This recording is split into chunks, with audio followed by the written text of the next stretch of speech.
And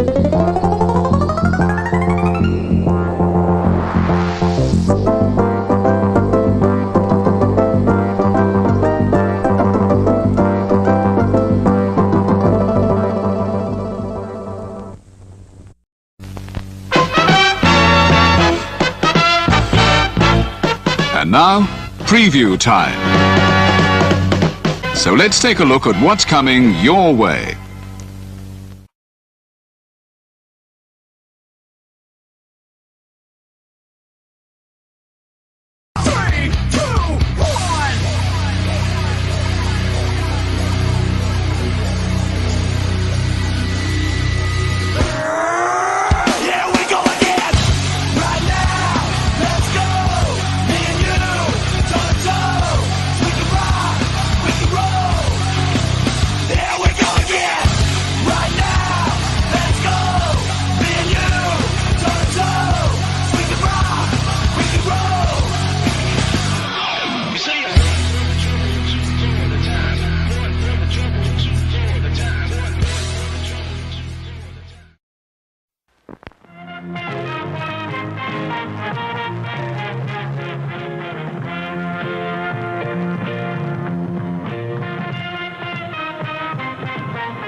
The Jeff Meacham Network's Multiverse of Media.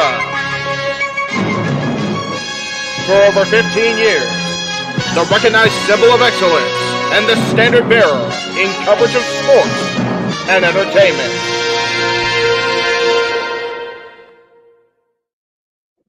Happy Friday afternoon and evening, everybody, across the Jeff Meacham Network Multiverse of Media. We are live as we are less than an hour from the 0 hour for Death Before Dishonor 2024.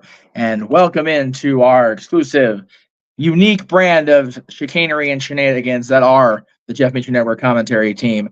In this case, it is Simple Man himself, Noah Foster, along with the pizza-eating heat man himself, James Hebert, because we need to have dinner too, folks. Yes. I just finished that shit up. So thank God. There you go. But it is Friday, July 26th. I can't believe we're almost at the end of July. Like, let's just go ahead and just have this whole year go. Right. Damn it. And again, the watch long schedule is what it is. If we are not going to die, then I don't know how we are going to die. Right. It is a long winding road now to the finish line, and shows keep getting at it every week, but we are here to showcase the best of Ring of Honor. Noah, how the hell are you, man? Doing very well, Jeff. Good to see you. Good to see James. Good to see everybody here at Multiverse Media once again as we cover all the wrestling, and now we demonstrate our attention towards Ring of Honor, a company that prides itself on true professional wrestling roots and foundation for the last 22 plus years. And we come around to Death Before Dishonor, the second pay-per-view in this year's Ring of Honor cycle. And I'm looking very forward towards everything that's ahead tonight, as always. I don't really have anything bad to say about this show going in, or anything that's going to be like, meh. I mean, even the match that we were thinking about the least at Supercard of Honor kicked off the show and blew us away. No one else had to follow that. So I'm looking for a lot of people to come out, show out, put up and show up tonight. And who knows, we might see some history made here as well. So this is going to be a very fun time. And I'm doing well. It's good to see you once again. Yes, sir. Just wanted to know, where is it going to be on your Triller, Jeff, or is it going to be on Noah's Triller? So Ring of Honor is exclusively on Watch ROH now. There is no Triller. Well, I have Noah's Honor Club, so I guess I'll go in there. That would be the way to go. Yeah. Okay, I am doing that. We run the issues. We got our plan D. Yeah. Anyway. That being said, again, folks, you want to join in the conversation, you also can catch the 0 hour across one of our social media platforms and Honor Club, because the pay-per-view actually kicks off 8 p.m. Eastern Standard Time, 5 p.m. Pacific. And please, no spoilers for SmackDown. It was pre-taped. And no spoilers for the Royal Rampage if we overlap that. No, we're not covering it. We're not going to send Jeff into craziness. Actually, it depends on if JJ feels up to when he gets home. He and Walter have agreed they're going to cover a Rampage if they're so inclined. Oh, nice. I love that. I love that we cover more wrestling with all our alternative teams. I love that. So double ring. It is fun. Exactly. But And as of again, now, gents, hope we've everybody got enjoys the 9 scheduled matches for tonight. We'll talk about that once we get synced up. I'll make sure we get James synced up. So go ahead, James. Continue. Oh, I was just gonna say, double ring. Like I remember the first time they did the Royal Rampage, and Brody King had that hanging new spot. I thought that was fun.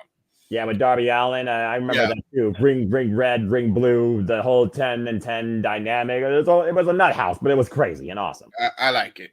It's I better. like It was better than World War III. I'll give Tony. That's accurate. That's accurate. We give Tony Khan a lot of shit, but he actually did the World War III concept a lot better. Yeah. It's kind of hard. That's a low bar to set, but I mean, valid. Yeah, yeah.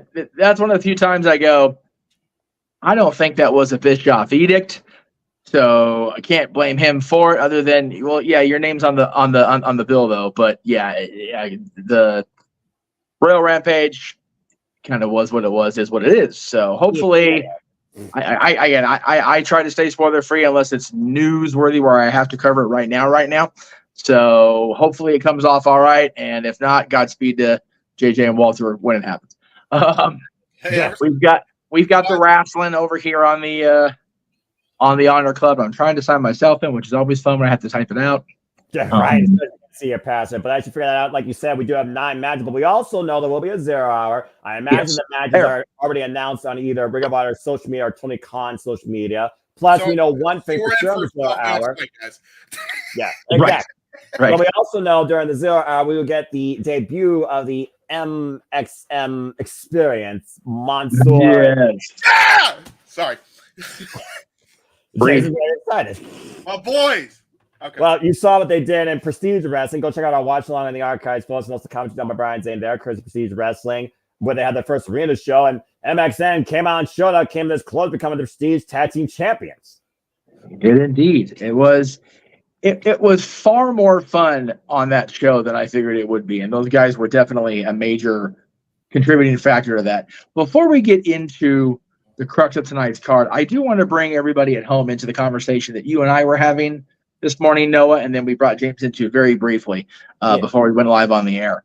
For all the crap we give the various companies about the various states of their women's divisions, I see no problem with what we have on the horizon in the next month. Nope. Accurate. You've got the 3 matches tonight. You've got Roxanne and Thea, which, by the way, folks, oh, no. If you happen to super chat another, let's see where we're at here. I believe we're at 60 each. So if you manage to get 120 in before NXT starts on Tuesday, Noah has to actually actively root for Thea Hale because he will have been enrolled in Chase U. Just saying. Anyway, Thea Hale and Roxanne Perez on Tuesday. The 2 women's title matches at SummerSlam, the 2 at All In. Camille's back in the game. You love to see it. And Jordan Grace is always a problem for everybody as the TNA Knockouts World Champion. So I am so pleased. I'm pleased as punch that women's wrestling finally is getting back on track after a pretty stutter step of a year. Yeah. So far. Yeah. I'd say a stutter step in the last few years. Like every match here looks like there's built-in story, long-term story in this. Yes. And a lot of promise in every single one of these matches, despite what people might think from even just looking at a character showcase versus an in-ring showcase. And again, as I'm going to see 2 of these live, I wish a little bit more for the challengers side in one, but I'll leave it at that. But I am curious to see what happens out of these because, again, like you said, there are stories developing. Either whether you're character driven or professional wrestler driven, you have someone to take away in every one of these matches. Yeah. Yes, and like I said, Camille being introduced back into the fray on the side of Mercedes Moné. Whatever you think about Mercedes Moné and her character development in AEW and her term in AEW so far, and then like I said, Jordan Grace has been a breath of fresh air throughout women's wrestling. So I'm here for it. I'm just waiting for Jamie Hayter to show up and just wreck shop. I want the Hayter versus the Brick House. That needs to happen, Tony Khan. If you do a countdown class for the women this year, which you should, damn it, those 2 better be in it in opposite blocks. That's 100%. So Noah, I am looking through my chats here so I can get the proper graphics up in the proper order, because I know I sent them out. But let's go ahead and talk about, since you mentioned it, we're going to have the 0 hour coming up at the top of the next hour, 7 Eastern, 4 Pacific, as they always do. And what are we going to see first as far as what is scheduled for the 0 hour itself? We'll get the graphics loaded while you wax proxy on it. Well, we know for sure the only thing that is known for the 0 hour is the debut of a tag team that has taken an independent scene by storm. Strike a pose if you choose. We will be finally included into the MXM experience as Marseille and Mansoor will make their tag team debut tonight in Ring of Honor. Of course, we know these two formerly were involved in WWE. Not to mention, we saw them wrestle in a Botch Prestige Wrestling for the Prestige Tag Team Championships. So, with the fact that the Ring of Honor World Tag Championships are on the line against very unique opposition and 2 members of the conglomeration, I think about this Ring of Honor tag division with the Infantry, the Outrunners, the Iron Savages. You go on and on and on. You got Top Flight. You got freaking Dark Order. You got the Undisputed Kingdom that's been basically unopposed and saying that there's no competition for them. But thanks to the newest member of the board, Paul White, well, they have a match tonight where they have to defend those titles. And I think MXN can make a very unique first impression on this Ring of Honor tag team division. Wait, is Paul White like a general manager for Ring of Honor? Paul White is now part of the board of directors for Ring of Honor, correct. He was literally appointed this Thursday, and he literally told the tag champs that you will not be taking the night off. You do have a match, and it's against the conglomeration. Yay! Finally, we Big Show's being used properly. Hey, now we just need a Captain Insano appearance, because why would you trademark the name and not use it? Damn it. He owns the name. You gotta use it once. Gotta use it once. It's so he says. What? I mean, again, you're not wrong, but yes, tonight we get the debut of the MXN collection.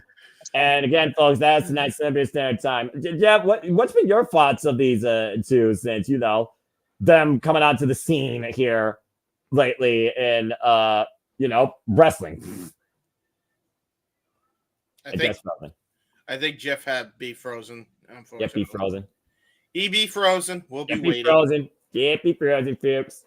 I'm actually looking to see if they actually announced anything else, and it looks like they. There we go. You're good, Jeff. I frozen again. You froze again. I don't know. I'm trying to send the match graphics from my phone to the computer through Messenger so I can see and bring up everything, and it just says sending. So okay, I'll turn the Wi-Fi back on, and it made it worse. That's why I froze.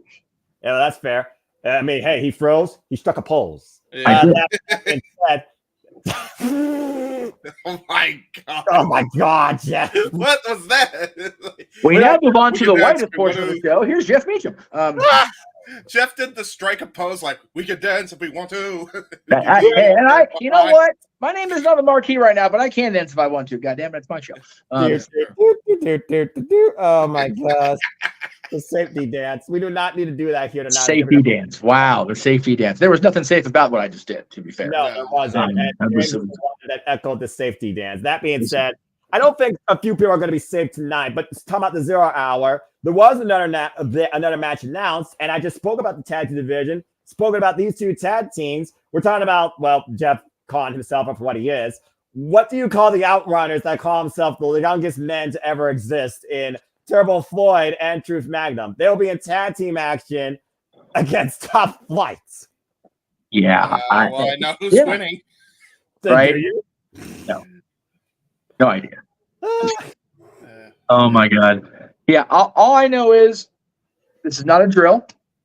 I'm gonna go ahead and bring this match up since we're talking about the rest of the weekend and everything. Where did it go? Wait. I find. You find what you find.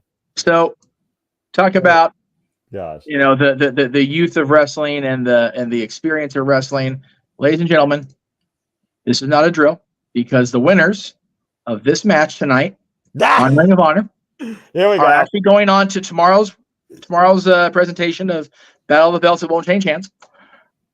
And there actually is going to be a championship awarded on a Battle of the Belts show. Dear God help us. Okay, that That's fair. What a segue. But yes, ever since the Ring of Honor World Six-Man, as we get in the main card, let's get right down into it because that's the only match knows apart from the 0 Hour. I'm sure there'll be like a women's exhibition, which is Dora or somebody. And I had no graphic for the 0 Hour matches, so I'm kind of going for it at this point. Well, I mean, I'll send you the graphic for the tag match in the MXN because I found them on the Twix. Thank you. Yay anyway, for Twix. Yeah, left or right, you're good either way. And that's the only way you're good either way on left or right is it with Twix. Anything else in this world, not so much. Well, I mean, I'm right-handed, so I'm always going to be right, Twix. But again, we're going off the rails. That's okay. That being said, the Dark Order, going in the Dark Order, Evil Uno, Alex Reynolds, and John Silver, they go up against Texas Legacy. Because remember, we're in Arlington, Texas, folks. And we got two of the most notorious families in Texas professional wrestling history working together. I didn't even know the Von Erichs. I completely forgot the Von Erichs were employed by Tony Khan. Is that bad of me? No. Yes, but I forgot too, so I guess we're equally as bad. It's okay. But anyway, we saw last night. Well, I saw last night on Ring of Honor in a tag team action. Marshall, for those that don't know, Marshall the one that wrestles barefooted. Ross the one that wrestles with boots. The Von Erichs were able to beat the Dark Order successfully last night, but then there was a post-assault. Dustin Rhodes came down, and before you know it, one of the members of the Dark Order got the Iron Claw from the legend himself, Kevin Von Erich. And what is primary Kevin Von Erich is in the corner here. We talked about, though, on Super Predicting, though, James, Dustin Rhodes, again, the guy on one last ride. I think he does serve one last time in the sun, and he even said to the Von Erichs, stick with me, boys, and I'll take you to places. And, again, you're talking about 3 decades plus of wrestling history when you look at the Rhodes and the Von Erichs, and here these two families are working together. What a time that we live in. But also, as Jeff alluded to, since the Real World 6-man tag champions were vacated after being unified, they are going to be rechristened tomorrow night. And the winner of this match will face the Undisputed Kingdom in trios actions to determine new Ring of Honor World 6-man tag team champions. That being said, James, what's your thoughts towards this? I like it. I'm glad that the Ring of Honor 6-man tag team titles are actually going to be around a team that is in Ring of Honor and not just unified with the AEW Trios titles. Judging by the looks of it, I really hope that Texas Legacy wins this because, number one, Dustin deserves better. Number two, the Von Erichs deserve better. So I hope they actually win. I kind of want them to win here.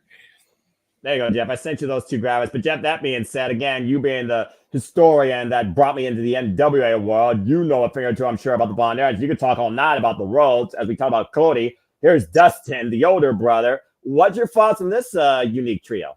Well, first of all, there should be one of 2 team names for those 3. Either the Natural Claws, which is funny, or Natural Iron, which sounds strong. And there you go. Manly. Either way. Manly. It's Texas, man. My God. The man's world in Texas. The man world. Sorry. Anyway. Oh, okay. I promise I'm good now. Okay. No karaoke till August 17th. God. Beach party. No, it's a thing. Bring your flip-flops. Anyway. Continue. There we go. We need Noah in a shirt, no jacket, and a tie, and beach shorts and flip-flops. I am demanding that's a thing on August 17th. You heard me. I didn't stutter for once. Anyway. I've never worn flip-flops a day in my life, and I haven't worn shorts since my golf days in 12th grade. Mucker, brother, you're going to SummerSlam. You got to get ready for the beach party, brother. You should get back into golf. You actually have you're actually tall enough to pull it off. You're tall enough, and you have the inclination and the patience. So God bless you for it. Yes, yes. And I suck. I really got. That's the most important thing. I literally got at least a snowball on every hole I did. That is the most important thing in golf: the ability to admit that you suck a dick at it. That is brilliant. There you go. Yeah. I never even got a part. Hey, what a time! Hey, I still rolled up and I still rolled down a white limousine. So again, who's the loser? That's right. I sucked, and I sucked in style. It's basically that's right. This is accurate. I sucked in style, and that's where the cover for my Slow Jams album came from. Originally was on the golf course. Yeah. In my white. Yeah. All right. Well, anyway, pull the needle off the record and get back to wrestling. Okay. Does anyone else have anything to say regarding this trios match? Yes. The fact that Evil Uno is still alive after what happened to him in Portland is a freaking miracle. Alan Angels destroyed him. And And Al Angels, by the way, is no longer the Prestige World Champion. Starboy Charlie beat him. Starboy Charlie, yeah, and Starboy Charlie pissed off Alan Angels. Alan Angels was very mad on the Twix. Anyway, shout out so to yeah, but there was that. So, considering this one of the 3 matches tonight out of 9 on the main card that is not concerning actually for a championship. At least not yet. Exactly. It'll be tomorrow on Battle of the Belts. There'll be a match where a championship is awarded. Tune in for the history, kids. Yay! Finally. Belts 11. Oh my god, dude! It took 11 to finally get a title to change hands. 11. I mean, there was the TNT title debacle, but I guess we really don't talk about that. But anyway, we don't talk about TNT. No. All right, but we do talk about Lucha Libre, and this is a straight up Lucha affair. Commander taking on the Beast Mortos. We know what both these men are capable of. Beast Mortos, formerly Black Tourist in TNA. Commander, who literally walks the ropes and can do a shooting star press from the middle like it's nothing. Has humbled the likes of Ray Phoenix, AR Fox, Dante Martin, etc. And of course, this is just a straight up unique Lucha Libre exhibition singles. We've all seen the Beast Mortos nearly destroy Darby Allin and launch him into the lights in the new Collision set down there in this Arlington, Texas Coliseum, which was damn ridiculous this past Saturday. We all seen the Beast Mortos before, though, in singles actually here at Ring of Honor. But to my knowledge, I don't think the Beast Mortos has gotten a win in a long time in singles in Ring of Honor. It almost feels like he's trying to be maybe a stay there. But Commander, he's one of those that I feel like if Bandito wasn't injured, King Commander could probably go after the Ring of Honor Tag Team Championship. Yeah. Now, James, you're a lifelong fan of Rey Mysterio, so obviously you honor and respect Lucha Libre. I mean, Rey Mysterio probably is literally an idol for these two men amongst so many others. So what's your take on this match? My take on this match is I'm confused on what the hell is going on, because is it Commander in AAA or is he a part of CMLL now? Technically speaking, Commander is freelance. I mean, this year alone, he's been part of AAA, he's been part of AEW, been part of Ring of Honor, been part of Wrestling in Mexico, etc. But he has not been involved in CMLL. So he's primarily AAA. That answers your question. Okay, so, yay. So, okay, AAA versus fucking CMLL again. I like this. So, yeah, Commander versus Beast Mortos. I like this David Goliath type lucha thing. I'm sounding like Kalisto there. Right? I'm going to enjoy this. I'm going to go with, just because of how you described that, it would probably be them going for the Ring of Honor tag titles. I'm going to go with Commander to get the win here. I think he needs momentum. As much as I want my boy Beast Mortos to get the dub, I got to go with Commander. I am sad that Bandito and Brian Keith did not team up with Hangman Page. And I know you don't like Hangman Page, Jeff, but I just think they missed a golden opportunity by having those three in like a cowboy group. James just wants a trio of desperados. That's all James wants. You're goddamn right I do. I mean, hey, you got Gringo Loco, and if El Hijo del Kingo gets, come back from injury, get well soon. I mean, there's that. And I mean, Commander and Black Taurus are no strangers to each other. They fought each other at one point over the AAA Mega Championship held by Nick Nemeth in a triple threat match. So, I mean, again, these two know each other very well. So I'm going to be surprised to see what it takes for one of these two men to get the three. Because they're not going to win this mission. By the way, I received more than a few messages or tweets getting on my case about not being happy for my buddy Nick Nemeth. I done said I am pleased as punch for Nick that he is the TNA World Champion. I just would have preferred Frankie because he's never been a world champion before. You wanted it first. I did, especially my boy Frankie Kazarian, who it wasn't this time yet. Yeah, as of now, he is my longest standing friendship in wrestling. So I mean, come on.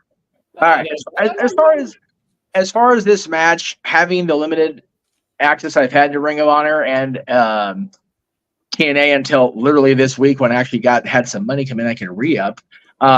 Just go off what I know. I will go with Commander, and that's not a slide on Mortos. That's just me going with what I know. Yep, fair enough. All right, well, let's go ahead and keep moving on down the line. Here we got a little bit over 30 minutes. And again, folks, you want to dictate the conversation. Don't dictate Castellane Studios, Japanese Network, Great Cherry Brand, Super Chat. As simple as that. And we are in Texas, so how fitting. Texas Death Match.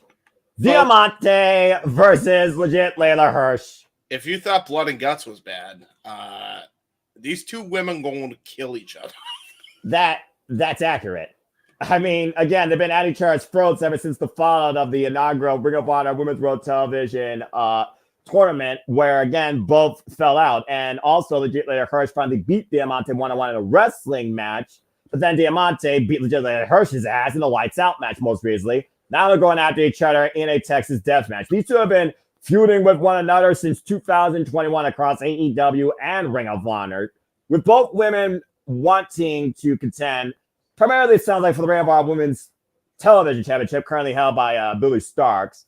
I think that Hirsch, though, is out to prove more a point, because at one point, if you all follow that Hirsch, she was doubting whether or not she actually can win the big one. Can she actually continue to sustain in this crazy world of professional wrestling, especially to coming back from injury?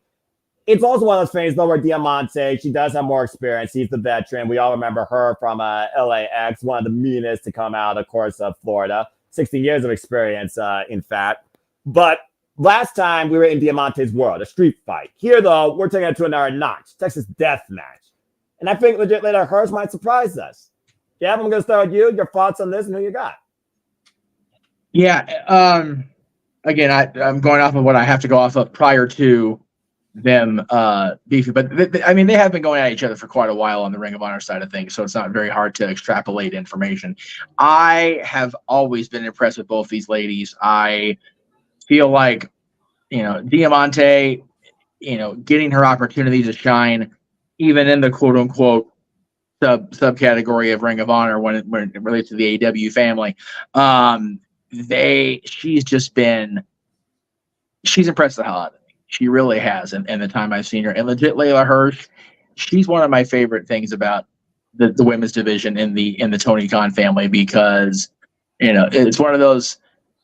I remember the quote from Lou Grant back in the time Marshall. She's got spunk. I hate spunk, but man, I love the spunk of legit Layla Hirsch. She is just full of P&V, and I'm here for it, because she is determined to prove that she belongs in this roster of incredible women. You figure you got two unbelievably, on paper, stacked title matches tonight in the Ring of Honor women's division.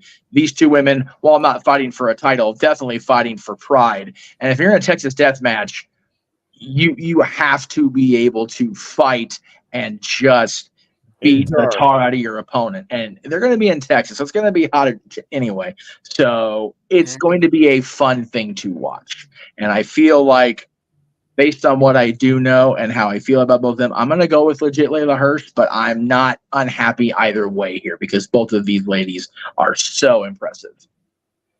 James, do you echo a similar sentiment? What was your pick, Jeff? He picked legit Layla Hirsch. Her grind is legitimate. Gotcha. I picked Layla.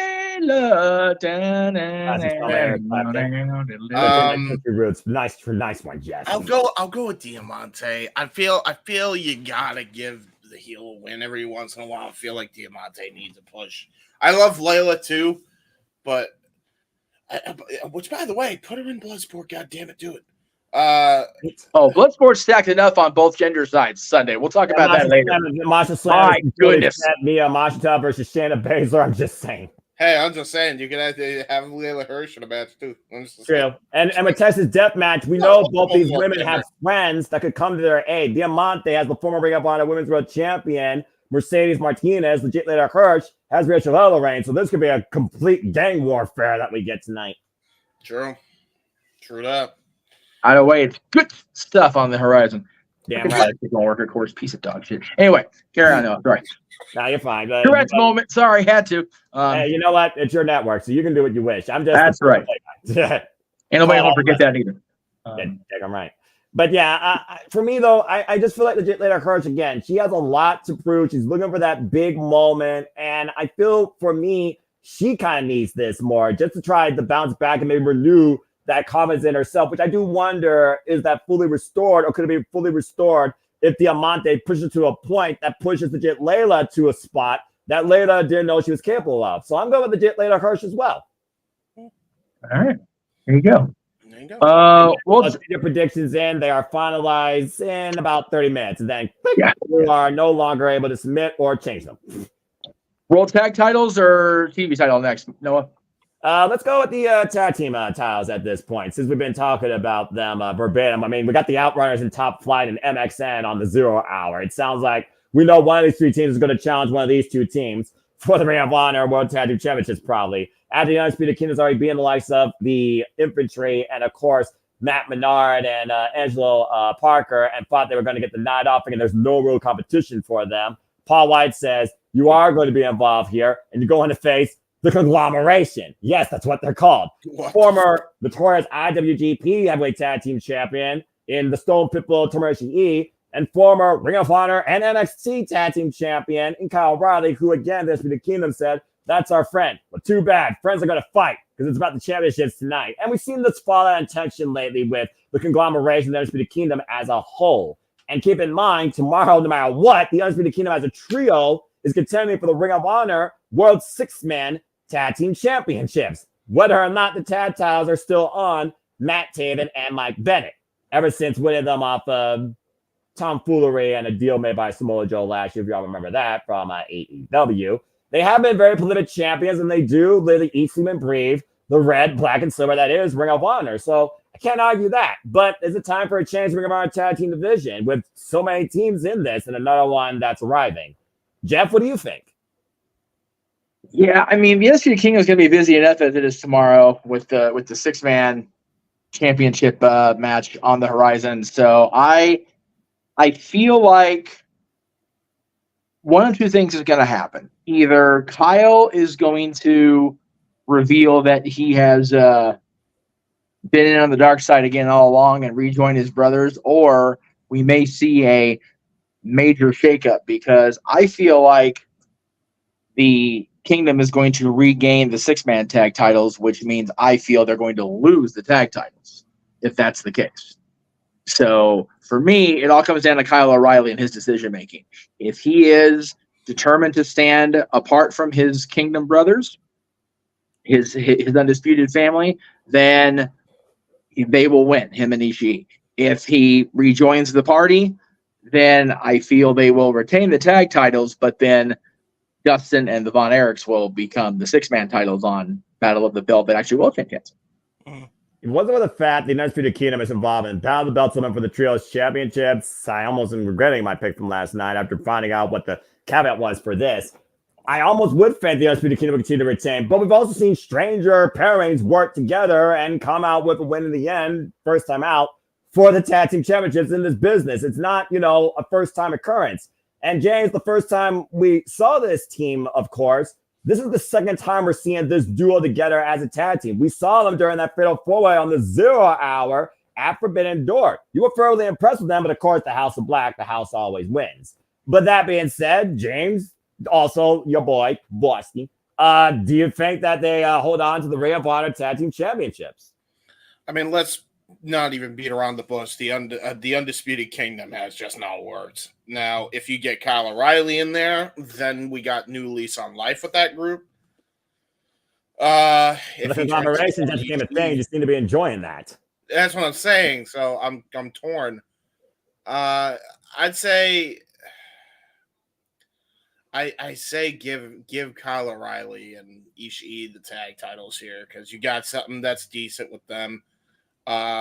Yes, it's a makeshift team, but it's a makeshift team that actually worked. I said that when they teamed them up in the first place. I think both of their styles are complementary to each other. So yeah, just go with them. It's led by Mark Briscoe anyway. Mark Briscoe has his own babyface faction. I mean, people forget also Orange Cassidy is a part of this. Who was the other guy that they teamed up with that's a part of it? Oh, no. That's literally the four. And to your point, it was that trio outside Mark Briscoe that beat the Undisputed Kingdom in trios action on Rampage to get this match in the first place. So there you go. So, James, what you're saying is you're torn between two choices. Yes. Feeling like a fool. Yes, I am. I always feel like a fool, though. That's well, I mean, that's par for the course if you're part of this crazy group. So, Yeah. Okay. Yeah, right. I'm going to go with the conglomeration. I feel like because the fact that the Undisputed Kingdom is going to be involved tomorrow in the Trio Championships, you got to consider the conglomeration and the Undisputed Kingdom are both going to have gold at some point. But is the conglomeration better as a duo or as a trio? And if the Undisputed Kingdom does win tomorrow, then maybe that's the way Kyle O'Reilly finally bounces back, because the long-running narrative is, will Kyle O'Reilly come home, according to Roderick Strong? But I do get what you're saying, but I just don't know. With that fact that we still have this psychological warfare on Kyle O'Reilly, whether or not he is doing the right thing, et cetera, and whether the Undisputed Kingdom want to beat up their friend, I just feel like the Undisputed Kingdom are going to find a way to pull this out. And I also do consider one more thing we haven't seen in a while. You said it's not working, but they do still have that insurance policy. Wardlow. And Wardlow was the guy that helped the Undisputed Kingdom hold on to those titles back at Supercard of Honor against the Infantry. And while we haven't seen Wardlow since, this might be the night he pops back up on our screen. I completely forgot he was. Right, exactly. That's a why problem. I'm recalling. That's why I'm recalling. Oh, it's awful. All I'll say is, I don't know why it's so funny for James Knight to say conglomeration, but it is, damn it. Well, I mean, Mark Briscoe dubbed the name, so it's probably because. No, that's fine. And also, Roderick Strong saying somebody's coming home. He tried to destroy my home, so he can go to hell. He can go to hell. He died. They're never going to let us go, are we? No, he tried to murder my fetus son. Absolutely not. No. Yeah, that's right. That's right. Roderick Strong tried to kill you before you was even born. He a bad man. He a bad man, Dylan. You tell your mama that when you get there today. He a bad man. Oh no. Bad man. And speaking of bad, oh wait, I used the wrong. There we go. Speaking of bad men, these 6 men are about to get bad for the Ring of Honor TV title. Go ahead, Noah. Yeah, including the man that's literally about Rumble. Bad Man Rumble, one of the most notorious Ring of Honor World Television Championships in this company's history. Shane Taylor. But he's not the champion. He's just one that's trying to survive the field. It's survival of the fittest. The same way we literally found out who was going to hold this title last year at Final Battle that started the run for the protostar, Kyle Fletcher. Our 6 people here is the current champion last year who beat Kyle Fletcher down in Mexico. Still can't believe that happened. And so far, Kyle Fletcher has not got his rematch. Said he was going to get his rematch here on his turf. That's not happening right now. We got Leo Rush, the Blackheart. We got Lee Johnson once again trying to take his shot back at this, where again, James, you and I called his match, and he failed, but came this damn close. Nearly died it too, if we're being honest here.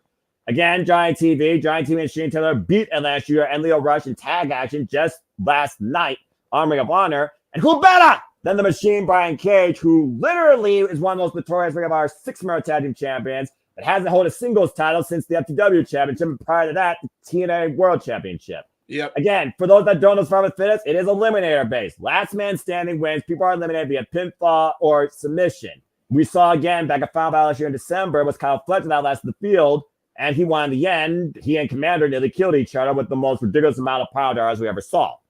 That being said, James, like I said, I gave people 2 pairs as we do a tradition and prediction when it comes to 6 people fields regarding eliminations and last people standing. So who do you got winning? I got to go with Brian Cage as my primary and Leo Rush as my secondary. And if they don't make Brian Cage the freaking TV champion, what are you doing with this guy? I mean, you signed him to a multi-year contract. Now, granted, he had that really good run as the Cage of Agony with his 6-man tag partners. Great. Mm-hmm. Can we give him a singles title now? Because the guy is owed a lot here. And I feel like he's not gotten his just due since he's shown up in AEW ever since his feud with Moxley. Give him the Ring of Honor TV title. Like, the guy needs some momentum here.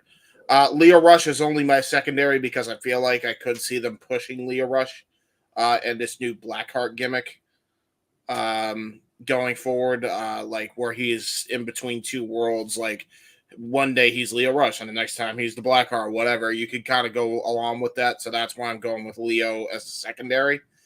But yeah, I feel like Brian Cage has to win here.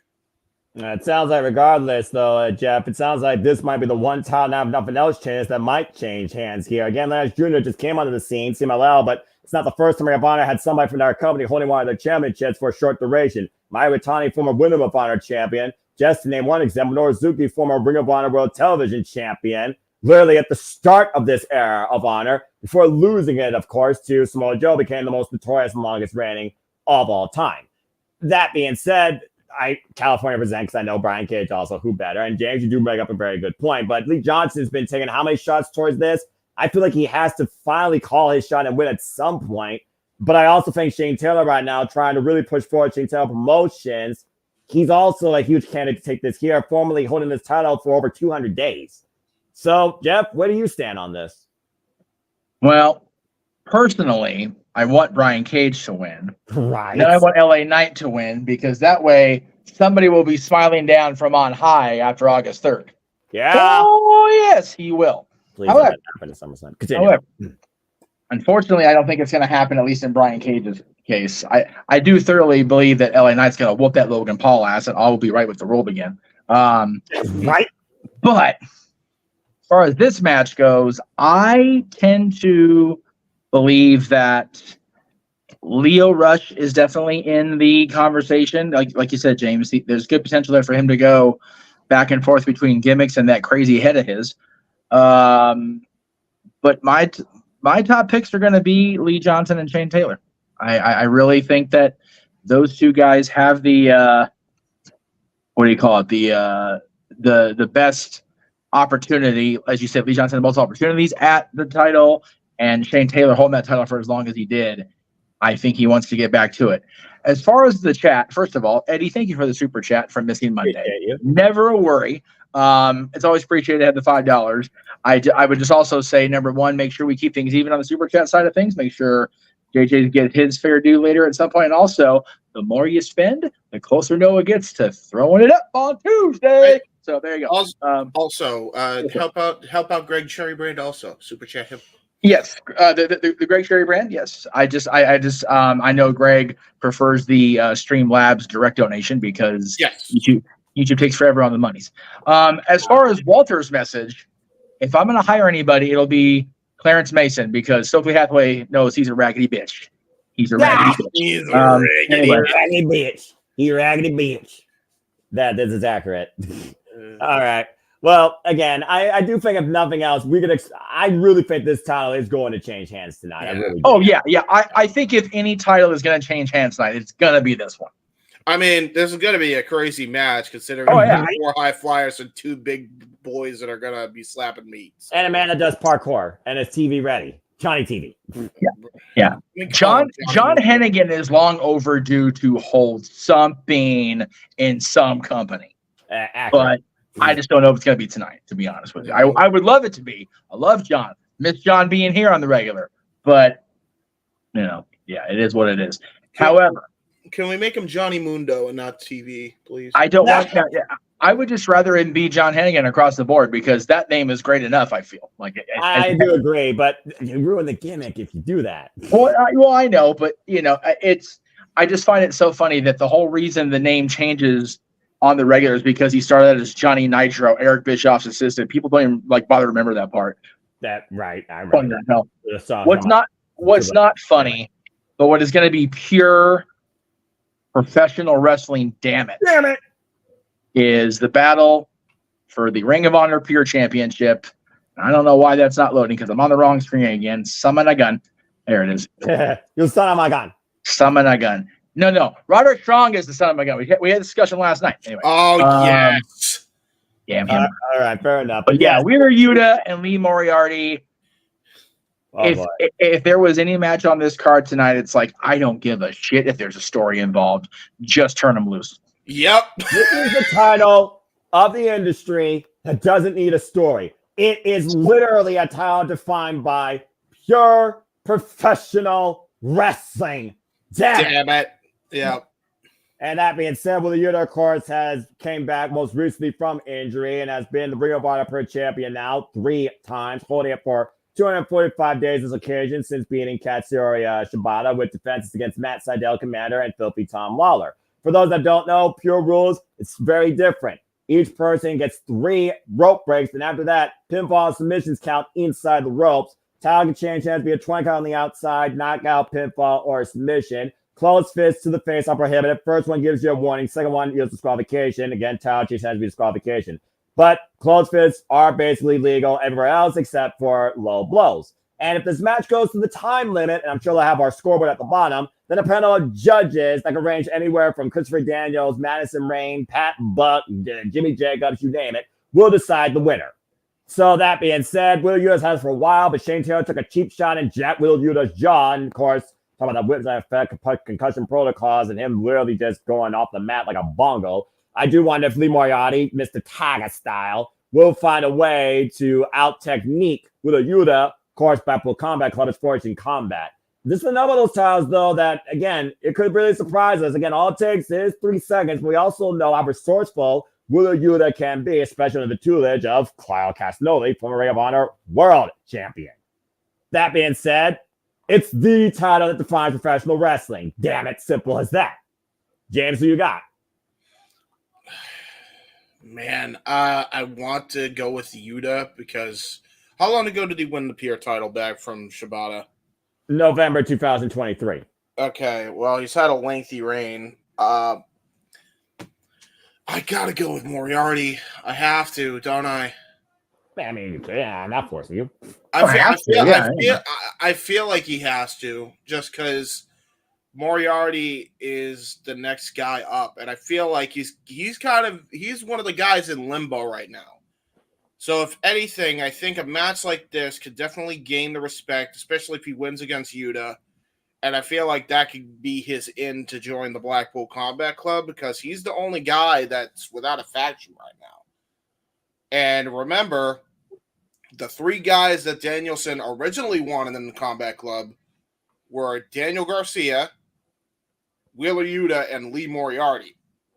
So, I mean, I wouldn't be surprised if they all joined together at some point as part of the Combat Club. I can very well see them going that route.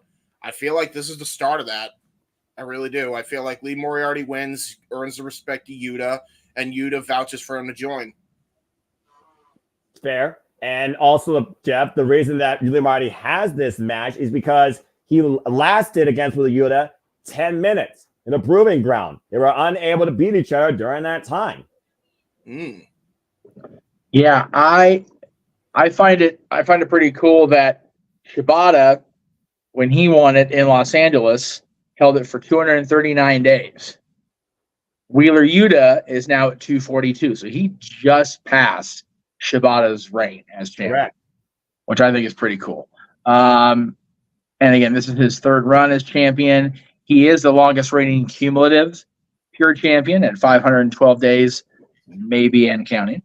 After tonight, but yeah, I gotta go with James's thing. Moriarty is number one of the guys that they wanted in the club at the beginning, and number 2, now that Yuta's back off concussion protocol, he can rejoin the storylines within the Combat Club, whatever they may be, leading into Bryan Danielson's final match, which we have been told from Bryan directly his wrestling contract expires this coming Thursday.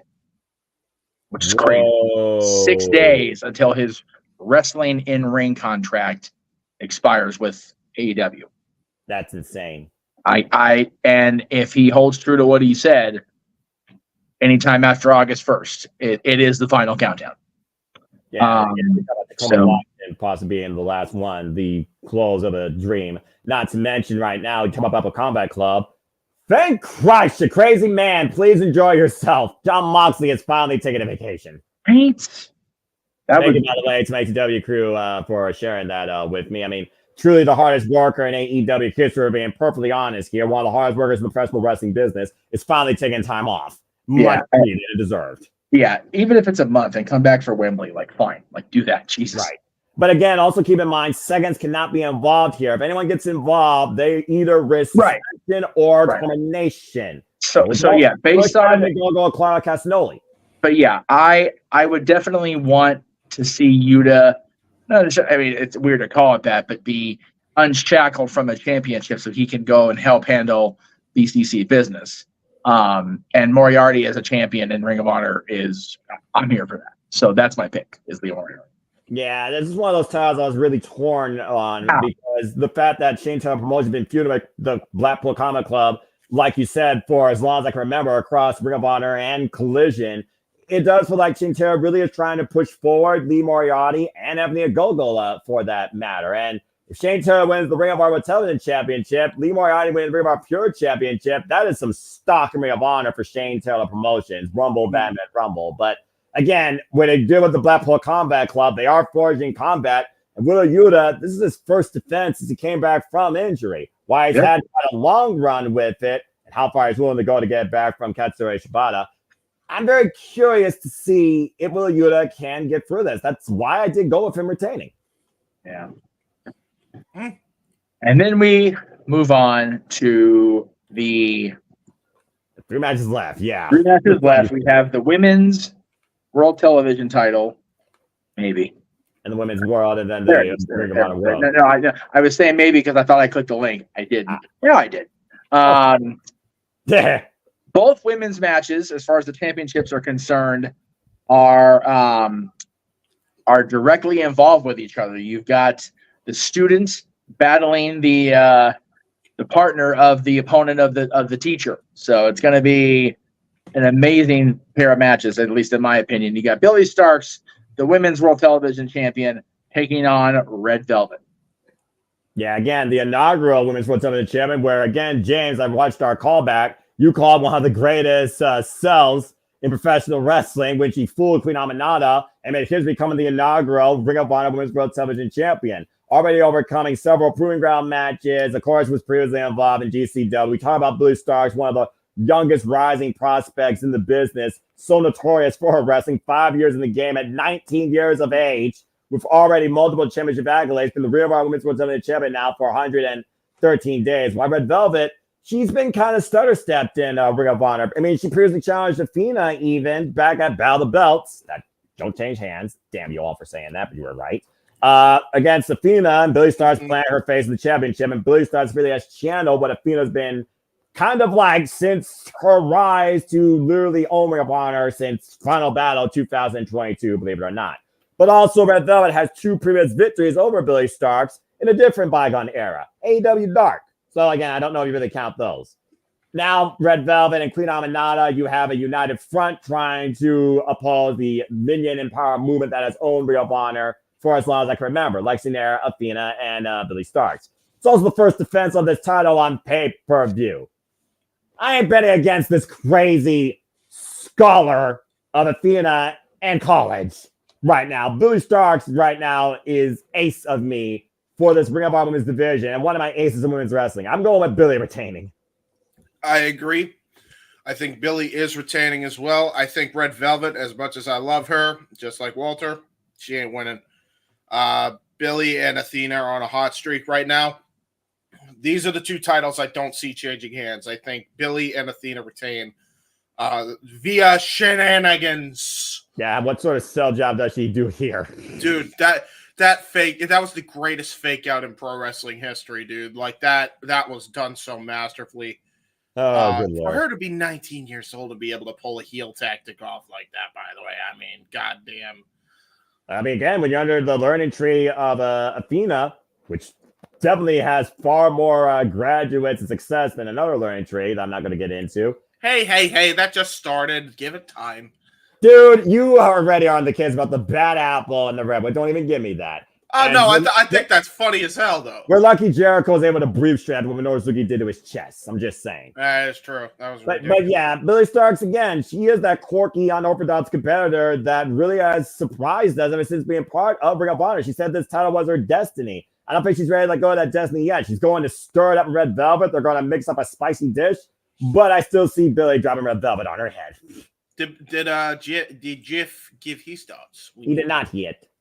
Jeff is off screen. Be right back. Let's take care of something. He'll be back eventually. But we'll have him do a quick rundown.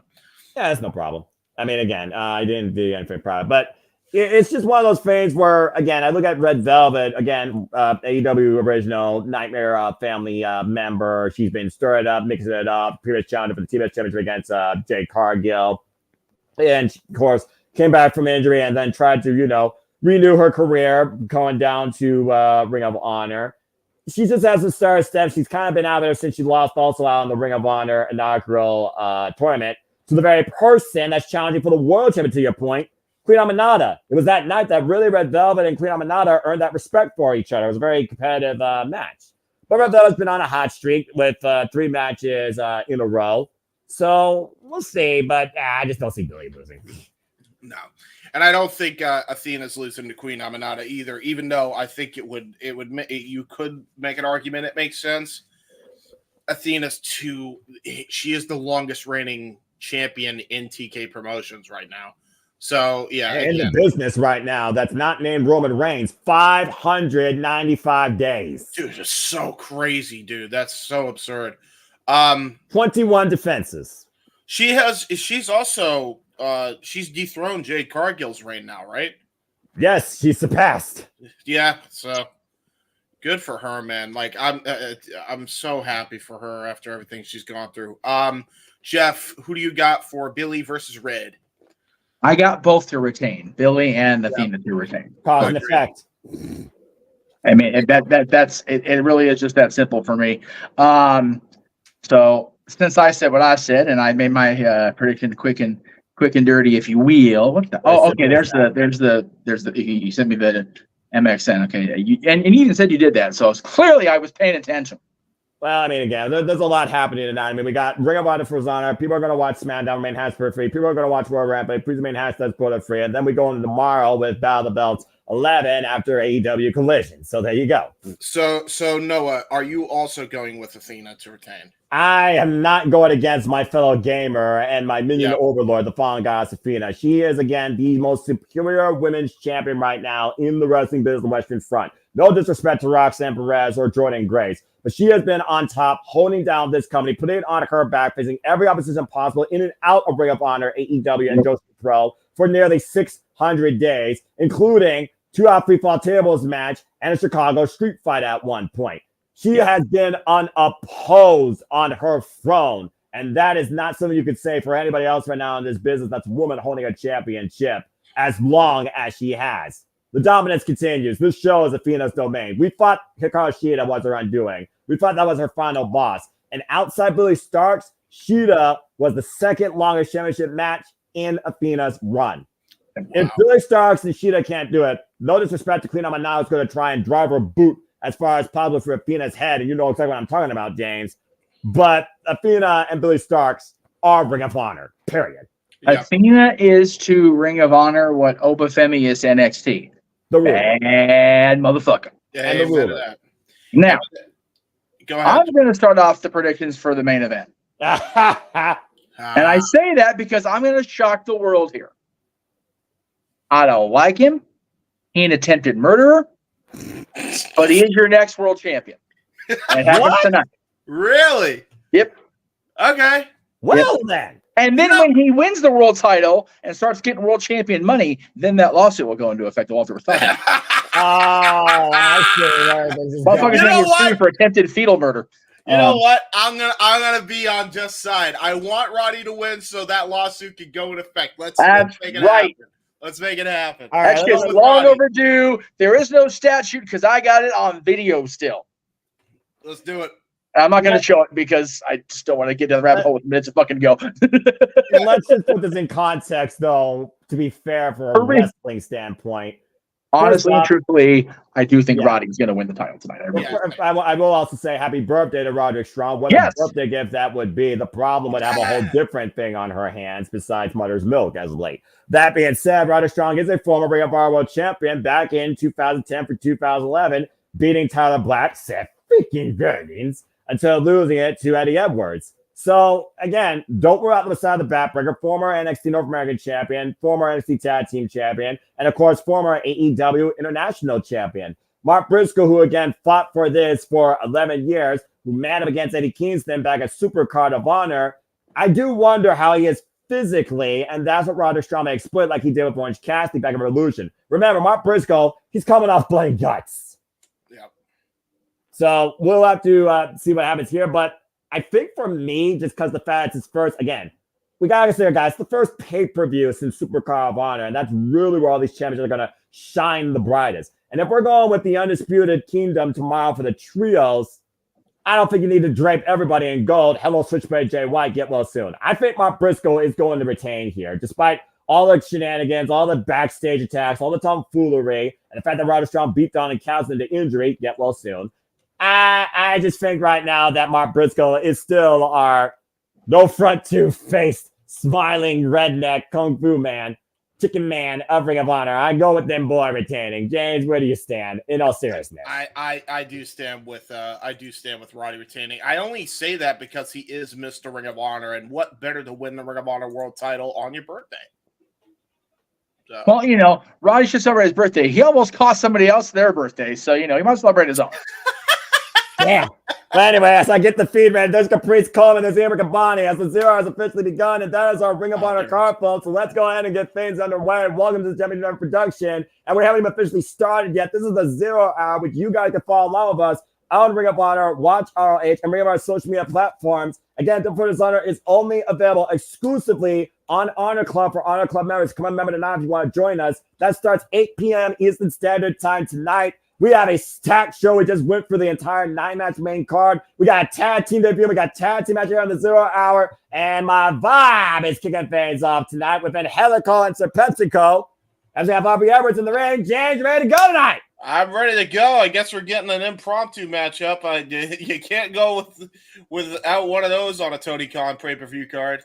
Well, especially during the 0 hour, where, again, it's really supposed to be about exhibition, showcasing. Just lay back, relax, and enjoy wrestling.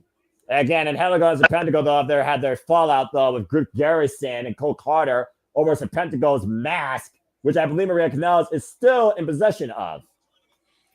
So, real quick, what are you seeing on your screen, Noah? I'm seeing Angelico and Serpentico on the stage. Oh, God, they're called Spanish Announce Project. Yeah! Spanish Announce Project! Damn it! And my mind's gone. Despite the fact that I love this fame, and I really did just fall out of bed to this fame. I just want to point out, since Roderick Strong's going to be the main event, the man that he was in that match with was Jack Evans. Yep, the other half of the hybrid, too. That was supposed to be part of this team before he decided to fuck around and find out about legalities in Mexico. I still think he got a raw deal there, by the way. Like, big Well, time. I mean, yeah, but we gave my son a raw deal, making him his godfather. So that there was that. That's fair. Anyway, is this the team that's going to face the debut of MXM? That is correct. There you go. All right. Oh yeah. Well, in that case, I'll put the graphic. Strike a pose, baby. The MXM collection is in Ring of Honor. This is a good matchup for their first match. Yeah, no, for real. And look at these two trying their way down towards the ring. Again, the first time we saw them was Prestige Wrestling in that fatal 4-way. This is going to be fun. Yeah, no kidding. Yeah, man. The man on your left, folks, is, of course, Marseille. And then the man on the right is Mansoor as they strike a pose. Look at the freaking graphic. Good grief. Dude, seriously, God bless them, man, because they took this gimmick that never should have worked in WWE, and they've taken it out of WWE, and they have thrived with this shit. That pose is longer than 5 seconds. I'm just saying. They're soaking it in, man. They're on new territory. They're in TK Promotions now. That's fair. And again, we talked about how deep this tag team division is. Probably the debut hype here for the MXM collection. Yeah, and you almost wonder if we're going to have the two tall boys start this match off with Angelico and Marseille. Again, also as tradition in Ring of Honor, are we going to get the Code of Honor? Again, this is our very first match here. The Death Before Dishonor 0. This graphic is too damn weird. You're right. What in the hell? Oh, wait a minute. Looks like there's a little bit of respect. Different type of Code of Honor. Okay. That is the most fancy Code of Honor I guess I've ever seen. If you want to call it that. I'm cool with it. Of course you are. Now, it looks like we're going to start off with Mansoor taking on Serpentico. So we're going to start off with the small guys here. I mean, when you look at the MXN collection, Fashion Week is every week. We're 55 minutes and 10 seconds away for Death Before Dishonor getting underway here. And to your point, Serpentico campaigns off of Mansoor. Okay, can you pause for like a second and then we're properly synced, by the way? Yeah. Like a single second. Strike a pose. Yeah! Damn it, James, shut it. I love it. Of course it is. Oh my gosh. Oh, great maneuvering there by Mansoor. Here's the thing about Mansoor. He is so unorthodox. He's been unorthodox ever since we saw him in Saudi Arabia. We know how good this guy can be in between those ropes. Right? Oh, I'm just seeing the cover. Okay. Well, again, we're live streaming, man, so it's going to be slightly off 2 seconds, but that shouldn't affect it. Oh, nice escape there by Mansoor. If I got to keep saying it like that all night, I don't know if I'm going to get used to this team. Okay, so pause for 4 seconds. No, I'll count down when you pause. 1, 2, 3, 4. Yeah, the thing is when you pause it, yeah, you see the pose now, the pose down. All right, let's focus here. What we could do is wait a minute. Noah, go ahead and call it. James, if he's ahead of you, Noah, when you get to the clock saying 5300, then you pause. Yeah, let's see what happens on the live stream. I can hear you. Jeff. Yeah, he's back. Now we got Serpentico and Masse. I think we're going to get a tag in here to Angelico. And Angelico, I thought was already in. Wait a minute, Serpentico now. What is Serpentico doing here? Serpentico, what are you doing? He's warming up. And there's a chop, and Aubrey's embarrassed, and so am I. We're synced, Jeff. We're all set. That's ridiculous. Okay, Whoa. Mansoor trying to go for a chop, got countered. Well, again, Serpentico's got speed on his side. You said yourself, a match of speed versus power, and there's the tag to Angelico. And we see that Ave style, that submission style down in Mexico, helps Angelico here against the bigger opposition here in Marseille. Get to the midsection there. And again, well-oiled machines on both sides. We've seen Serpentico and Angelico tag for quite a period of time here in Ring of Honor. We've only seen MXN Collection one other time in tag team action to our knowledge. Oh, good final cut there by Mace. And Mace throws Angelico into the MXN Collection corner. And teeing off right now with the body shots. Yep.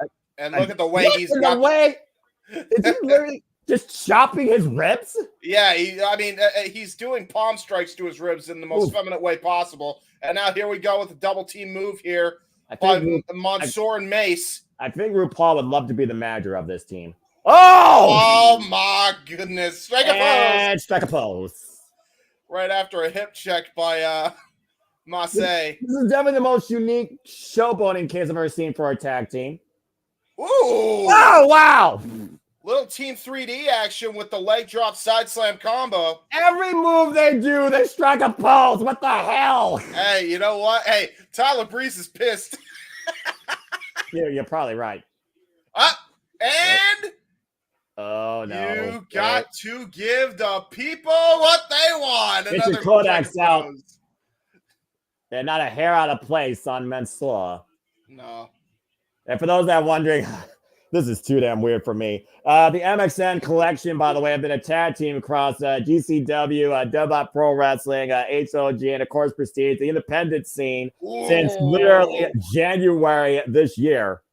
What a kick by Angelico onto poor Mansoor. Oh, Lord. There's a reason why it was called the one half of the hybrid, too. And Angelico, again, he's a bit unorthodox in his own style. And Mansoor in the wrong part of town here. Now there's that arm ringer. And of course, we know the tag titles will be on the line there tonight. Undisputed Kingdom defending against the conglomerate Torishi. And oy vey! Kyle O'Reilly, double stomp as a pentacle. Here's the cover. Lateral press gets a 1 count. Try to cut the ring off in half here. Isolate him far away as possible from Masse. And off the second rope. Ooh! Yep, off breast rope, the most dangerous rope with that elbow strike right to the arm. And again, pinpoint strike to the elbow joint. And once again, trying to hyperextend that left arm.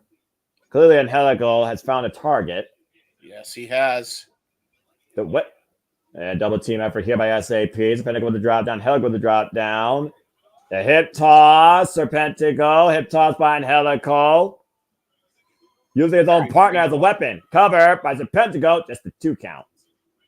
Very tremendous tag team offense by the Spanish Announce Project. Again, You know, for a comedy duo, I mean, you got two comedy teams here, but they can go in that ring when it comes down to it. And look at this now. Serpentico striking pose.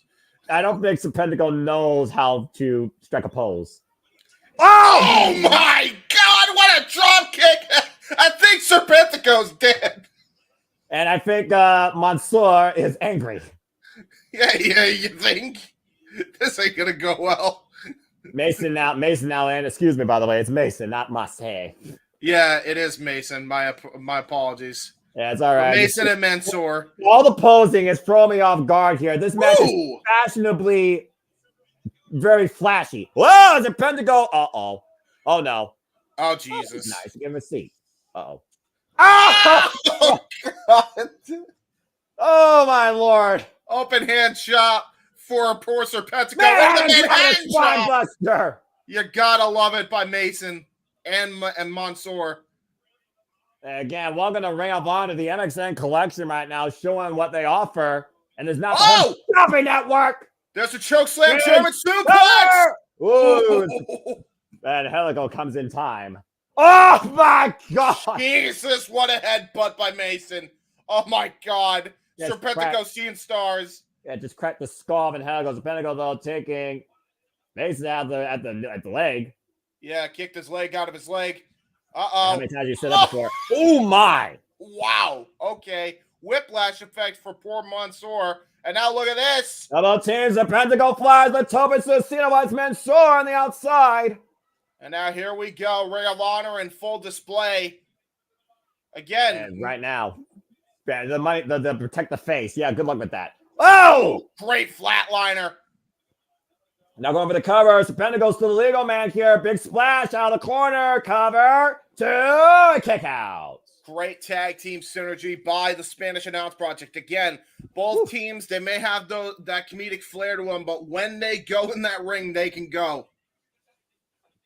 Well, I mean, again, you got to have that flash, that pizzazz, that charisma, that extra element that really breaks you the center of attention for other people. And clearly, the MXN collection has taken that away from the Spanish Announce Project.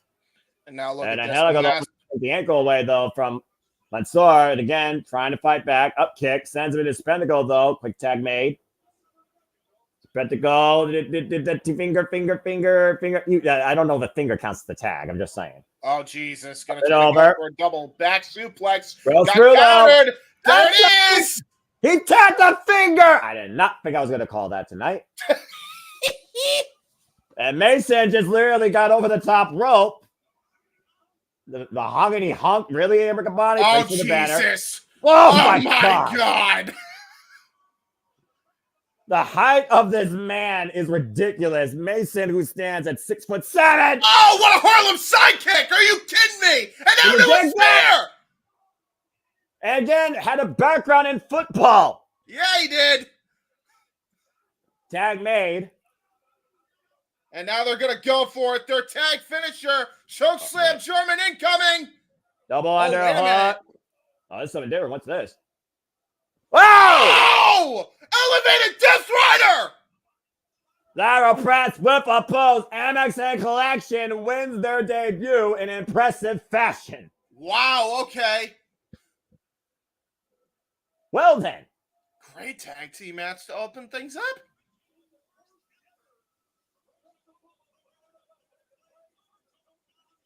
And Aubrey right there, holding their hands up as they strike a pose. And Aubrey does not strike a pose. Oh, I love this. Impressive. Wow, very impressive debut by the MXN Collection. Great tag team opener here in our 0 hour. That was definitely the most unique showcase I've seen in a long time for a tag team. Yeah, for sure. They are definitely more than just flash. They definitely got some pizzazz, and they definitely have some great wrestling acumen. Again, the tag team titles will be on the Hello Maria Canales. Yep. James, James, control yourself. Yes. Yeah. Well, here's the thing. It's perfect for Maria to have this team. How do you not go for the MXM Collective after what they showcased tonight? Yeah, you know what? You're absolutely correct there. I think Maria might have just found the tag team to invest in. Yes, she has. And here's the thing. You know, when it comes to these two individuals, Mason and Mansoor, you may have future tag team champions written all over you, especially with how Mason performed. That Harlem sidekick of the year was nuts. Yeah, that's accurate. Can we get Max's oxygen tank for James, please? Stat, thank you. Yeah. Well, I'm sure it'll be fine. As we got a preview now, again, a moment to breathe. As we talk about, again, the tag team division, of course, the Ring of Honor Tag Team Championships will be on the line there tonight. It will be the Undisputed Kingdom, Matt Taven and Mike Bennett defending the gold against the conglomeration of Tomohiro Ishii, the Stone People New Japan Pro Wrestling, and the Divine Artist, Kyle O'Reilly, after, well, the newest member of the Ring of Honor Board of Directors, Paul White, made it official. I'm so happy that Paul's actually being used. I'm just happy. I am going to get myself a soda, so I will be back, good sir. Yeah, that's fine, man. Again, we got a moment to breathe. And again, folks, did you strike your own pose? And if you did, how do you vote? I don't want to know on camera, though. But what did you think of the MXN Collection debut in Ring of Honor? Were you impressed? Were you taken away? Were you left literally breathless? Let us know your thoughts in the comments. Still to come tonight again. Ring of Honor Tag Team Champions, among so much more as we get ready for Death Before Dishonor. Just a little bit under 45 minutes now. And, of course, we are going to run down the card here as we did earlier. Of course, we have Tiger Style Lee Moriarty contending for the Pure Championship against Wheeler Yuta. After lasting 10 minutes without getting a decision, can Lee Moriarty find a way to trap with Yuta and escape with the Ring of Honor Pure Championship? Oh, my gosh. I've never caught a match with so much flash before in my life. Without the cameras flashing, thankfully. Ugh. Oh, good grief. Again, it was a very stiff exchange with those two men in the middle of the ring during that proving ground bout. Neither man gave an inch as Mike Posey called for the 10-minute call.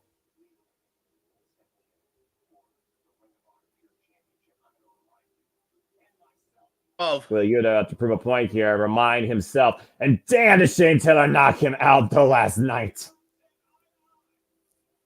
This ongoing war with Change of Emotions and the Blackpool Combat Club comes ahead tonight for the Upper Championship. Here we go, baby. Are they doing this now or are they doing it loud? They're hyping it up, man. You know we're on the 0 hour. They're not going to do this during the 0 hour. Are you kidding me? I was about to say, like, what are you doing this on the 0 hour for? We also know why we're going to mix it up with Pure Foundation. These two are going to stir it up with each other. Billy Starks and Red Velvet for the Ring of Honor Women's World Television Championship. And Athena's prize, pupil, and minion show exactly how much she learned. I still can't believe that sell by Billy Starks and the maniacal smile on her face while doing it. That was so good, dude. And Queen Aminata then dropped for Billy Starks where she stood with the headbutt back at Battle of the Belts 10. And then Billy Starks got the better of Red Velvet, playing her face first in her championship, Shades of Athena herself. Ever since Battle of the Belts 10, we've seen nothing but Red Velvet, Queen Aminata, Athena, and Billy Starks literally go to war with each other without facing each other one-on-one here. But again, it's the third time that Billy Starks will face Red Velvet. In the previous two encounters, Red Velvet did win. But that was a whole different Billy Starks back then. It's going to be fun. There's going to be a fun couple of matches coming up. After Athena called them two raggedy-ass lot lizards, and Billy Starks, they attack from behind, and Athena showing that she's healed the whole time, using the boot to blow their faces. Her figure of seat is coming tonight. So much match, so much more to come tonight as the 0 hour continues to unfold here. Looks like we're getting ready for women's action with, we got a problem. The problem. God damn it. Marina Shafir. I hate it. Well, I mean, if Roderick Strong's going to be in the main event, it only makes sense for his wife to be involved here. And, of course, right now, Marina Shafir is undefeated in Ring of Honor in singles action. Record of 4-1, 8-2 in her past 10 matches. Well, let's see if she improved. Well, I mean, come on, man. You saw her in Blush, but you saw her win that 4-person tournament because you and Walter Cruz will cause. Yeah, I'll give her that. I understand why Moxley gave her so much credit. And Helica Ritz is her opponent tonight from the place here for Ring of Honor and also the Texas area for that matter. And little fun fact for you, also appeared in DPW's first ever episode. So there you go. And of course, our DPW tag champs are still Jake Sullivan and Spiel of My Blood, the new X Division Championship. But ever since the problem with Shafir came back to show exactly why she's a problem for everybody else, she has not been beaten in one-on-one action. And we'll see if the Code of Honor is adhered to referee Mike Posey for this contest. It's never going to be adhered to when it comes to Marina Shafir. Yeah, look at that just blank stare. She's kicking it away. Yeah. Come for that background, of course, in judo and mixed martial arts. Okay. What are we doing? Are we playing patty cake? What the fuck are we doing, guys? I thought she was being a robot. I mean, sometimes, I look at Marina Shafir and she feels like she's a bit robotic in her approach. She adapts to her opponent to find a way to travel. There's a Code of Honor here, too. Well, barely. Wait a minute. Coming the arm, dude. Taking her down. Now, You were saying, Jang? Oof. Married to an attempted fetal murderer. That's all. Stop that. By the way, Jeff, we can hear the background audio. Angelica, that is not a wise move against the problem. Well, she by the way, she held her own chest as if it's got to be affecting you. It's not affecting her. Look at this, though. The hammerlock might be affecting Angelica's wrist, throwing her off of the ropes, though. Woo!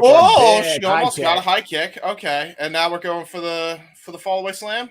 Possibly. Or a knee driven into the ribs while holding her in the fireman's carry position. Sidewinder, attempted catatonic, and Angelica holding on, though. Oh, wait, that Mars Milk is locked in! It's locked in! Mars Milk's locked in! That's it! Oh, I thought she was going for the end of days, and she just turned it into a submission. Yeah, she literally choked her out. That's how she's beating everybody. She smothered that poor person like her husband tried to do my child. Mother's Milk puts Angelica's wrist to sleep. Marina Shafir wins. Well, at least it was quick. Yeah. Had to be quick. She has to get away now before she gets in trouble with the law. Anyway, is my audio better now? Is the background gone? Yeah, you're all set. Yeah, you're fine. And there's a sign right there. Happy birthday! Happy birthday to Roderick Strumrich, Square Prince, live from the side of the backbreaker. That was borderline. Nice showing here by Marina Shafir. And again, we are about a little bit over 35 minutes from Death Before Dishonor. Wait, why does she have eyes on her ass?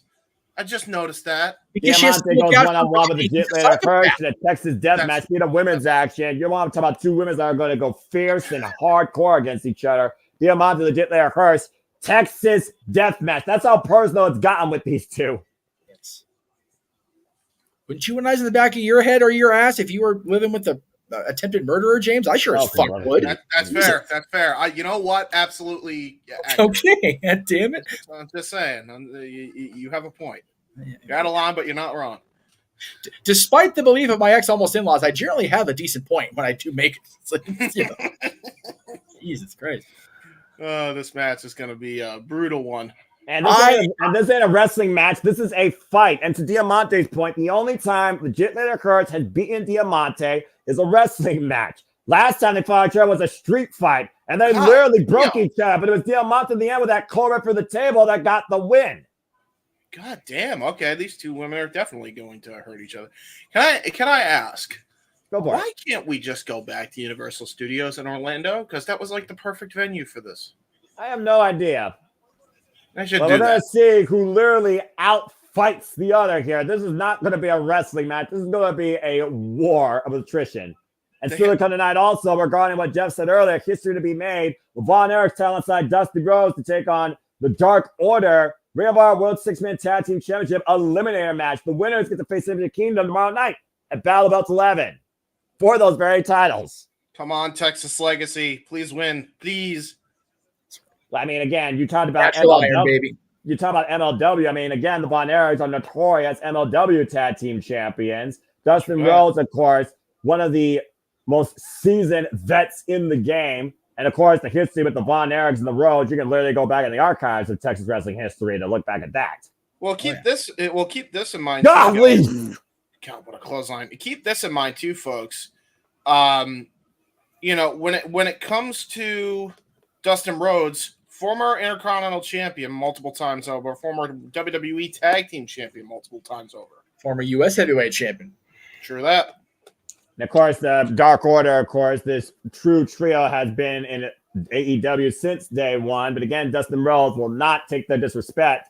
And neither will the legend Kevin Von Erich, who apply the Iron Claw to Alex Reynolds. So sick. That's so sick. Claw. I'm gonna call it like that now. Anytime they put it on, Totally should. And you might see that tonight after the Von Erich Marshall was able to pin 1/3 of the Dark Order. Can they get it done in 6-man tag team action? Championship contention on the line.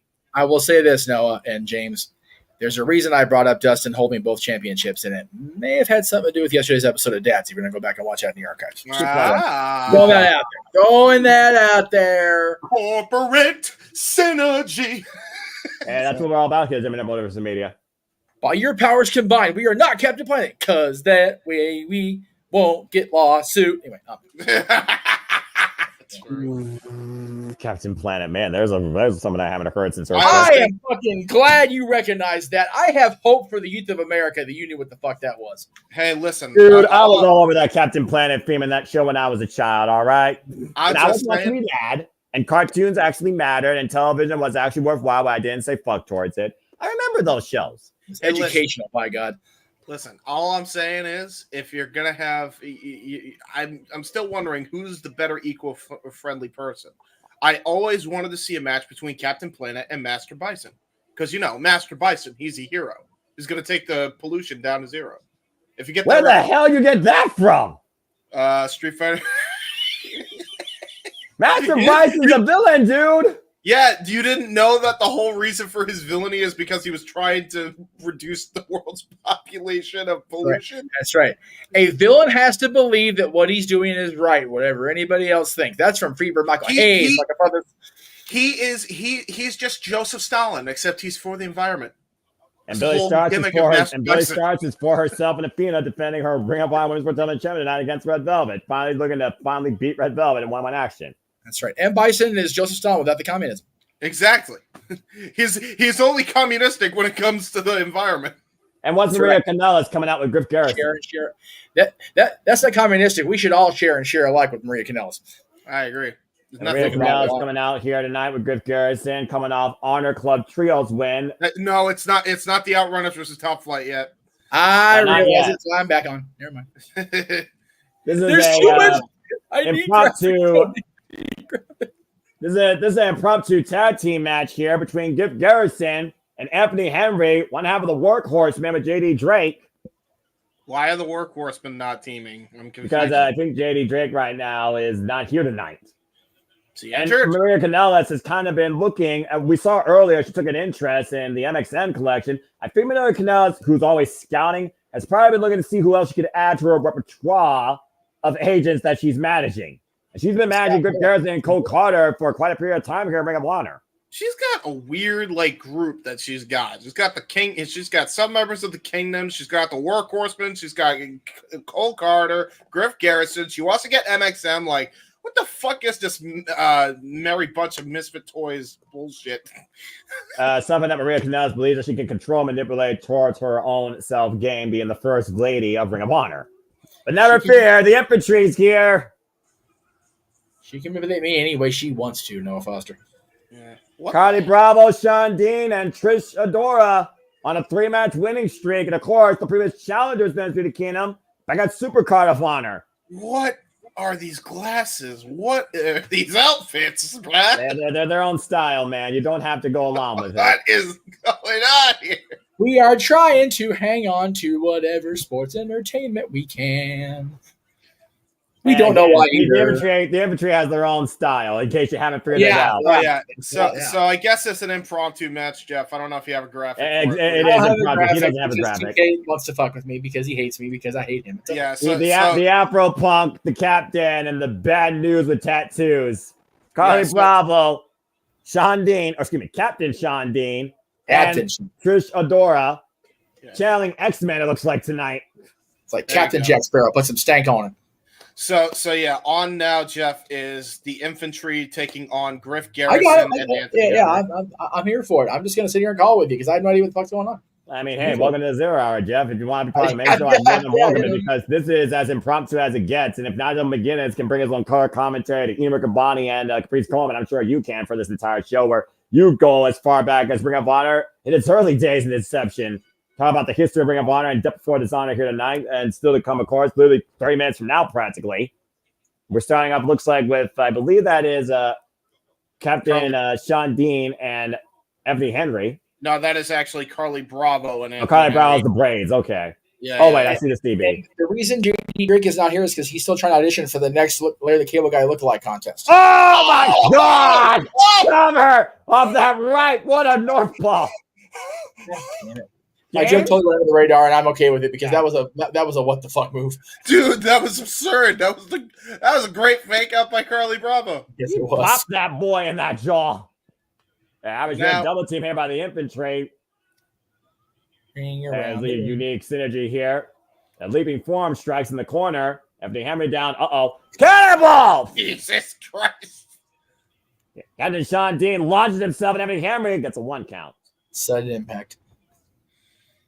Yeah, Sean Again, Dean infantry, though, they've been one of the most dynamic tag teams in Ring of Honor, and there's a tag made out of Griff Garrison. Ebony Henry had enough of that. I mean, guys, this is not a good look. But, I mean, you got 2 halves of 2 other tag teams teaming together with Maria Kanell as the manager versus a United tag team with Trisha in their corner. Well, which side are you going to go with? Well, at least Griff Garrison was able to hit a running forearm hidden blade style maneuver to get some momentum back. I mean, Griff Garrison and Cole Card ever since becoming Maria's boys. I mean, they figured out their way a little bit, and I think Maria still holds on to Serpentico's mask to this day, by the way, after their fallout with the Spanish Announce Project. So it's like Maria's whole gimmick, she just wants to collect the Island of Misfit toys? Like, I'm confused. I really don't know what Maria's MO is anymore, Ring of Honor. She just does whatever the hell she wants, and who's going to question her? All right, Not fair me. enough. Really not me. About to say, you're gonna question the first lady of Ring of Honor? I'm not. No. Well, I mean, if she wants to manage talent, she could just be the general manager of Ring of Honor. I mean, Well, we got board directors for that. Remember Paul White and Jerry Lynn. Yeah, so just join them.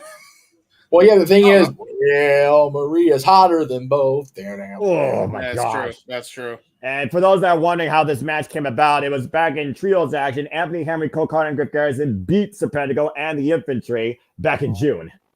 Okay. And Anthony Henry right now, Garrison's going hybrid wrestler. Remember when I had a promising tag team with Brian Pillman Jr.? Yeah, neither does AEW. Dude, what is so crazy to me is that Lexus King is still not winning matches, barely ever. Oh, I know. It's just so maddening. Like, what are we doing? That's why he broke Eddie Forbes' hand this past Tuesday in NXT. We are just 27 minutes and 2 seconds away from Devil Rosar taking the airways here. Anthony Henry trying to trap a submission here. Grabbing both arms, and Maria pulling back on the ropes. Very, very good. Wow. Very good tag team maneuvers here by Griff Garrison and Anthony Henry. Surprise. And quite literally, the infantry got out of that by the skin of his teeth. Yes. Mhm. And to back God. His King point, we are finally getting not only a elite figure from him, but they're pairing him with a figure of his father. So that's awesome. I love that. Respect. Finally get a Pillman Jr., a Brian Pillman figure after a long layoff of nothing from them. So that's awesome. Is it great? Now Bravo up and over, sunset flip, roll up, cover, 2 counts. Anthony Henry. Oh, man, he's the knees. That's absurd. Wow. Tornado DZ flip, Anthony Henry floats over, cover, lateral press, not enough fireweight, 2 count. By the way, there's a reason why they have been winning the DPW tag titles because they are bad MFers, the workhorsemen. Yes. Like Griff Garrison. Yes. Yeah, about to say, JD Drake, one of the last real workers of the business, if you ask him, and a huge supporter of Garrett. Carly Browderman faced first in that turnbuckle. Griff Garrison now legal, by the way. Trisadora, though, trying to hype Carly Brown, make the chat to the captain. Captain stands on deck.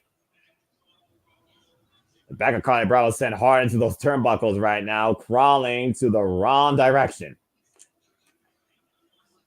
And Griff Garrison. He went that way. Should go this way, I think. Oh!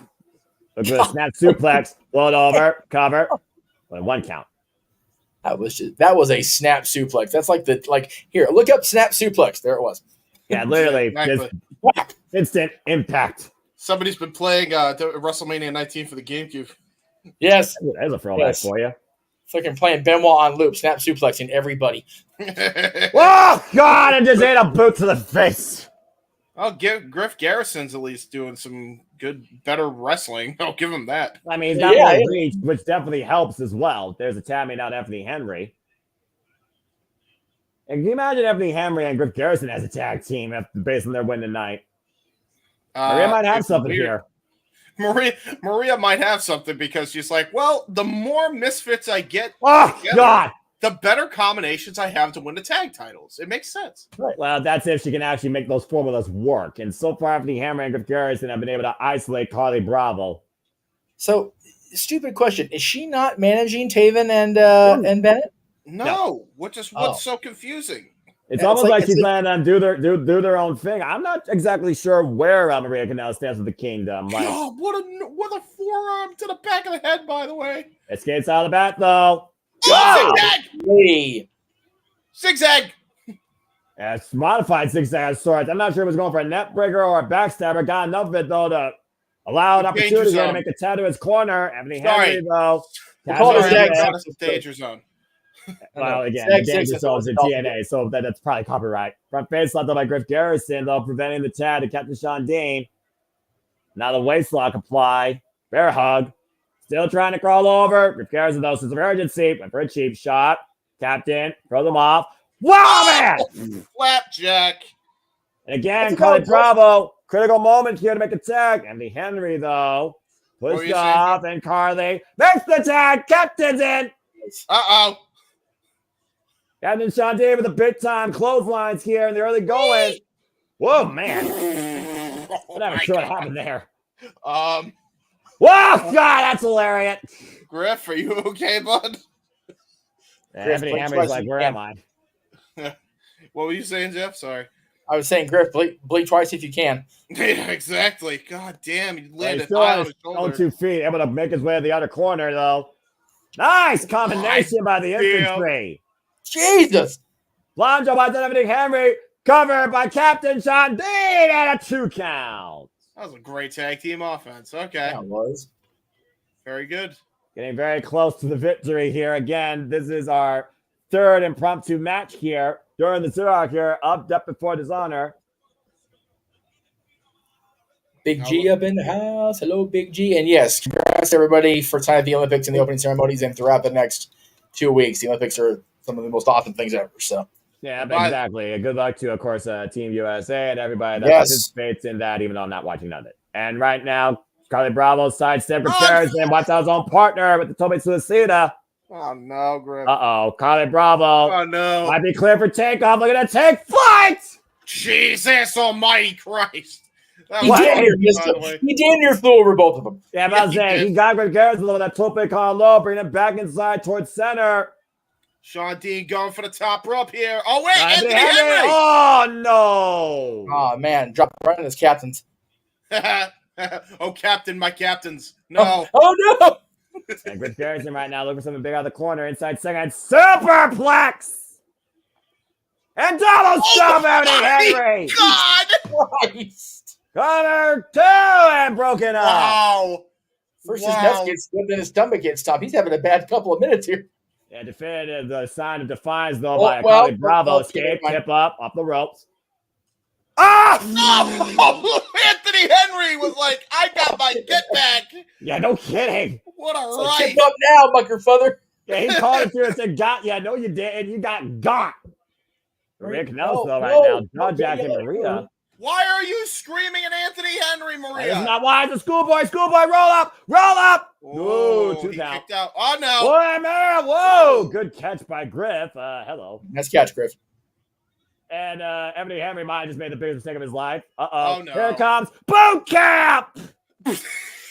Drop and give me 20. It's over. Anthony Henry falls to the infantry. Yes, it is, Jeff. It's called boot camp. Is it because it's a boot? It's because of how campy the gimmick is? Or yes? Okay. Yes. Yeah, call it a final drill as the infantry gets the win here tonight. That would have been a better name. And again, we talked about before. Maria doesn't exactly translate well for James. It'll break his brain. Well, again, we talk about, though, again, the Devil of the Ring of our tag team division, the infantry. Great win here tonight. Oh, that was fun. With a campy gimmick and a boot because it's funny. I understand the reference. I mean, again, Kevin Sean Dean, also former serviceman for our country. That's right, absolutely. With that, so I mean, the whole boot camp thing just makes sense with the entire presentation. Now, I will say to Sean Dean, since this was his group idea, God damn it, Captain, you're a goddamn genius. That's right. At ease, soldier. At ease, James. It's okay. Infantry with the win here tonight during the Double 0 against Grip Garrison and Anthony Henry. And Maria Canales does not look happy. No. Yeah, you think? But nothing to fear with the infantry's here. Congratulations, Captain Santini and Carly Bravo. Trish Adora is way too involved dancing with that song. I'm telling you that, but she's joined that shit way too much. Well, I mean, again, wait a second. Whoa. Top flight coming. Well, now we going forward. Right. Well, they are in tag team action as well. Damn. Darius and Johnson Martin and Action Andretti. Foreshadowing. Oh, hey! These guys got no respect for each other. They literally were involved in 10-man tag team action last night on Ring of Honor and got the W. That's true. I was just about to say. I mean, this seems like it could be an infantry in and of itself. I mean, look at the 5 individuals plus Trish Adora in this. I mean, you got a small militia there. Basically, is what you're trying to create, James. Ooh, yes. The high fly, the airstrike. Book it. There you go. Top Flight 3-1 in their past 4 matches. Current tag team record of Ring of Honor 2-0 as a duo. And to Darren's point in the chat about Ring of Honor displays your wrestling, I tend to describe Ring of Honor like I talk about Mike Trout. Ring of Honor does that wrestling thing good.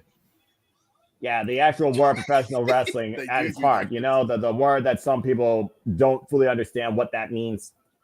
Meanwhile, let's go back to the 80s with the youngest man alive. The Outrunners. Dude, these two should be teamed with freaking Johnny Swinger. Like, they should be in that. You should be a part of this whole thing. And it looks like they got a person in their corner here tonight. What the fuck is this? Not sure. And again, Turbo Floyd and Truth Magnum. As old school as they come. Synthwave 80s and neon and bright colors live in 2024. Thanks to these guys. And I love it. They sure do. They sure do. It's a throwback and I love it. Visors are still cool. This team just makes me have fun in tag team wrestling. I'm not going to lie. I'm enjoying the presentation, but if the one with the visor and the stringy blonde hair goes, dude, I'm the fuck out of here. I'm just saying it. I'm the fuck out of here. All right? I ain't having no Michael P.S. Hayes rip off on my Ring of Honor. No. Who is it? Who are these people? What is happening? I know Truth Magnum and Turbo Floyd. Sorry, run away. Who's the female? Maybe she's their precious to their Freebirds. You know what? You know what? Maybe so. You got a good point there. Connor will tie up here. She's precious until somebody tells me otherwise. And then Turbo Floyd took a cheap tactic, grabbing the braids. Truth Magnum in, isolating Darius Martin. There's a tag now to Turbo. And nothing fancy about this. Freaking long, stringy blonde hair, chest hair for days. I am in the 80s.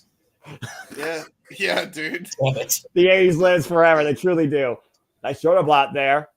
This is basically what FTR would have been in the WWE had to stand there like right longer. For fucking real. That's a scary thought, but you very well might be right. Drop down there by Darius Martin. Drop kick! Almost hit him. Anyway. Yeah, look at Darius Martin there going back in time. He went so far back in time, he missed the drop kick and sold it anyway. Drop kick! Well, that time he didn't miss. There we go. That fucker didn't miss. Yeah, Truth Magnum got caught right between the eyes. Hi, welcome Jeff on the call all night. This is fucking awesome. I'm loving this. By the way. Oh, wait. Sidestep. One, get take! What is happening? Dante Martin's fire. That's what. Axe handle and sold it by spinning around. This is the 80s. He's even selling like the 80s. Oh my god, that's hilarious. This is too much fucking fun to be allowed. I tell you what. Yeah, wrestling just needs to be fun sometimes, and this is the definition. That's right. Now, once again, to Turbo Floyd. Turbo Floyd, I can't even say his name without cracking. Jeff, you're breaking. Dude. Jeff, I'm trying to call a match here. Get some insights inside Dude, of us. Swinger should be a part of this. Like, get Oh him God, hired no! and Don't you team put him that up. on the apron. Yes, I do not do need it. Johnny Swinger and Ring of Honor with these two. Dude, Or it the will be the Studio. most. Are you dude, kidding me? Absolutely not. Oh! Good combination there. Covered by Darius. There we go. 80s Unleashed. These two, Johnny Swinger and Zicky Dice, book the fuck out of it. Yes, No! yes. That's way yes, too outlandish. Dude, it would be the most over Johnny Swinger's ever been. Oh, dear It's God. valid.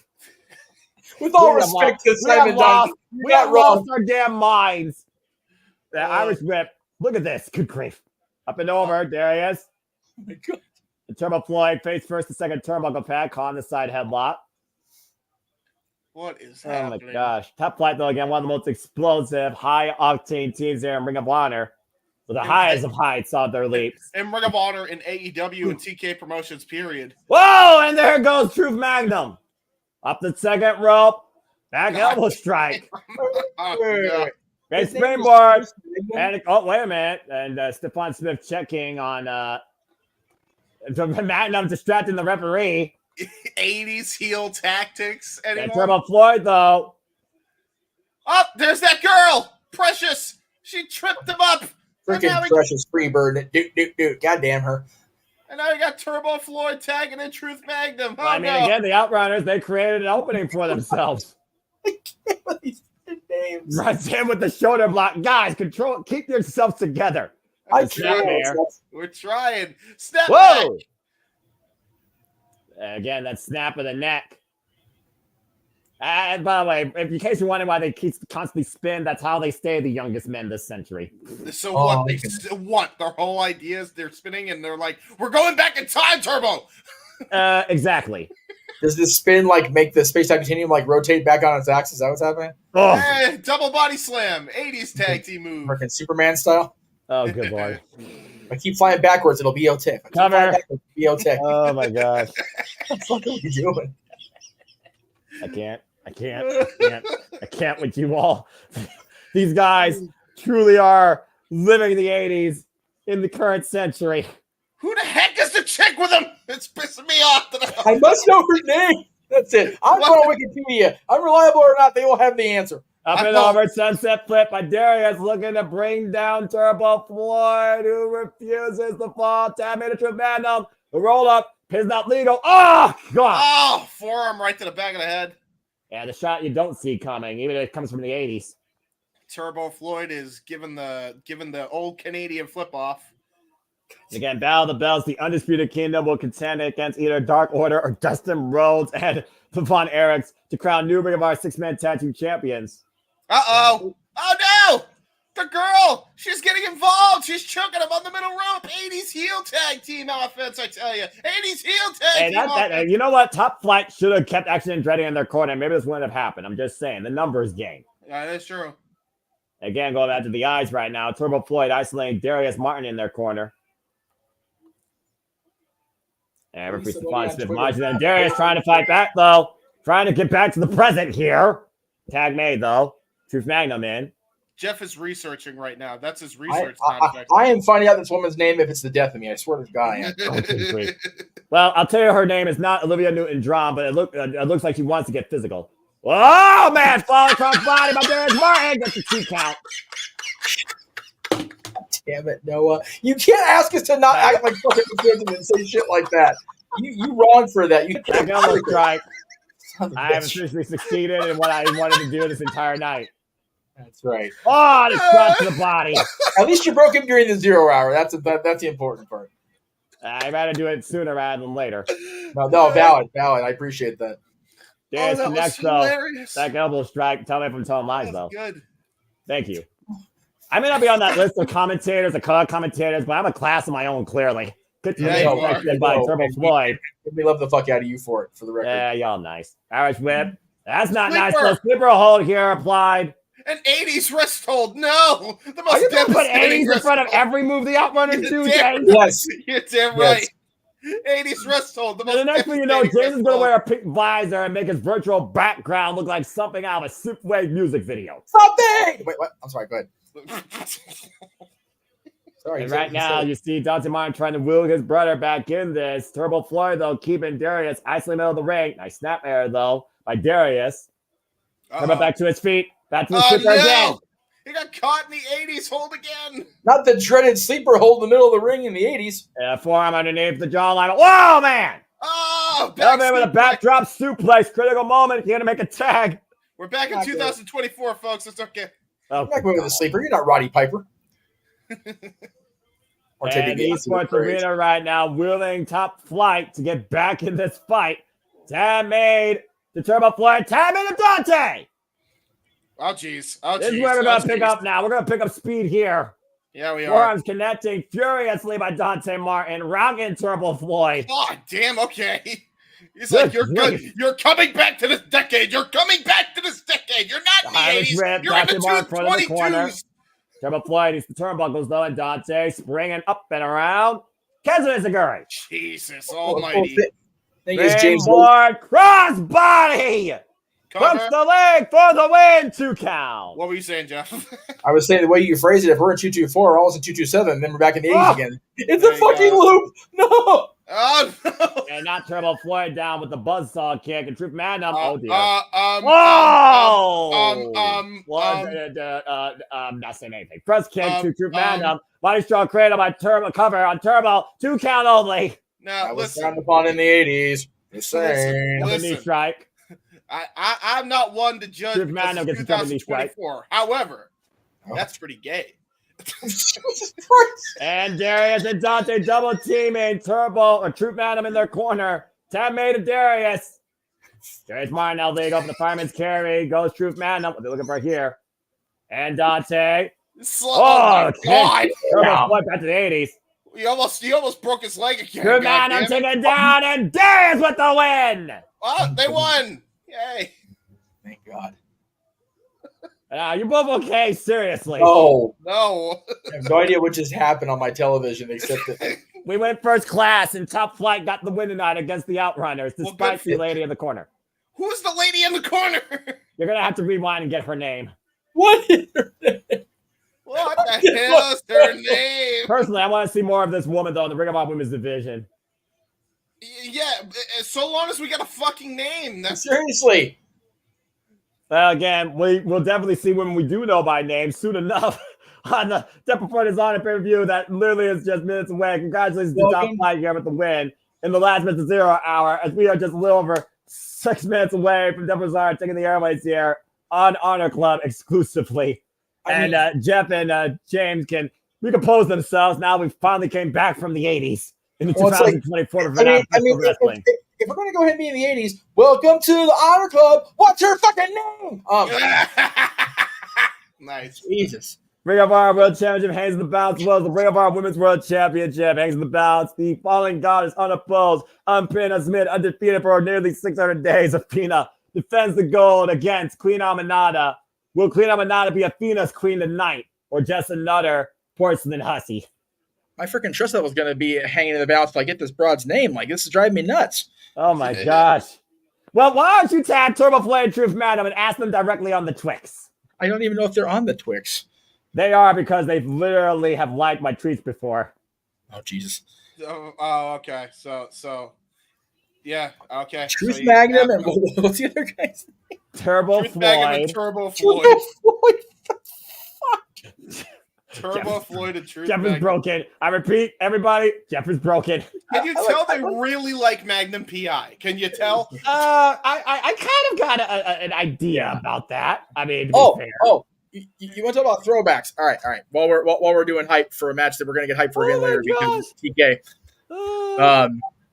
So came out, and I'm sure we'll talk about it more open mic night, but came out that originally TNT matched the offer from the conglomerate, not Ishii and Kyle O'Reilly, about the NBA TV deal, and it didn't matter because the deal went through to bring the NBA into Disney and Amazon and NBC Universal. You know what the best part about NBA coming back to NBC is? Mm-hmm.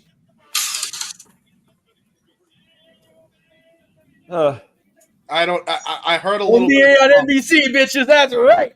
I was about to say I couldn't really hear the sound, but I heard some drums. It's the theme they used on NBC, and I only know that song because when I worked at Six Flags in the arcades, they had an NBA on NBC, like freaking big ass like pinball game or whatever. There you go. And that shit played all day, every day. For an 8-hour shift. You'll go a little Oh, Yes. I know what you're talking about. AEW used that during the Best of 7 series. That's the Monday Night Basketball Oh theme. my god! Yeah, they did, didn't they? Yeah. They actually I don't like. They're not going to acknowledge that shit on television because they suck. Of course they not. poached the fuck out of that theme. Like, damn, that's shady. John Tesh wrote that shit. That is freaking round ball rock. Like, no, you poaching. You wrong for that, TNT. So, Oh my gosh. I want so bad. So this means then that AEW did get. We know why AEW got the HBO Max deal, right? Yeah, because we need content. Please help. Yes, because WBD is losing the NBA for the first time in like 30 years or whatever the hell it is. Yeah, good for them. See, look at how dangerous he is. He's attacking from behind, making people bleed with a smile on his face and wearing glasses. So you can't hit him back. It's improper to hit a man wearing glasses. He is just a bad person. This Roderick Strong. It's terrible. Yeah, he is. And he attacked a man. He attacked a man after he just got done with blood and guts, after bleeding all over the place. Right? He's attacking him when he's barely got enough blood. He's a rotten human being. Man. Rotten human being. How dare you? That being said, James! We got to prepare for our main event tonight at Death Before Honor. Mark Prisco defends the Ring of Honor World Championship against Roderick Strong. Holy fuck, that scared the shit out of me. Seriously, no, jump scares are a thing. We're just in the 80s. Jump scares. How do you think Arcadia and Renee Paquette feels every time Roderick Strong comes in yelling somebody's name out of nowhere? Commander, of course, goes a Lucha exhibition against the Beast Mortals. That's going to be a very unique match in itself. AAA versus CMLL, as we see the two can coexist and also be in competition. And I'm running down the card right now, in case y'all are wondering. Dark Order and Trios actually against Dustin Rhodes and Marshall and Ross, the Von Erichs. Winners go on tomorrow night to battle. It's 11 to crown brand new Ring of Honor World 6-man tag team champions. So yes, for those who pay attention, there's going to be a champion crowned on Battle of the Belts and Never Change Hands. And Diamante legit later hurts like to finally sell the score once for all, not a wrestling match, but a Texas death match. We got a pure championship match between Wheeler Yuta and Lee Moriarty, the pure title on the line. Two of the best on the mat in the ring. This is going to be a barn burner. And Billy Starks defends the Ring of Honor Women's World Television Championship against Red Velvet. We're going to stir up a different recipe tonight, but it's a recipe for victory once again for Red Velvet. Or can Billy Starks finally beat somebody she hasn't beaten yet? And as her teacher oh, wait, no. Okay, they fucked me over with that one. You are never prepared. I tried. What the fuck? That's unnecessary petty, though. I'm just saying, fucking Tony, fuck you. Wow. Hey, we're a tag team here, and the tag team title's on the line. The SB King defends against the conglomeration Combat Tomohiro Ishii, despite the fact we got Trios commentary tonight. Go ahead. There's the graphic I was waiting for. Athena, the teacher, goes up against Queen Aminata in the Ring of Honor Women's World Title match. This is going to be a match full of bad blood, Noah. Yeah, no kidding. And again, so much ahead here tonight as Death Before Dishonor is literally about to take the airways here, folks. And you can join us on the other side. Become a member of Honor Club tonight as we get ready to go. Death Before Dishonor is about to officially start right now. Oh, boy, this is going to be a fun night. I've already broken James and Jeff, so I've already had the greatest night I could have this week. I love this shit. Jeff and James are broken. I need to see Sarah wrestle again at least one more time, please. Yes. That would be cool. And put her in the damn W Hall of Fame. Say, put her in all the Hall of Fames. Like, fuck. Every single Hall of Fame. Yeah. Pro Wrestling, TNA, WWE, do it. And just show some fracking respect. How hard is that? By the way, I was laying praise on Tony Schiavone for his call of Camille's debut. How is he just now having his first Hall of Fame induction this year? What are we doing? Good question, actually. I really don't The man's a treasure. It's just on a black screen. Yeah, you gotta wait for it to literally transition. As you look at the thing, it says for the launch festival, you gotta wait for it to actually come up. That's right. Okay. Remember, unlike TNA, who still does not get the TNA Plus. No, you don't refresh. You just literally wait a moment. Like they do that. Hold up and they transition. Unlike TNA Plus, that still doesn't know how to do that. pisses me off. But what do I know?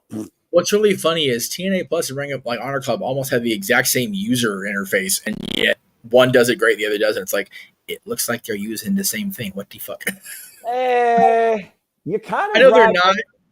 Well, I christen it more to there's the FBI.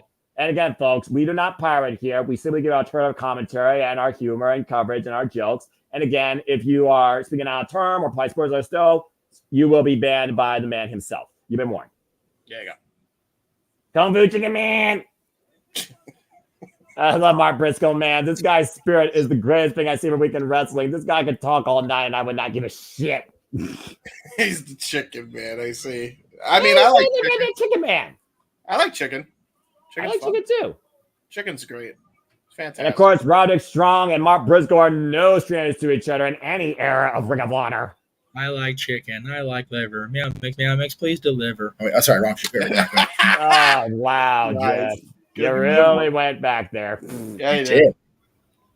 What I the went hell? back to the 90s, moving back to the 60s. I didn't even go near the 80s that time. And I'm officially followed by one half of the Outrunners on the Twix. Nice. Ask him who the fuck she was. Yeah, please find out what the answer. I don't know. I don't know if I'm going to get that answer, guys. Calm the hell down. I don't give a fuck who wins the title tonight. I want to know what this bitch's name is. You have access to a DM. We have the technology. Right now. You can't fix this though right now. This is a great way to distract us during our cold opener. I'm just saying. Hell yes. Oh my gosh. It's going to bother me to my very core and my actual soul. Yes, Trey and Matt, I have one, even though I'm a ginger. You have the access to DM. You have the power to DM now. DM, who was it? His name is Truth Magnum. Okay, so Magnum followed you. Okay. So slide into Magnum's DMs and, yeah, find that. Thank you. What the fuck? What is happening? I don't know. We need to know. Oy vey. I don't know because they don't know her name, so I don't know what's happening. Oh my god. That's hilarious. Right. All right. Maybe start the fucking preview again. It's already gone off the damn rails. And here we go. That was just a 0 hour, though, to be fair. Yeah. Well, while no one is busy DMing and finding out who the fuck that woman's name is, we are live here at some arena in Texas. Welcome down to the Esports Stadium. This is Ring of Honor Zone. Welcome to Multiverse Media. This is our Friday night special as Bobby Cruz brings us into the night show. Hope you enjoyed tonight's presentation. I'm Noah Fawcett with James here alongside the man who's there, the marquee, Jeff motherfucking Meacham. We've already had a wild 0, and action's going to kick off fast and furious with Lucha Libre. As the Beast Mortals goes one-on-one with Commander, we have 9 matches on the ballot tonight. Are you guys ready to go tonight? I am. And welcome everybody to Death Before Dishonor. Again, please remain spoiler-free for SmackDown and Rampage and the Olympics. If, again, there are those that might be in competition tonight, and there also might be some events that fall. Stay on topic. Hope you enjoy the conversation, the coverage. Please subscribe, comment, tell a friend. And if you want to dictate the conversation, donate a dictate, Casnade Steelers, Jeff Meacham, never Greg Trade Brand, Super Chat. It is truly as simple as that. Thank you, everybody that's been tuning in so far. Darren G, Big G, Safety, Walter Cruz, Wesley, everybody that's been involved here, Daniel. I hope everyone's had a wonderful time as far as we have, especially after I broke James and Jeff earlier. And we're about to get ready to fly with the Beast Mortals and Commander. James, this is going to be one hell of a night. Yeah, it is. And look at Alex Marvez just hopping. He got hops. Goddamn. And Commander, by the way, AAA World Cruiserweight Champion right now. Okay, with a record of 4-2. Okay. I'm going to say this now then. Okay, so AAA and CMLL, they are working together. That's huge. That is massive. This is an official match between AAA versus CMLL. Number 1. That is correct. Number 2, there was a picture shown by Drew McIntyre earlier this week where he was with Jackoff Perry. Some fuckeries, I think, about to be afoot in a few months' time, folks. Hey, be on the lookout. You might be onto something, to be fair. There's so much fuckery that when James said there's fuckery going on, he briefly slipped into Christopher with his walking accent. Good grief. I've been dealing with British comedy all week with Jimmy Carr and Rachel Riley. Now I got to deal with Christopher Walking for a moment. Jesus Christ almighty. Christopher Joaquin? Wait. Who's Christopher Joaquin? Did River Phoenix and or Joaquin Phoenix and Chris Joaquin get together? Not tell me. Code of Honor. Can you imagine the Trying to be here, too. combination? They shake hands, and Maybe I should just have Christopher Walken call this match. Oh! They shake hands and Tires whip in the corner from side to side. I don't know why he's not going vertically. He's going diagonally. Oh, the neck crank! All right, seriously. Wah! Yeah, clothesline. That was fucking funny.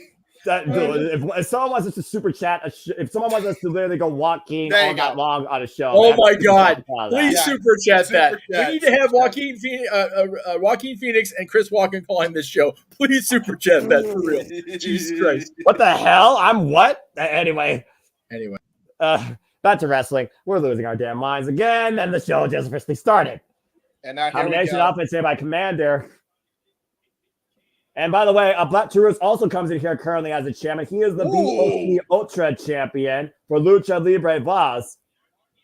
Ducks their knee, and again, the speed makes him hard to hit. Crossbody caught, though! Yeah. Off the ropes! Uh-oh. Whoa, Oh, God. oh. What the big drop kick back of the head. Beast Mortos rose outside the ring. I don't think I've ever seen somebody land on their feet from a fall-away slam attempt. That's a first. And the crowd coming alive, and Commander might be looking to take flight.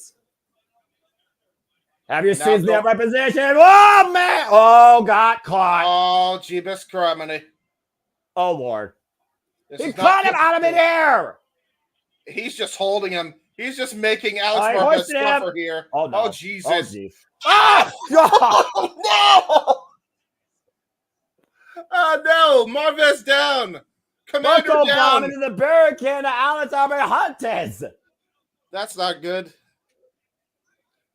God damn. Man. I just noticed Beast Morto's mask actually, like, anytime he growls, the mask opens up. Anytime he talks. That's sick.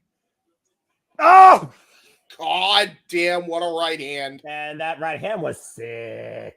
Yeah, I think Commander is in for a long night. And I'm about to say, is there any advice you would give Commander in English or Espanol? Please let me know in the chat now as he's driven into the rain post. Jesus. Yeah, I don't know if there's much advice I could give him in the moment. I mean, I would say use his speed to his advantage, but he just tried that, and Mortos is like, nah, fam. And this is accurate. Oof. Do we have Mortos, though? While Mortos is decimating Commander Noah, have you gotten a response back on the girl? No. Why Okay. are you all so hell-bent on learning that woman's name? Because we have ADHD and we want to make sure that we know our shits. That's why. Oh, my nice. goodness. Nice chop, though. Oh, My God. You just pimp slapped him all the way to hell. Beast Mortos just absolutely leveled the Cruiserweight Champion at AAA. This is not good. And right now, this is not the night you do want to take the Beast Mortos likely, and Commander's learning that the hard way. Okay. Did he just blow snot into his face from the mask? Oh, I'm so confused. I know what's not confusing right now. The fact that the Beast Mortos is in full control of Commander. Commander though with the rope through. Shoulders down, chop the legs, cross leg, 2 count. Referee Brandon Martinez for this match, by the way. Beast Mortos runs in though into a boot. Now going for another boot. This is exactly what he needs to do. Just he needs to neutralize the power of the Beast Mortos because speed is only working somewhat. Nice T. Harris there though. That was a great TRS, and he had to get all that leg strength to turn him over. But here's the problem. Beast Mortos is only down to a knee. And I think Commander right now is just trying to readjust his mask to make sure he can see. Yeah, After getting jacked in the jaw how many times? Beast Mortos catching it again. Overhead. Military press release across the top turnbuckle. Texas skyline. Oh, God. And a ribcage landed fresh on that turnbuckle pad. Yeah, and that's the metal part of the turnbuckle pad, by the way. There's like the thinnest layer of curtain over that steel. Take a look again. Ooh. Jesus. Man. Commander now- literally just got his breath back, and now Beast Mortos is looking to use the exposed steel underneath that pan into your point. That's not good. Oh, God, if he hits this again, this could be a disaster. Yeah, Thunder Rosa knows exactly what that feels like, courtesy of Lavero Gataya Valken, the Virtuosa, Diana Perazzo. And he's going to do it again. He's going to do it again on the exposed steel. Whey! Oh, he got countered. For a disaster. Yeah, he did. Commander needs holding to those go out ribs, of here. though. So the follow up, a spin over. That's in the apron, though. Catches Beast Mortals and Guri. Oh, That's man. jawbreaker. Again, trying to use that high-flying offense. Again, you can't breathe. It's hard to fly. And now he's going to try to go to the top rope here. Commander taking it to the skies. Beast Mortals, no. though. Oh, no. Uh-oh, there goes the Commanders. And again, closing the distance. Slow the follow up, and Beast Mortals shut him down. Now Beast Mortos looking to do a move on the apron here. Oh, no. Uh-oh. Oh, no. The fireman's carry. And cry ring. And Beast Mortals and exposed steel. Throat first. That might be the momentum that Commander needed here. And right now, Commander needs to take the advantage here that he's created himself. Yeah, he does. Oh! Commander up and around. Catch that DDT! Pulling a Sami Zayn El Generico-esque with that tornado DDT. Yeah, I think El Generico, though, is more appropriate considering we're dealing with Commander. I still don't know what happened to that guy, by the way. Yeah, right? Where did he go? Where did he come from? Where did he go? Where did he come from? No, I remember in PWG, and I think he's doing like an orphanage thing or something. I'm not sure. Oh, good for him. Crowd coming alive here for Commander at opening contest as people are hell bent on me trying to figure out a young lady's name. Yes. Ugh. Yes. Get to the midsection. I'm focusing on the wrestling. If we get a lull, then maybe I'll try again. All right. Besides, Turbo Floyd and Truth Madam are trying to stay young in the 80s, and they might be getting physical therapy from that woman. We don't know. An elliptical. I don't know. And right now, Commander going up to the top rope. Looking to fly here. Beast Mortos in the drop zone. Yeah, he was in the drop zone, and then Mortos got himself away from that. And the crowd get that moment. Thinks he outsmarted Commander. Commander, though, on the apron. What's this? Uh-oh. And Commander, look at this hurt. Oh, lunge out there with the other strike. Pump kick. Yeah, great forearm there by Commander. Oh, what the hell is he planning on here? Up, off the shoulders. Wow! What? He just did a handstand on his shoulders into a tiara off the apron. Incredible run off the apron to the floor. That's absurd. What? That brought the eyes to their feet. Take a look again, by the way. That DDT in between the ring post and the bottom and second rope, to your point. He's using this momentum for sure. He's got a good low center of gravity, and that's all in the legs, all of that. Both of those maneuvers. Yeah, right. Oh, and shit. right now, Commander, uh-oh. Oh, man. He's going to do the tightrope walk into the crossbody. Most comfortable. Boom! Holy shit! Fellsbury flop, and he got all of it. The twist and the dive. Dude, the Commander is so on good. both men right now. Commander literally going for broke. This and thank you, by the way, to everybody watching across all outlets here. Look at this. This is absurd, man. Look at that. Boom. Fellsbury flop off the tightrope walk, off the turnbuckle. He may have caught the mask, one of the horns of Beast Mortos, but he still got all of it. And right now, you see Commander just trying to get his breath. Notice the way his chest capital is rising and falling quite heavily. Following up with the Beast Mortos now. Nice PK kick. Bringing Beast Mortos back inside the ring. Still favoring the ribs, though, and his back. You see him grabbing his side. Catching coming in with Izaguri. And now Commander might be looking to spring off the top rope. What? God! What? Poison Rana! A springboard Poison Rana? Are you shitting me?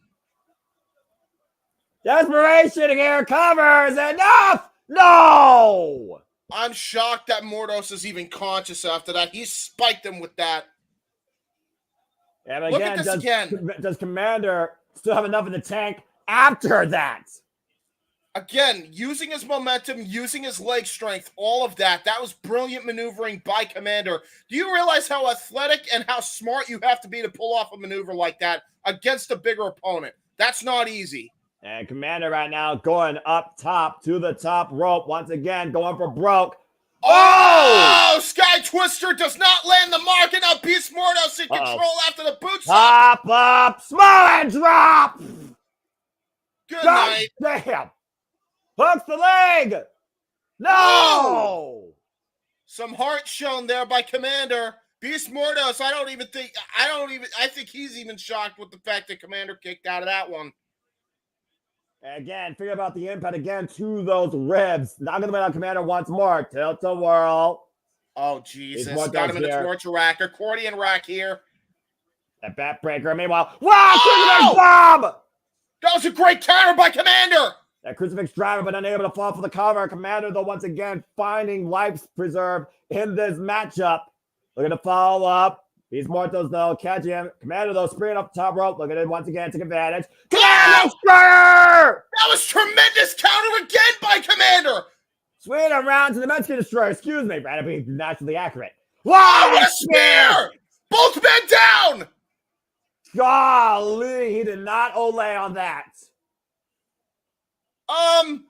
Folks. Damn. We're already at follow this territory, and we're not even at the end of the show yet. James, may I remind you what we're watching? This Ring is of Honor. Ring of Honor professional wrestling. Goddamn. Yeah. But forever, I agree. Crowd is absolutely losing it. This is professional wrestling to the highest degree. Again, literally blowing the doors off what you expected here tonight from these two. And what was literally brought together as an exhibition of CMLL versus AAA. Beast Mortos sit up and over. Lands on the apron. Oh! Commander face first, top turnbuckle. Yeah, now Beast look at Mortos. this. Oh, got caught with an uppercut. Yeah, I'm about to say Mortos, though, again, he still looks like he has more in the tank. What's Commander looking for here? Oh, geez. Going to go for a Hurricane Rana, I think. Oh, dear God. What the Up hell to is the he got top planned rope. here? Hooking up. Beast Mortos. And Beast Mortos. Oh, no. Might be changing his. Oh, God! Ow! Mother effing bomb by Beast Mortos! Cover there. Is it over? Beast? No! What the hell? How? That is one of the most aggressive drops of a power slam I've ever seen in my life. Yeah, military press, mother effing bomb, shades of John Zandig of all people, and it still was not enough to get the win. That was absurd. Golly. A slam dunk, but still did not get the three. Commander still fighting back somehow. Throws the Mortos in the ropes again. And both these men picked up speed. Commander up and over. Looking for a Niner. Mexican Destroyer! What a tremendous maneuver by Commander. Are you kidding me?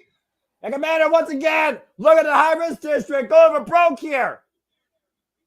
And reconsidering, though, his position. Beast Mortos, though, in between the middle ropes here. Commander, once again, look at the ropes like here. The running shooting. Mortos out of the way. He got countered, and now Beast Mortos got him. Tilt-a-whirl. Uh-oh. Oh, no. Oh! Accordion rack backbreaker. Now going for the finish. Power driver! Into the cover. Beast Mortos has done it. Wow. I swear, Wow. I just got taken back in time. We were talking about being taken back in time more earlier. I swear I just watched a modern-day version of Rey Mysterio and Psychosis. The Taurus driver by Beast Mortos gets the victory tonight on Commander in one of the damnedest Lucha matches I've seen in a while. And look again, by the way, in the finish, to your point, transition from the backbreaker, immediately hooking up Commander. Godly. Dude, this was the best. Like, you couldn't have asked for a better showcase of AAA versus CMLL if you tried.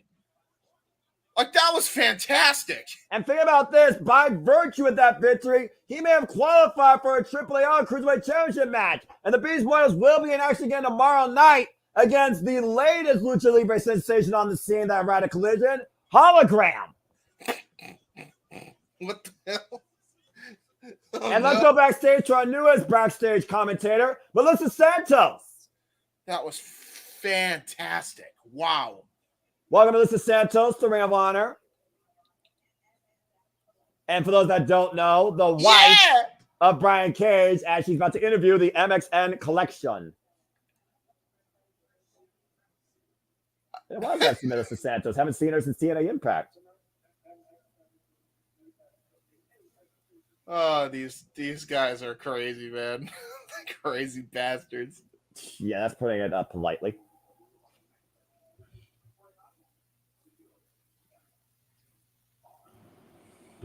Whoa.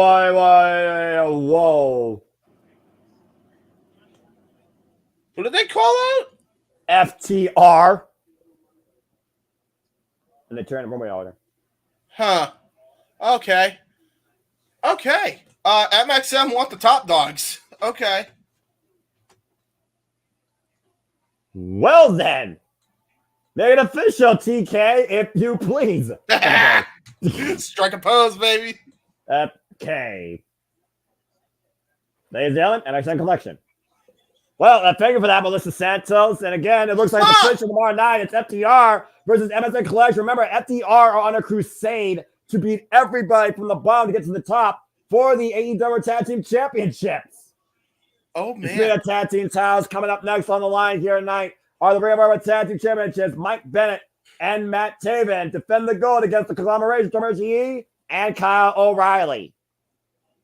Oh, jeez, I could breathe for a moment. Yeah, seriously. God I need a damn. drink. That match was so good. Jeff, did you see what the hell we just saw? Get on commentary while I get a drink. I mean, if he wants to get on comedy, he's more than welcome to in his video packages, but I know he's also had issues throughout the night with technology. So, I mean, again, that was one of the damnedest Lucha Libre matches I've ever seen.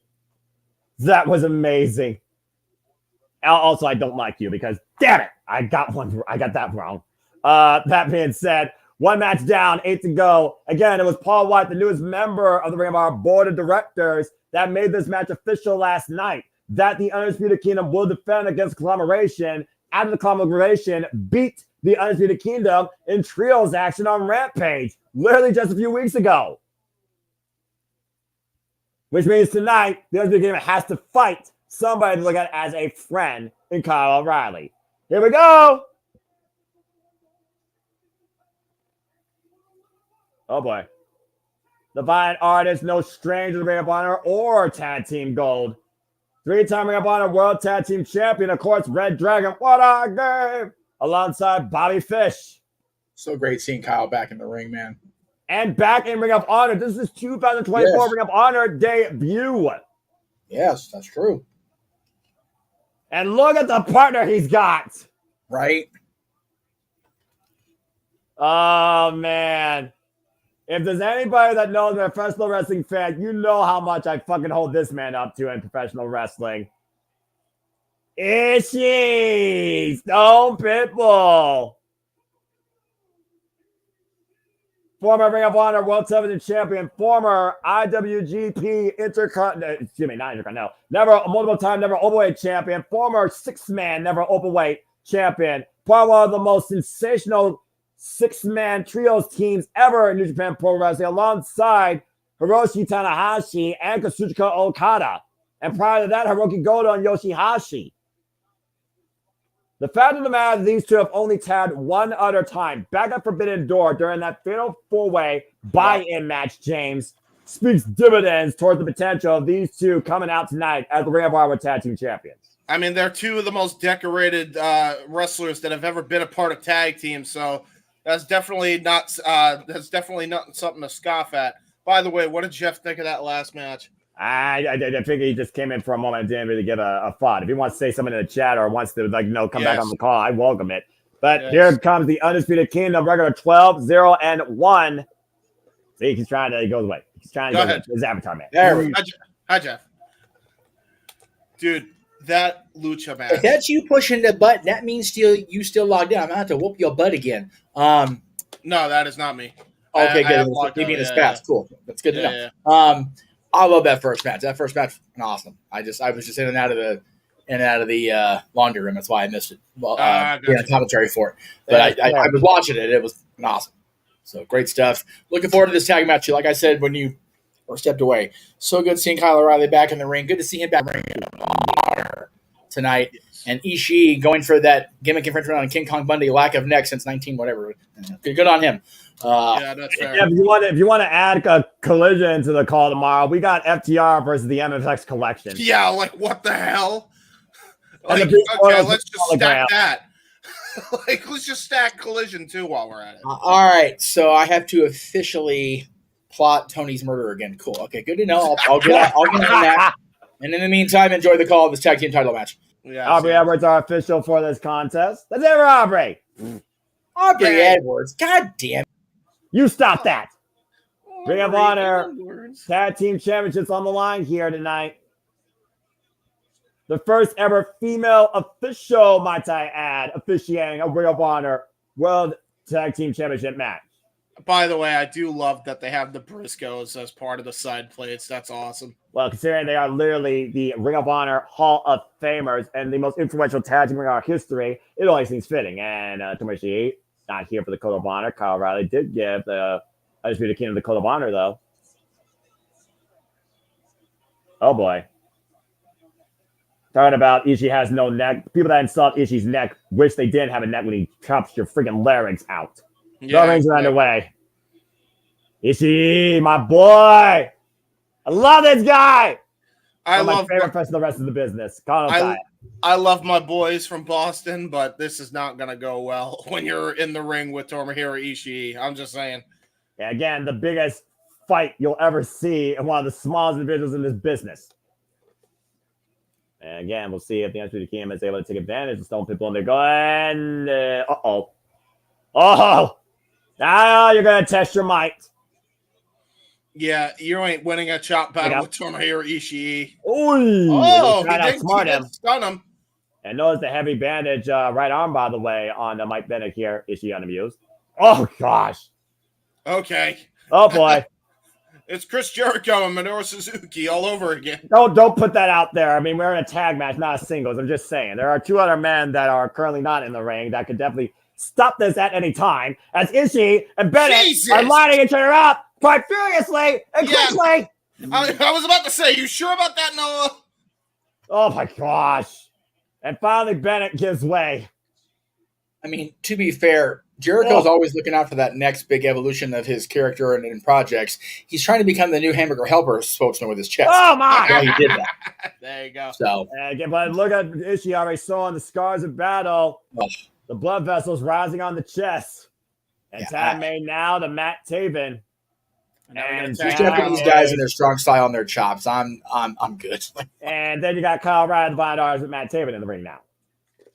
The waist lock applied here. And again, Kyle O'Reilly right now, traveling arm, the hammer lock, ankle pick though by Matt Taven, former Ring of Honor World Champion, former Ring of Honor 6-man tag team champion. Of course, the NXT King will be in action tomorrow night on Battle Belts 11, contending for those very titles. I was there live when he won the Ring of Honor World title. That was awesome. I still hate you for that, and I hate SC for the fact that she was right that night. Damn purple ladder, Melvin. Oh! Elbow strike.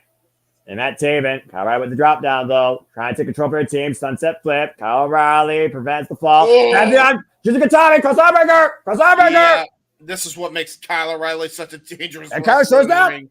Yeah, but this is what makes Matt Taven so savvy, able to transition his body. Oh, man. Hits the inside hamstring. Yeah, he did. Average whip. We saw the clinic that Malachi Black and Kyle O'Reilly had. That was literally nothing but technique. Great agility being shown here. Oh, it ran to the drop kick. Very good drop kick by Taven, though. And again, Kyle O'Reilly with second life here in professional wrestling. Wanted to do it all on his own, but it seems that, again, he might get by with the help of the conglomeration and some unique friends versus some friends that want him to come home in position right now. These palm strikes. Matt Taven covering up, though. Once again, going back for the cross arm breaker. The seamless transitions by Kyle O'Reilly. Whoop. Great maneuvering to get to that rope by Taven, though. And now we got a tag. Oh, boy. Tomohiro Ishii. Again, we've only seen these two in tag team action one other time. The OG came with the heavyweight Undisputed Kingdom. They have been tag team partners for the better part of years. Knife Edge, Chop Ishii, and Matt Taven. Oh my gosh. Yeah, they've been a tag team for a very long time as well. I mean, I believe since the Kingdom was first started, they've been a tag team for a very long time. Literally through every iteration of the Kingdom. And Matt Taven literally asking for a reprieve, and Ishii is not going to show any mercy whatsoever. He wants you to test your mental. He wants you to prove that you actually are strong style. Yeah, and that's the thing, man. I mean, this is a guy who has gone into wars in the G1 Climax. He's not going to take it easy out on anybody. Headbutt by Kyle O'Reilly as he got tagged in. And again, we talked about before how Roderick Strong and Kyle O'Reilly, they had their fall in that great super match in Dynasty for their national championship. But as of lately, it seems that Roderick Strong and Mr. want to bring Kyle O'Reilly back home. But again, is it for Kyle O'Reilly's interest or their own selfish gain? Oh, what a transition into the octopus stretch, and now using the knuckles into the ribs. Yeah, again, driving that pressure now into the cover. Gets 2.5. Nearly got it there. This is what makes Kyle O'Reilly such a unique wrestler, man. Like, anything that he could do could put you in a pin or submission in an instant. Ooh. Now we got chops and kicks by Kyle O'Reilly and Tomohiro Ishii. They're literally just teeing off against Matt Taven like it's a sparring session. Yeah, they're using him as a kickboxing bag. Jesus! Oh, God! Almighty Christ! 12 strikes between the kicks and the chops. Nice knee strike right to the side. Was trying to come to his partner's aid and got nothing but punishment from it. Again, big kick right there by Kyle O'Reilly. Dangerous lethal combination here set up by Ishii and Kyle O'Reilly as Ishii takes him down with a shoulder block. Yeah, Ishii's just toying with his food at this point, man. Driving through the chest of Taven. Kyle O'Reilly, former 3-time NXT Tag Team Champion, former Ring of Honor World Champion, former IWGP Junior Heavyweight Tag Team Champion, and former Ring of Honor World Tag Team Champion again, 3 times over as part of Red Dragon with Bobby Fish. High Fish chop by Tomohiro Ishii. Average whip. Throwing off the ropes. Cheap shot by Mike Bennett. Yeah, yes, like that was good work. There's a reason the opening they needed. Nice leg lariat there by Matt Taven, tagging to Mike Bennett. And that's always been the Undisputed Kingdom's MO, though. That's always been their MO. Find an advantage. And right now, Mike Bennett has isolated the Stone Pit Bull. Again, Tomohiro Ishii, I talked about how notorious he is as a tag team competitor and a strong style competitor. Record 6-time, never openweight champion. Held the 6-man tag team championships, a combined freaking 721 days across 2 runs. And of course, a former IWGP Tag Team Champion. Why would you slap Tomohiro Ishii, Bennett? Come on. And former 2-time Red Pro British Heavyweight Champion. This is where you know you fucked up. Yeah. Oh boy. Uh-oh. Yeah. Yeah, that's not good. Yeah. When Ishii steps towards you, you are about to get tag out immediately is what you do. Well, I mean, hey, Mike Bennett, I mean, he's got mental. I'll give him that.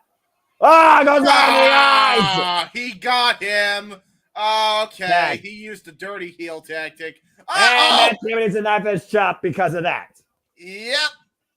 And tag made now by Kyle O'Reilly. He does see his tag partner, Kyle O'Reilly, back in with Matt Taven. Wipes out Mike Bennett.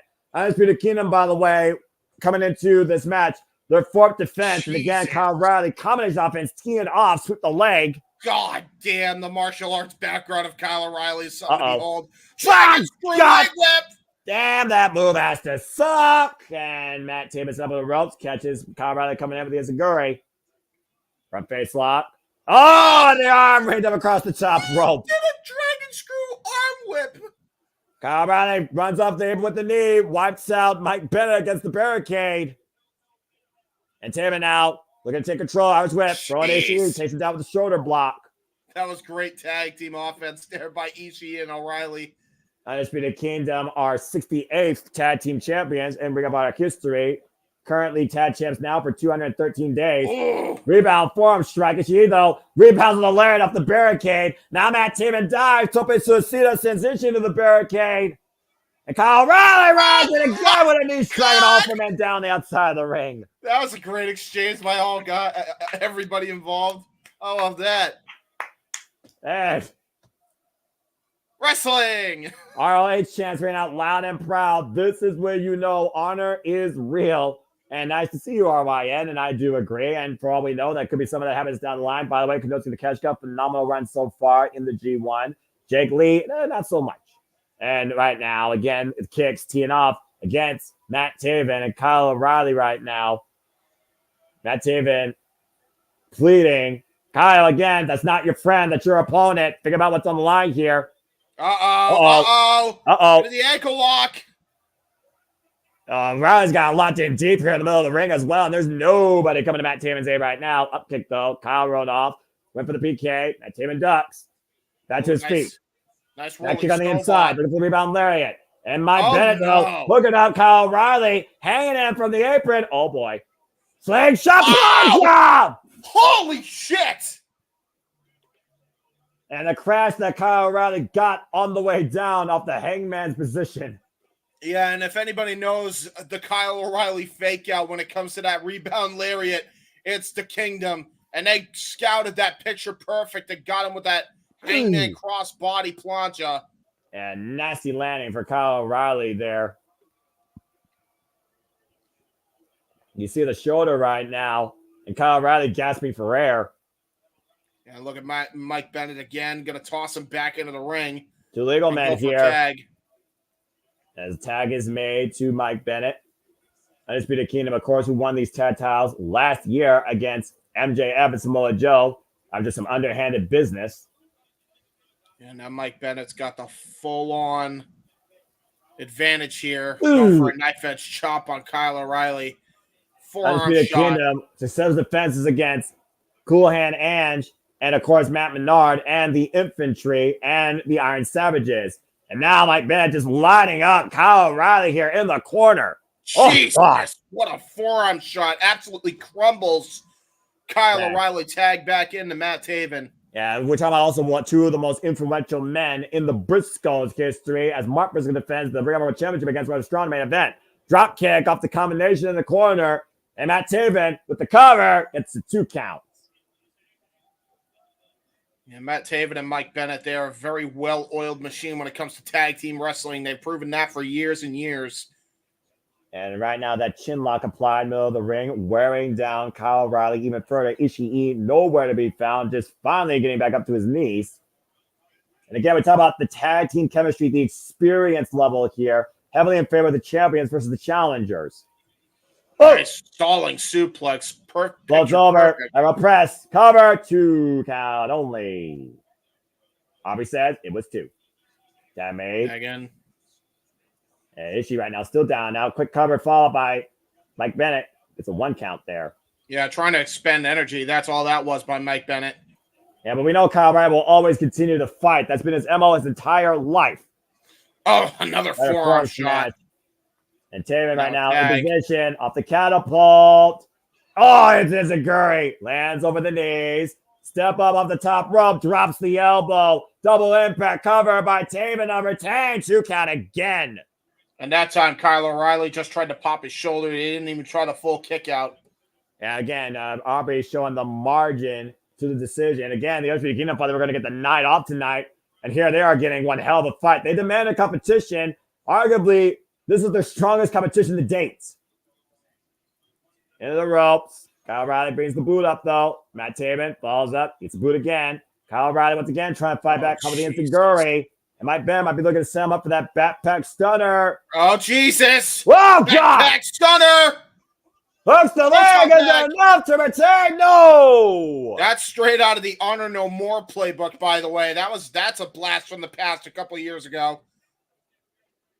Yeah, I'm about to say, they beaten Kyle O'Reilly before with that very move. You talked about, again, the launcher history of these men. The crowd rallying behind Kyle O'Reilly, who's really shown quite a level of endurance here in that proverbial handicap match. And Mike Bennett, or Matt Taven, excuse me, set up over. Trip out the knee. Jesus. Mike Bennett sent job for a second turnbuckle. Kyle looking to reach over for the tag. Ishii stands ready. Ankle pick, though. Taven, though, There's a Tanahashi! Oh boy! Shoulder block! Another shoulder block! And Don't Ishii pitbull! is Off and angry. running! And you think? A waist lock. Oh, man. Great separation. Meeting of the minds. German suplex. On Mike Bennett. Matt Taven. Swing and miss. Gets caught a suplex as well. God. Again, you can never count out the Stone Pitbull Tomohiro Ishii. Period. No, you can't. Now going for a Saito, it looks like. Of course, right now, Ishii now isolated with Matt Taven. The Irish whip waits left to Saito. There it is. Saito suplex. Ishii with the cover. Hook of the near legs. Enough. Do we have new 10 champs? And kick out at 2. Woof. Great kick out there by Matt Taven. You see Taven right now, Rot, and Ishii might be looking for that big lariat. Setting him up, and Mike Bennett picks the ankle again. It's a boot to his face, though, but might create a moment for Matt Taven. Yeah, that top rope Enziguri might do it. Covers another hole. No. Wow. These 3 counts are not getting any closer without Aubrey being the bell at this point. And now it looks like they're going to go for the double stump pile driver here. Oh, boy. And a man with no neck. Oh, no. Oh, no. What the fuck? Oh, no. Well. You realize you're in the ring with this is Stone Pitbull. You have to kill him to beat him. They aren't doing well. Gonna try Off to go the for a ropes. double. Run through the banner. And Mike Bennett, though, hoist up the fireman's carry, defied driver, and Matt Taven just a tip. Yeah, knee strike right to the side of the head. Cover by Taven. Kick out again. What? Oh my God. Taven and Bennett look like they're beside themselves here. And she's still in this fight just as much, if not more, than Kyle O'Reilly. We're looking at 2 of the most resilient men we have seen here in Ring of Honor. And right now, the Undisputed King going to be questioning himself. Tag made. I mean, honestly, their best bet is to try to have Ishii go for a tag to Kyle O'Reilly. He's gonna go for the double clothesline here. Big Groot takes Mike Bennett. Matt Taven's up and over the apron. Rising knee strike run in by Kyle O'Reilly, who is now legal, by the way. Why is that Matt Taven? Brainbuster! He got it. And now Kyle O'Reilly. Top, drops the knee. And the leg lock. And the knee bar.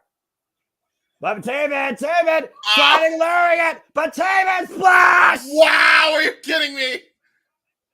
Taven, though, literally wiping out. Ishii, though, Enziguri, and all 4-man down again. Ishii taking a playbook. He took the playbook out of Antonio Inoki's playbook with that step up Enziguri. Again, folks, our second match of the night, and we're already seeing the best you can get from Lucha Libre and tag team wrestling. This onslaught continues with the Ring of Honor Tag Team Championships. Undisputed Kingdom in the fight of their life.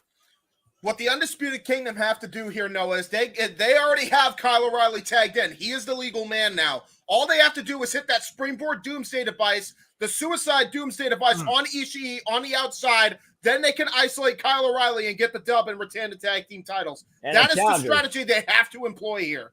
Challengers and champions duke it out middle of the ring here. Forum exchanges in stereo. Again, finger to everybody watching across all outlets here. You make this possible. Our passions only continue to be encouraged by all of you, but we only wish to encourage you just to live to professional wrestling too. There's a super kick by Matt Taven to Kyle O'Reilly. Rolling elbow by Mike Bennett. Double super kick to Ishii, who stands on his feet. Wipes out Mike Bennett. Oh, elimination! No freaking way! O'Reilly runs into Taven. Or excuse me, Bennett. Person up top. Oh, no. Stone Pitbull now going up to the High-Risk District. What the hell is about to happen We're going to go for here? the sheer drop. Sheer drop brainbuster from the top rope. We're going to have new tag champions if Ishii hits this. He got it! Sheer drop brainbuster. Gonna go for the total elimination. Chasing the dragon. Brainbuster! And Kyle's not done yet. PK follow-up. Ishii holds him back. The cover by Kyle. And broke it up. The last possible second. That was absurdly close. How the hell? What a throwback to a time before this era. Again, Matt, Kyle O'Reilly, multiple-time Ring of Honor tag team champion himself. and now here it is. We got Ishii and Taven on the outside. And look at this. Mind games by Meg Bennett onto Kyle O'Reilly. And now, meanwhile, we got a fight going on. A Donnybrook and Ishii head first into the post by Matt Taven. And again, I think the symmetry card is trying to be played here by Mike Bennett for sheer perseverance. Kyle O'Reilly, though, looking to hoist on Mike Bennett. And Mike Bennett, though, finding leverage. Once again, going down to a knee. Kyle O'Reilly jogging for position. Aubrey firmly right now watching on. Now, wait a minute! The hell? What the fuck's he doing here? Don Callis got a Fletcher! What is going on here? Get this virus out of here! Wait a damn minute. No, are they a part of the Don Callis family, the Undisputed Kingdom? No, but I know they have fallout with the conglomerations. Freshly squeezed Orange Cassidy. Aubrey distracted by the virus. There's the schoolboy, though, by Mike Bennett. And Kyle Fletcher distracted Kyle O'Reilly. Oh, come on! Not like this! No! Bullshit! Kick out Kyle Anderson! Oh, my God! Oh, you're kidding me. Remember, Orange Cassidy took out a member of the Don Callis family, Trent Beretta, and joined the conglomeration versus the family. Familiar ties allows the Undisputed Kingdom to survive. Survive! Holding those Ring of Honor tag team titles. A freaking long-term NO with a casualty of Kyle O'Reilly cost them the tag titles tonight. Fuck you, Don Callis. Oh, man. Well, that just put some intrigue on the Don Callis family, didn't it? Yeah, clearly they are far from done with the conglomeration, especially Squeeze Orange Cassidy is associated with them. And the crowd booing heavily, and I don't blame them. An absolute incredible clinic, tarnished by the parasite of the business. If they'd had a referee that was easily distracted, it may not have happened. Jeff, I swear on everything good and pure, I'm going to go off on you for this. If you blame Aubrey for this versus that fucking parasite, Don Callis. Hey, I was about to say, nobody's Red Shoes. Let's be real. Yeah, Red Shoes the only guys in the business that wanted to let that shit fly. Mike Bennett and Matt Taven fucking survived. And hopefully this match will see the best woman survive without any sort of tomfoolery from some parasites. Diamante goes one of the legit later hers. Texas Death Match is up next. This is the third match on the card after two barn burners like that? Are you kidding me? That's correct. And the first women's match of the main card, by the way. Well, this card's all sorts of fucked the way they have this laid out. I don't know, man. This is Ring of Honor. We underestimate the madman with the pin, the Twitter twat, but on pay-per-views, he doesn't fucking miss. That's true. Tony is determined to get us the multiple orgasm in the 3 hours. Got it. Very good. Yes. Not again. We're not even out of the first hour of the pay-per-view. I know. That's what I'm saying. Oh my goodness. That was incredible tag team warfare. Fucking Don Callis. That was really good, by the way. Like Ishii and Kyle O'Reilly. Yeah, stick with that. Stick with that. Yeah, I did not think that tag team had that much in them. That was incredible. Dude, chasing the dragon sheer drop brainbuster combo is legendary. I love that. Yeah, that's legit. Bananas. And it doesn't get more legit in this women's division than this competitor here. Layla Hirsch. Elimination. I was so happy they hit I let you call it for a reason. I let you call it for a reson. Oh, and legit Layla Hirsch is dressed for combat. Yeah, 7 wins in the past 10 singles matches, by the way. A record of 17-5. Coming off that loss in that street fight. Wait a second. Oh no! Oh no! We're not going into the ring. This shit is about to go down. Shit's about to hit the fan. Yes. Man, she sits ready and waiting. Oh look at this and. Okay. My God. Oh Jesus. Well. Test your mind. And the bell is wrong. This Texas Death Match is officially underway. We didn't even start the ring. Going. We didn't even start in the ring, folks. Yeah, I with how personal it's gone with these two, I don't blame the Legit Hirsch one bit. And Diamante drove her to this. It's side headlock. And again, it's not going to be a wrestling match. It's going to be a fight. This is a straight up fight. Oh, wait a minute. Oh, oh, my God. Dear Christ, through a table. Through 2 tables, it looked like. That was with the sound equipment, I think. I mean, literally right now, this match might have just been stopped dead in its tracks. Oh, remember, the winner, let's keep in mind, James, Texas Death Match. Winner is declared when a loser can't answer a submission or a 10 count. That's true. Pinfall means nothing. That was a nasty fall. There is nothing but concrete out there. Look how high that stage is, by the way. That's what I'm saying. It looked like she bumped off the concrete after the tables. That was not a great fall for Layla. Up to 9, 10 count, and the barricade allows her to survive. And Diamante is not happy with that outcome. And 9 count by Stefan, who is our referee here. And Diamante took a very long time to get to Legit later. Hirsch figured that she had an easy W there. Yeah, she thought she was going to have an easy night with Layla Hirsch. Well, I mean, with how far these two went in that street fight and previous encounters, I knew it was not going to end that quickly. Legit later Hirsch has too much heart. And bringing her inside the ring here. What the hell is Diamante now going to do here? Again, I said this is not going to be a wrestling match. We are inside the ring. And again, if it's not a wrestling match, no disrespect to Diamante, veteran experience, but I consider Legit Hirsch the better in-ring competitor of the two.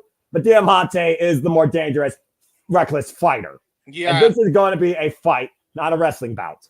Well, keep in mind, though, she comes from a very hard streets of Russia, does Layla Hirsch. So, I mean, if anybody can match her fighting style, it's definitely Layla Hirsch. And again, Diamante right now looking for something underneath the ring for further punishment. There's still a chair coming into play. Oh, no. I mean, the street fight brought everything. Chairs, tacks, kendo sticks. Yeah, and by the way, she's got her in the tree of woe position. And again, let's Layla Hirsch is trying to do everything she can to get out of it, but she's got her bad leg, the surgically repaired knee, over the turnbuckle, which is why she can't get out easily. Brilliantly called, James. I'm glad you remember that here. So, of course, Legit Hirsch is coming back from that surgery after missing nearly a damn year of her career. And right now, trying to set the chair in front of Legit Hirsch. Double impact here, potentially. Oh, she's not done yet.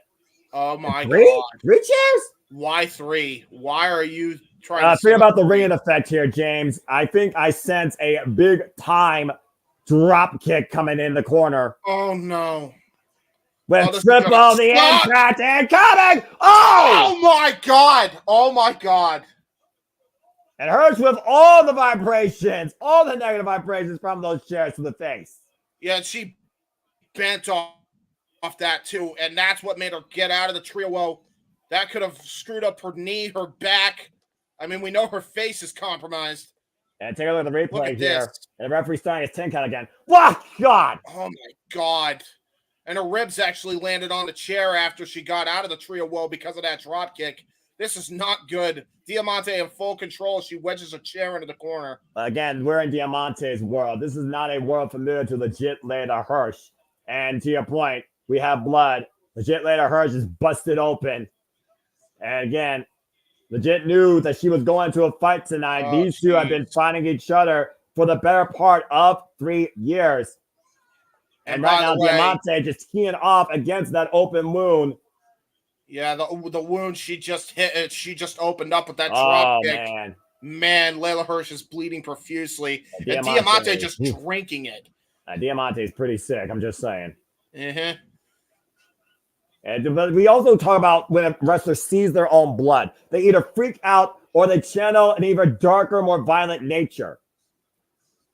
And Diamante right now is taking her time with Layla here, setting up something big here in the corner again. No. And a side stab, Diamante goes face first in the chair.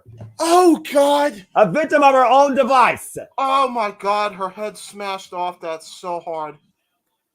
Oh, and my then the God. blood, though, coming off of Legit Layla Hirsch here, though. Woo. Well, somebody should check Diamante because he honestly might be concussed.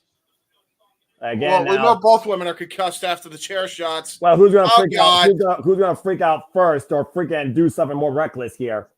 And now Again, both women busted open. this how volatile, Oh! this how violent this has gone with these two. Like I said, the second most dangerous match in Ring of Honor history, just outside a fight without honor. Both women busted open, by the way, bleeding profusely all over the canvas. Oh, and now boy. we got a bag. I don't know what's in There's one that or two bag. things in that. Which one do you hope it is? Well, I hope it's not Legos, but I don't want it to be tax. But it's thumbtacks. We're revisiting an old friend and an enemy from their street fight. Both these women endured these things. Oh, God. Again, What? to your point, we've seen Legos, thumbtacks, and fucking glass in these bouts.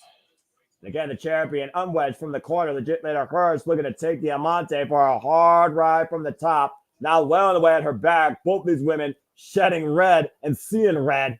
Oh, no. Uh-oh. Diamante trying to go for a superplex from the middle rope here.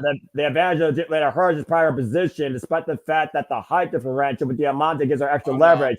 Now Legit later Hirsch. Oh, my God. That's disaster. Sunset flip! Oh! Into the German suplex! Sunset flip superplex. Diamante goes back first into the tax. And head first. Yeah, I think her head she's definitely got pin cushions. Hey, you want a ponytail? Here's the thumbtack edition. And Hirsch is not done yet. Not letting the official do the 10 count, bringing another black bag into play. I guess one wasn't enough. What the hell is what? she? What is she doing here? No. Oh, God. Thumbtacks all over her stomach. God. Oh, no, not the moonsault. Layla, this is not wise.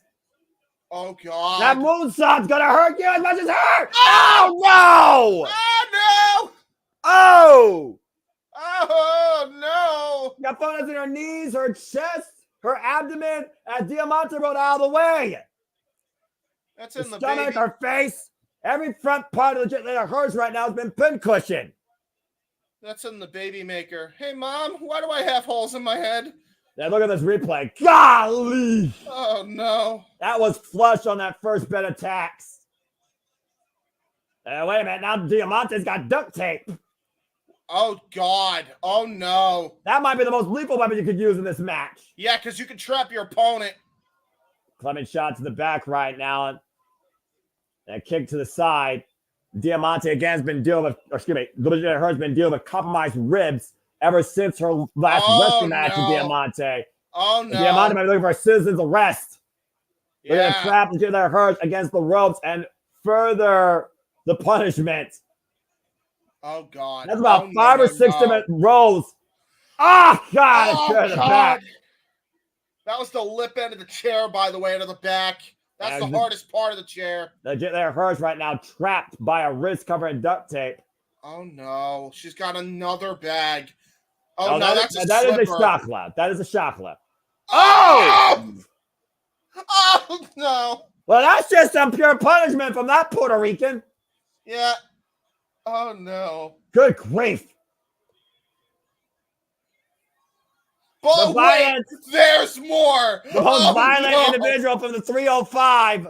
Got another one. Diamante doing her best impersonation. Oh, wait, of look at Billy that Mays. one. That one's coming in tax. Oh, God. No. Oh, no, come on. No. No. Don't do that. Ow! Oh! Jesus. Okay, now that might be a little bit over the line. Billy Mays would never promote that. Anthony Sullivan might. He's a crazy bastard. Yeah, Diamante giving these crazy Texans what they want. And she is so comfortable in this environment, as I said before, pinning Legit Later Hirsch's head with a tack-covered shakla. Oh, God. Oh, no. And now Diamante setting up a bed of chairs on the outside while Legit Later Hirsch is still unable to move. And notice the knee brace, by the way, to your point, on the right leg of Legit Later Hirsch. Yeah, look at this, man. This is not going to go well. Yeah, again, the surgeries that Layla has endured over the last few years, this is not going to help matters in the longevity of her career. This is not going to help the matters of either of these women in the longevity of their careers, being perfectly honest. No. And again, Layla still fighting to break her grip from that second rope, peeling away at that duct tape every way she can. Diamante right now given Precious time to set up a whole new weapon of destruction on the outside. Yeah, pretty much. I mean, at this point, unless she finally broke free of the duct tape. It took ages. Good. Oh dear God. Oh God, no. That is a barbed wire board coming into play, set across a bed of steel, folks. This is rough. Oh no, another that one's board. Not enough. Oh Jeebus. That's a custom barbed wire board, by the way. And a plywood board for added measure. This is rough. This is not going to end well for either woman here, whoever goes through this. This is the definition of violence unlimited. With Layla, though, fighting back, though, able to free herself here, teeing up against Diamante, but everybody has left in the apron. Diamante looking at her up, though, trying to suplex her. Legit Layla Hirsch holding on to the second rope for dear life, realizing what awaits her at the bottom of hell. Back elbow strike by Layla, saving her life. Oh, wait a minute. Oh, God. Diamante having the fireman's carry, and Layla. Oh, no. Oh, my God. Oh! Jesus Christ! Backdrop through the barbed wire board. Holy hell. To the floor. Good Lord. The crowd is absolutely beside themselves here. Look at this shit. Take a look at this on the replay, James. Oh, my God. And you'll notice, too, I don't think she went through the barbed wire board, but it don't matter because her pants only caught that. Now she's trying to cut the barbed wire out. I think Diamante's head hit the chair. Yeah, it did. That was rough. Well, again, this is how violent this feud has gotten. This is how much these women are out to destroy each other and yet prove something else to themselves. By the way, Layla Hirsch is limping. I repeat, she is limping on that leg with the brace. Oh, God, a ladder's coming into play. Oh, dear God. Diamante somehow able to break the ref's 10 count with the help of the barricade. The only thing that's not making me stand up right now in pure, absolute violent delight and excite and also worry is the fact I have a laptop on my lap. That is now fair. But a chair. Oh, God! A chair and a Diamante. Right to the back of the knee. By the way, why do you have a laptop on your lap? No, it's just in case I need to look up anything that surprises me. Ah, gotcha. And we're bringing plunder out. Here comes the table. So now we've had plywood, and now we're going to get more wood. Well, this is not table ladders and chairs. This is a Texas death match. Well, I'm scared. And these thumbtacks, by the way, are still scattered about the ring, by the way. They're always dangerous. I mean, somebody just stepping at one level, putting your hand in one has to suck. And you got that spike-covered chakla. For those that don't know, that's a sandal with attacks on the bottom of it. And right now, this is definitely one of the most violent women matches I've seen in Ring of Honor. I've seen Kiara Holm versus Athena in a freaking street fight. I saw the 2 out of 3 falls tables match with Nyla Rose and Athena. But this is definitely the most violent match I've seen so far in Ring of Honor for the women's division. I mean, we just had Blood and Guts Wednesday. The women are showing you Blood and Guts tonight. And now look at this. Diamante trying to crawl her way back into the ring. And what Layla the hell Hirsch, what is this contraption she's setting up here? And a certain destruction. Oh, no. Oh, no. You think about it again, we're in Texas. So many violent encounters and violent men of this business have come from this area. Records of abandonment be damned. It's almost pretty much as natural as day and night in this state. And Layla apparently does not believe in superstition, walking underneath the ladder and running into Diamante with the forearm, driving her face into the ladder.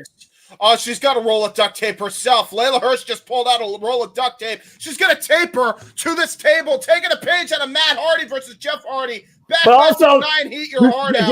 James, you saw the recap from the street fight, right? Diamante got off from the table and took legit Hirsch over with a cold red out of the corner to beat her that night. That's right. That's a good point. And now look at her. She's making sure Diamante has nowhere to go but down through that table. Man, unless she calls her old friend Eva Lee, she's done for. I'm telling you, this is not good. Yeah, I think Diamante just came to and realized what's about to happen. Oh my God! Diamante saying, "Let me out! Let me out! Let me out!" There is no escape. There's no easy way out. No, legit Layla Hirsch to the top of the ladder. No, Holy shit! Through the table! Oh my god! Into the tax! Holy shit! Yeah, there's still tax in the ring, by the way. And Stefan's starting his count, by the way, and both women are down. I could see this ending in a draw. I'd be shocked if both women get up here. And legit Hirsch is framing her shoulder. She might have dislocated her elbow there. Yeah. Yeah, she landed hard way on there. We're up to 8. 8 count. Layla Hirsch. Up to 9. On her knees. She got up. Layla Hirsch wins. Up. Layla Hirsch wins. This Texas death match. Damn. That was legitimate. Get Doc Sampson, those doctors in there to check legit Layla Hirsch immediately. That shoulder is not at level. Agony and victory. Bitter destruction and defeats. What a battle. That was one of the damnedest matches. Take a look at this finish. She just shrugged it off like, yeah, I know I'm going to hurt myself. Yeah, Layla Hirsch, like I said, had a point to prove. She was going to break herself in doing it. And that knee brace hit Diamante directly on the way down. But here's the thing. Her wrist, Layla Hirsch's wrist, actually caught one of the bottom rungs of the ladder. She might have actually broken her wrist, Noah. She might have broken her wrist. She might have dislocated her shoulder. But either way, she is walking out on her own accord, a victor. Oof, man. And this is definitely going to be a match remembered for. If legit Layla Hirsch doubted herself before, I don't think there's any more doubts right now that she is willing to go what's needed to do to hang in this business. I mean, Layla Hirsch is clearly the next contender for the women's world title after this, right? I mean, she has to be. If she's able to compete, I mean, we've got to first clean up the wreckage here and make sure Diamante's able to leave on her own 2 feet. But damn, I respect to both those women. Legit Layla Hirsch with a win in the end. Diamante left broken, battered, bruised, and bloodied. Wow. Well,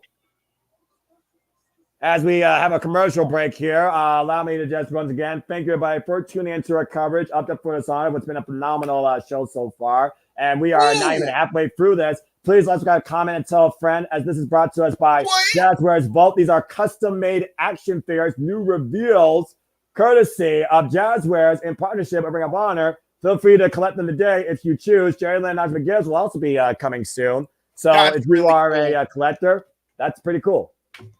That's really cool. Good on TK for those legacy editions. That's really awesome. And capacity crowd on hand here at the Esports Stadium in Arlington, Texas. And James, has been quite one hell of a violent, physical, professional wrestling fulfilled night that has definitely been exceeding our expectations of joy and delight as fans. Well, I mean, you've already got you already got your money's worth on the first 3 matches on the main card alone. Plus, the buy-in was pretty damn good.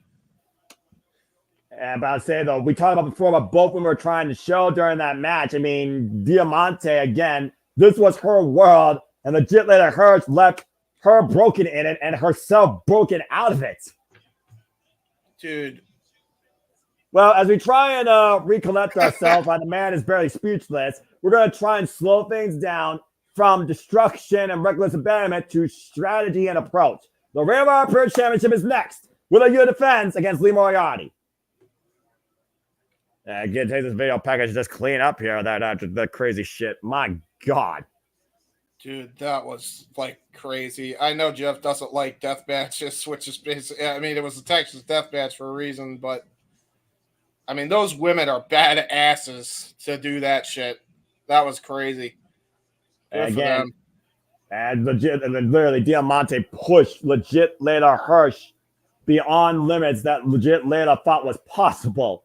And Layla surpassed them and came out with the win. But again, I do wonder at what cost. I'm sure we'll get an injury report sooner rather than later, but goddamn. Whew. That was great. All right. Well, as we get ready for our next match here, again, folks, we're just taking a moment to breathe. As you should take a moment to breathe, grab a drink, say goddamn in the most polite way possible, or oh my God, like a oh, that's right. I forgot he was a part of Shane Taylor Promotions, Lee Moriarty.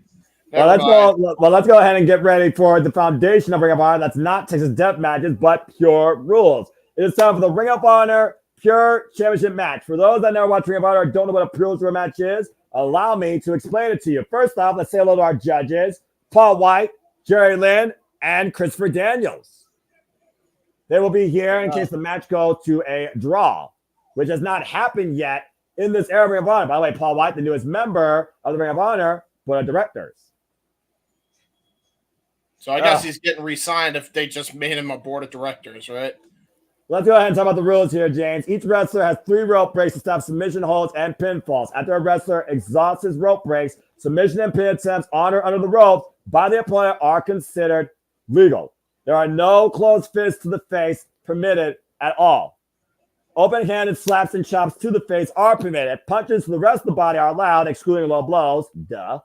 The first use of a closed fist to the face receives a warning, and the second use of a closed fist to the face will result in disqualification.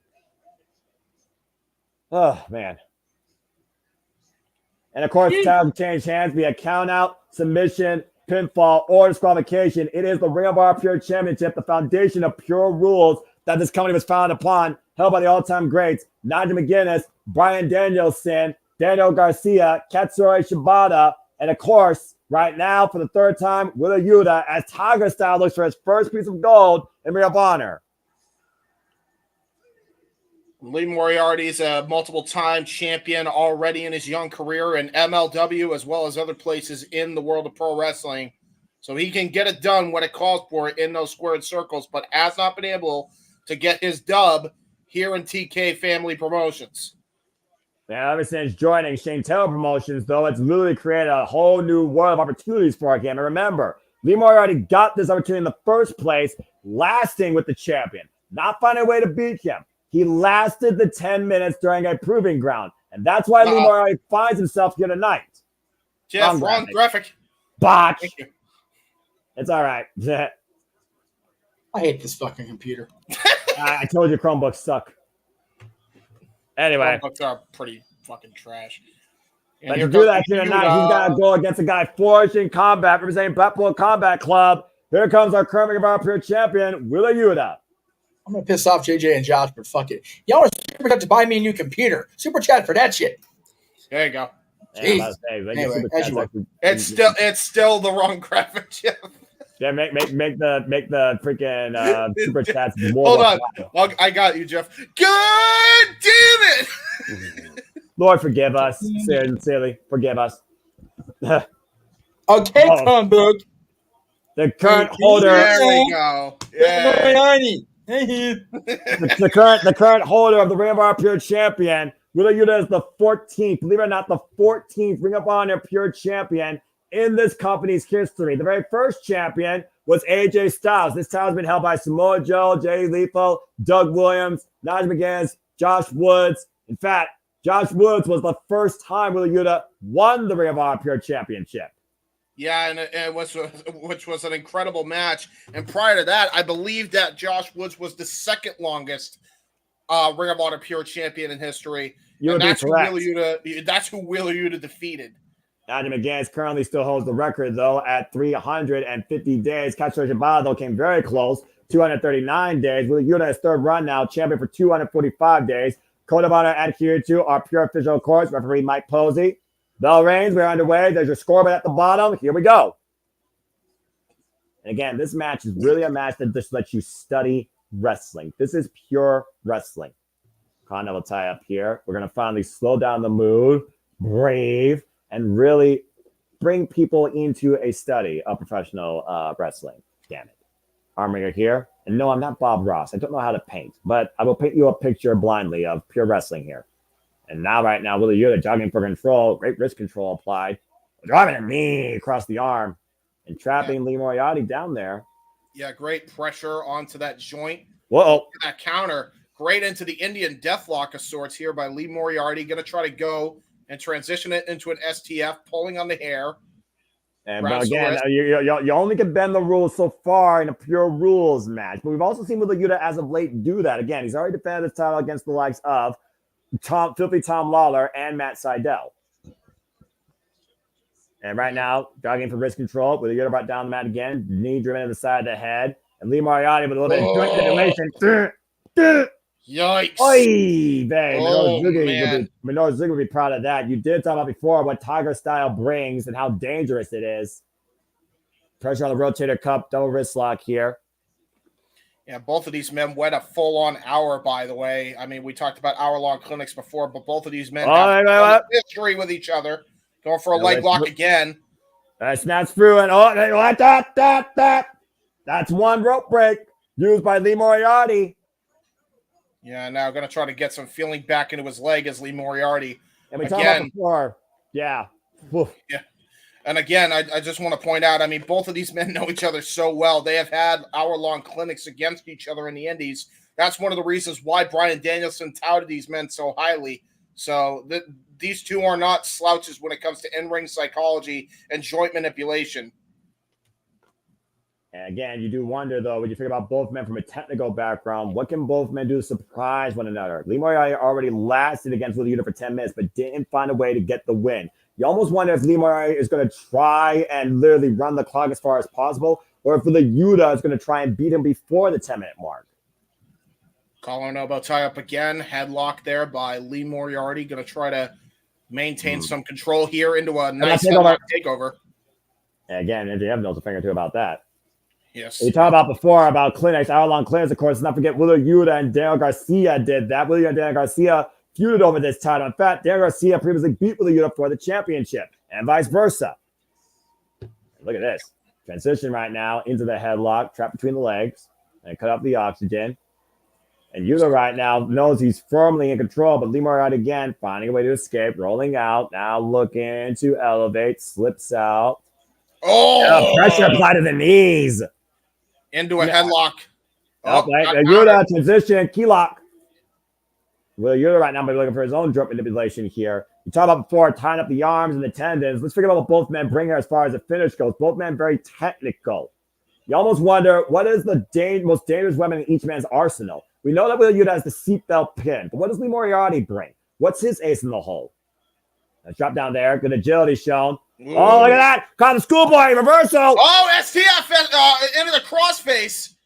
No, and Yuta immediately goes to the rope and uses his first rope break at 3 minutes and 43 seconds. Both men got that cocky bravado to them when it comes to in-ring psychology. And there's the round-the-world clap there by Wheeler Yuta. I think Yuta kind of expected that, for being perfectly honest. I don't think Yuta man surprised one another at this point. I think we're still filling out again. They went 10 minutes to a draw. We're not even at 5 minutes yet. Yes. And maybe what's the time limit, by the way, Noah? I believe it's 30 minutes. Oh, there we go. Let's hope it's 30 minutes, because I remember last time we thought it was 30 minutes, and we had an hour-long clinic between MJF and Ospreay. That match of the year, don't at me, but I do agree. But to my knowledge, pure rules matches don't go for 60 minutes, at least not in this era of Ring of Honor. Nice bridge there and neck control there by Wheeler Yuta. Great neck strength shown in the Greco-Roman knuckle lock. Arm wringer, sweep on the leg, lateral press, quick cover, 1 count.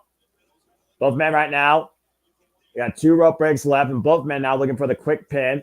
Covering the legs, stepping through, looking for the ground octopus. Brilliant octopus stretch here. Black Widow style submission. And again, the leverage. And you see the elbow right now driven into the side. And Lee Moriarty is carrying Wheeler Yuta's weight. Oh, moving with him. Sits down though on the cover. Keep him both legs. Yuta able to reversal. 2 count again. Both men bend their feet. Elbow strikes, knife fist chop. Lee Moriarty down. Yeah, look at this, man. We got Big Show. We got Jerry Lynn. We got Daniels. I feel like Big Show's, he probably feels like he's the odd man out here, because it's like, I never had to do these moves. So I don't know what I'm doing here. I was about to say, you're about to say, oh, the closed fist. Oh, that was, and a closed fist by Moriarty. The referee didn't see. Yeah, Yuta's got the warning. Moriarty got the cheap shot again. Because we do not pirate here. We simply engage with alternative commentary, and we hope that you enjoy what we do here at the Multiverse Media, where we bring you a blind eye towards all things professional wrestling, WWE, NXT, Ring of Honor, AEW, TNA, NWW, and independent promotions. Please support your wrestling companies and support your local economy, no matter if you don't like it. If you wish to actually see the action yourself, because you'll find your money's worth most times. Oh, knife edge chop. Great knife Across the edge shot chest. by Lee. You see referee Mike Posey here again. No idea Lee Moriarty used that closed fist to your point earlier. And that best shot with Yuta's got to keep his emotions in check. If he uses a closed fist again, he will lose the Ring of Honor Pure Championship. Oh, what a forearm strike right to the side of the head. Yeah, he just wound up on that. Clearly, he learned a thing or two from Shane Taylor, who, of course, been involved in our Survivor of the Fittest for Ring of Honor World Television Championship. Now hoisted up on the shoulders. Oh, trying to go for a power bomb. Got counted into an arm drag. Drop kick! And Yuta with the cover. Lateral press and a 2 count. The judges watching on from the stage, by the way, keep that in mind as well. You got to wonder, again, are they going to give Lee Moriarty an extra point for that in their judgment, or are they all going to use that against him in judgment? Because that's not very pure. Oh. And Moriarty forced to use his second rope break at the 7-minute mark with the damage being done to the left arm. Now Lee Moriarty trying to get some, trying to maintain some distance here when it comes to, nice back elbow. And keep in mind, James, again, he only has 1 break left. If that rope break is used, then Willie Yuta can use the ropes for anything. And Yuta right now, the wrist control, though, by Moriarty. Hyperextending that arm across the top rope. Let's not slouch upon this either, Noah. I mean, not only does he have Shane Taylor teaching him the ropes when it comes to the striking ability, he's got an Olympic bronze medalist, Anthony Ogogo. Shout out to the Olympics when we cover those eventually on the Jeff Meacham Network Multiverse Media. By the way, you have a former boxer, of course, and right now Lee Moriarty, Tiger style, once again looking to follow up.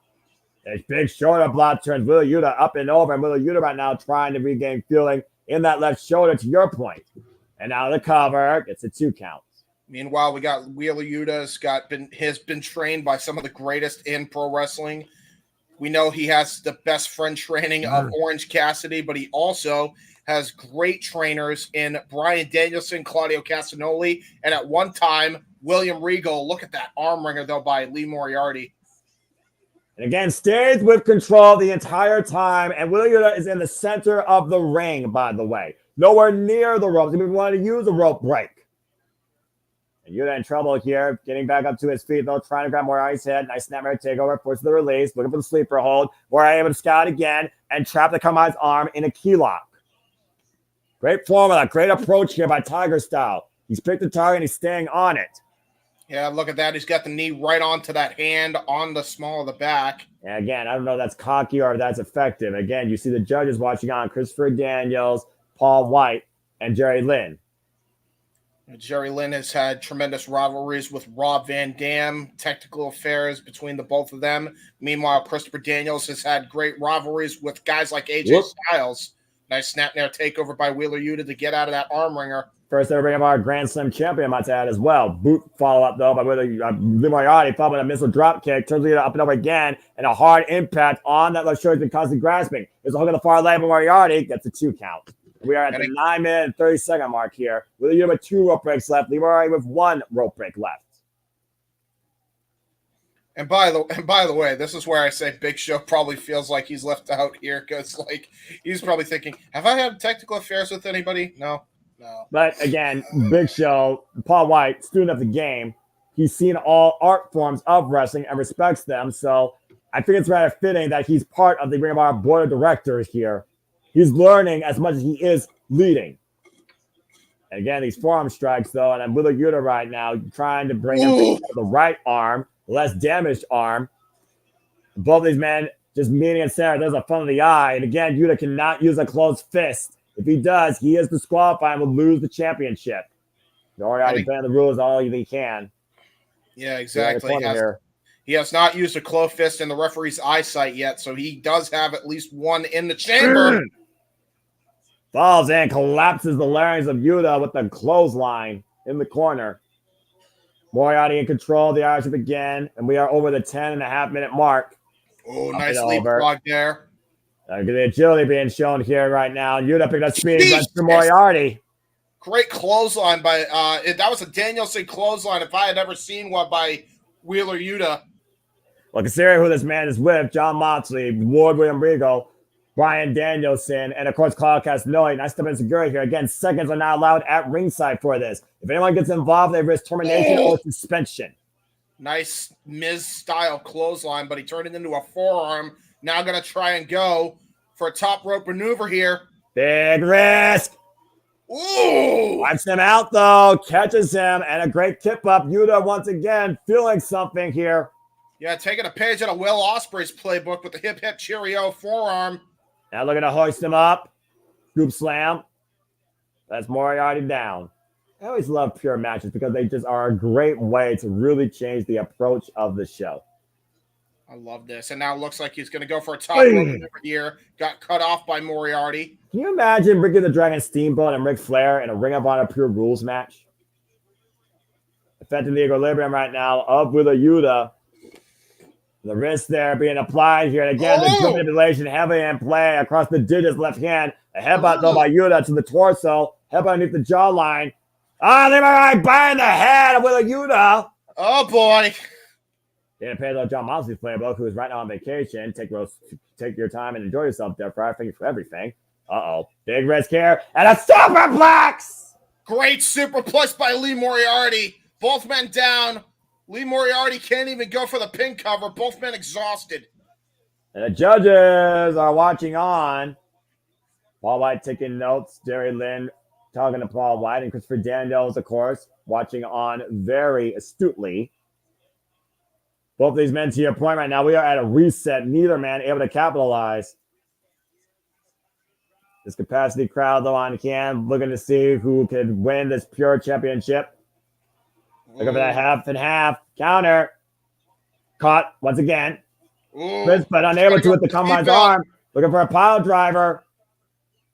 Once again. Big forearm to the head. Not a closed fist. Forearm. That was definitely, I think he might be calling it a closed fist. I don't think that's exactly what that was, but he got a warning for it regardless. And now Yuta down. The Borsi stretch applied.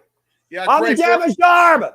Yeah, and that was after a great flatliner, a modified flatliner into the Border City stretch. And Will Yuta might need to serve as a rope break here. He's got two of them.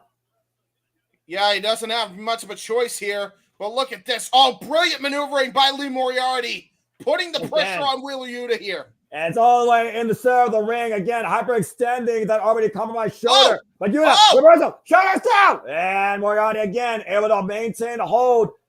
Now impairing Wheeler Yuta's vision. Oh, look All he's got to do is go find a way to reach the ropes. And there's the rope break at 14 minutes.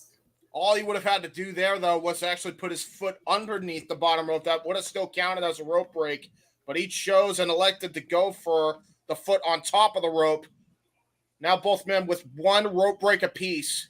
And think about this, James. Both men have used a closed fist. Both men down to one rope break. Both men have literally tried to submission each other. Both men are trying to take a limb from one another. This is about as even as a pure rules match we've had in this era of Honor. And Yuta still fighting back, though. Off the ropes goes Moriarty. Pump kick. A ballet. Ducks down.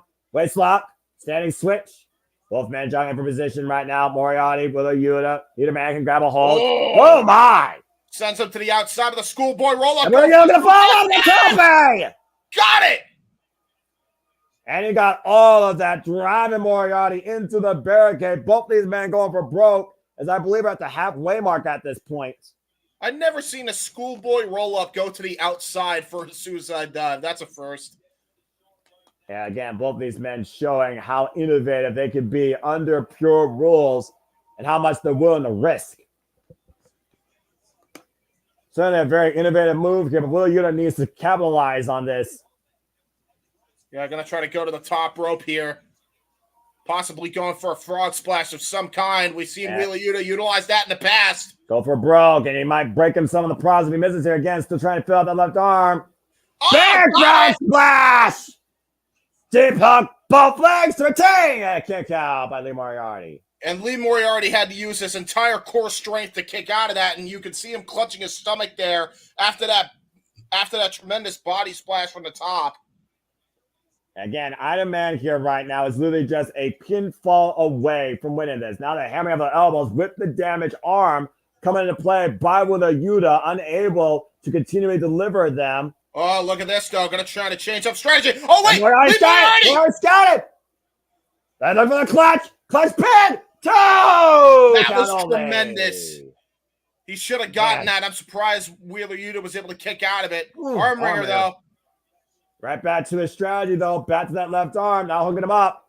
Jesus. Taking him down, twisting him. Deep hook, both legs. Kick out by Yuta again. Innovative twist on the Michinoku driver. Going to try to go for another modified submission here by Lee Moriarty. Yeah, the neck wrenching that shoulder, by the way. Lee Moriarty might be trying to exhaust Wheeler Yuta's final rope break here. You can see Wheeler Yuta trying to go for those ropes. He wants you to use the rope. No, he don't. Now he's going for an ankle pick. All he has to do is, and there it is. There it is. He got the rope. He had no choice. Between the arm, the shoulder, and the ankle, he only had one limb free. And now Lee Moriarty has one dangerous. rope break. He's got one rope break. Wheeler Yuta has none. Both men have used closed fist.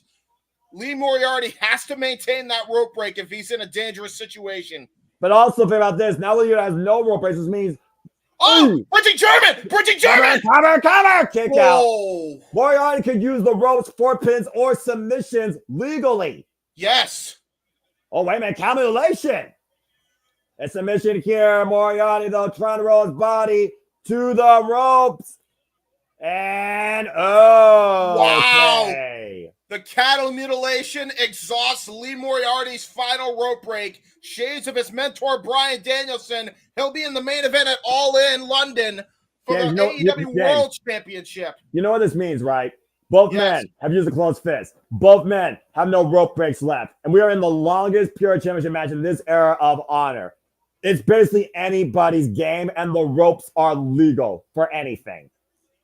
Tremendous. Very rarely have we seen this situation in Pure Rules. Oh, yeah! Back suplex on the apron from high up over the top rope. And a hard crash down to the floor.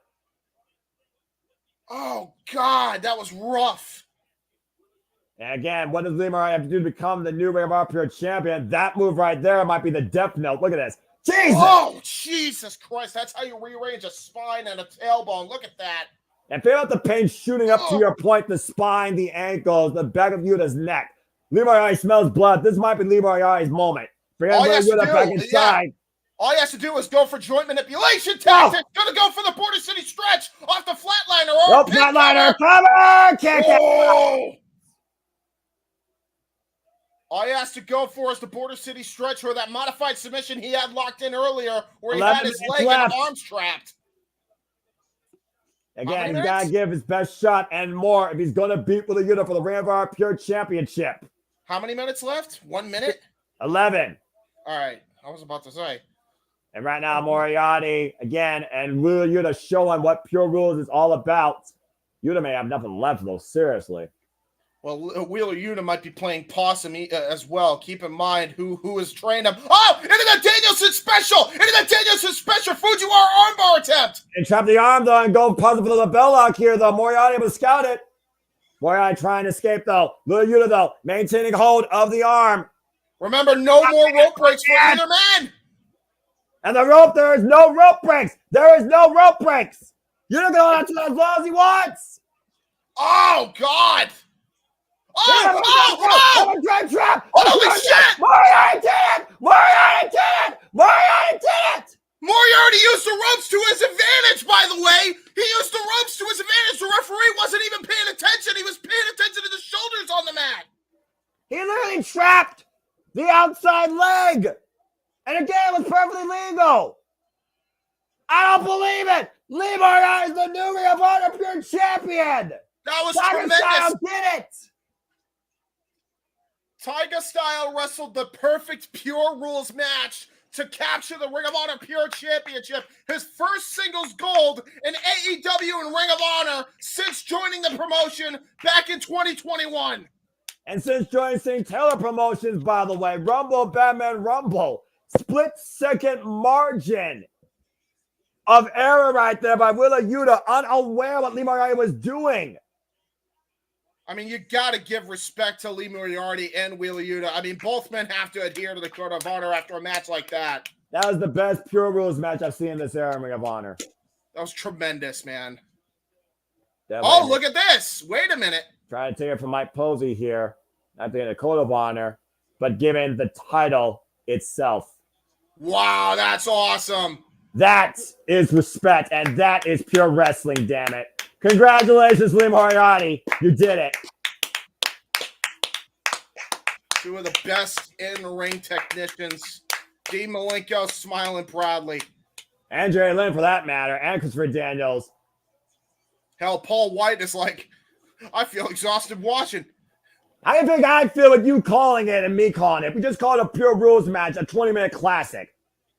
Congratulations. And the first title change tonight here at Death Before Dishonor. Shane Taylor Promotions with some gold. And Tiger Style finally is a champion. What an incredible clinic of pure wrestling. That was awesome. It literally came down to a split-second awareness versus unawareness. Tiger Style trapped Yuta while Yuta thought he had him trapped in that submission. And the thing is, Lee never tapped out. Yuta thought he had him. He never did. That was awesome, man. That was fantastic. And look at Big Show. Christopher Daniels, Jerry Lynn, all showing respect to Wheeler Yuta as he comes over to the ramp. Same to Lee Moriarty. What a matchup.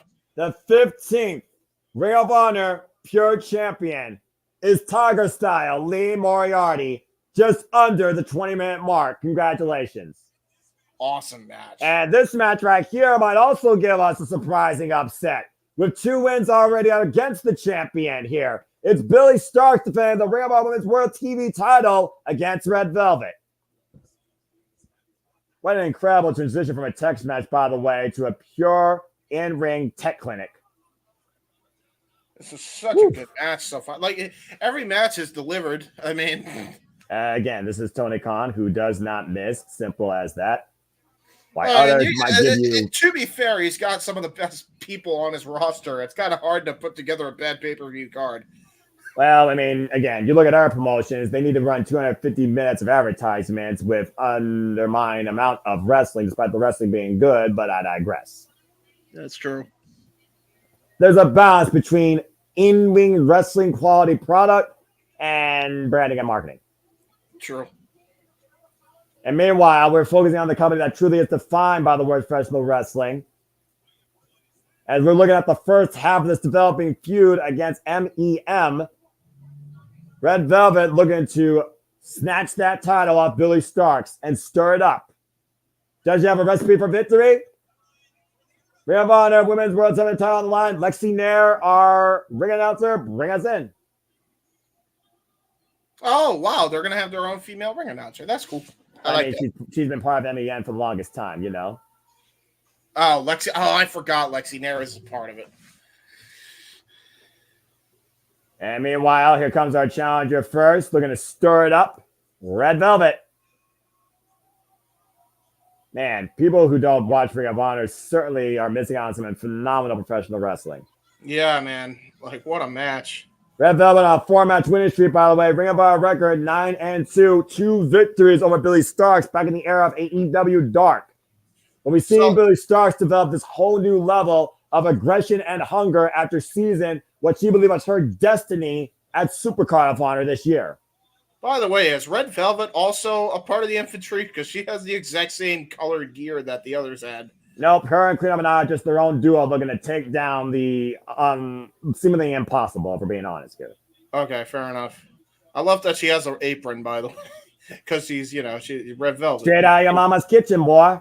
That's true. That's true. Again, did she stir up a recipe for victory, or is it just going to be a bitter defeat? Man, against Billy Starks, who's been on a roll. I don't know. And speaking of which, here comes our champion. Her opponent. Let's take it back to Lexi Nair. Wow, okay. Man, Billy Starks, trust to impress. Oh, look at the confetti. Confetti guns. Yay. And Billy Starks, of course, has been our Ring of Honor inaugural women's television champion. Wait, are those bubbles? That's bubbles, dude. Bubbles! Oh, good Lord. Don't lose yourself now. Calm down. I like bubbles. Of course you do. I'm a child. What do you expect? At least you're honest. Billy Starks has been Ring of Honor Women's World Television Champion now for 113 days. Baboosh. Babush! There's Baboosh. It's Oh, good Babush. grief almighty. That's what Jeff came in for. It is Babush. I enjoyed the Baboosh. I enjoy the Babush all day. However, bubble machines at the theme parks, yeah, those kids can suck it. Drive me fucking crazy. God damn it. Absolutely batshit crazy. Hate those fucking things. Yeah, fair enough. Again, we know that Billy Starks will do anything possible to hold on to this title. Referee Mike Posey, of course, who is no stranger to MEN. Billy Starks has already been off proving ground matches against Sandra Moon, Samaya has already got victories over her independent scene across Kylie Ray, Matt Frederick, Hunter Drake.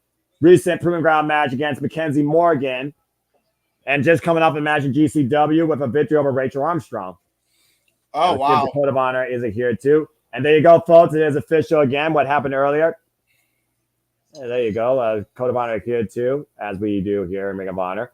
And looking for the shot. Oh! Yes, okay. Got slapped. Well, I mean, Red Velvet's been pretty pissed off against Billy Starks ever since that fallout after Athena was able to retain her title against Red Velvet, and Billy Starks planted Red Velvet into her championship face first. Great leg lariat, by the way. Awesome leg lariat by Red Velvet. Yeah, we'll see what Billy Starks learned here now since Supercard of Honor. Jesus, spear! What the hell?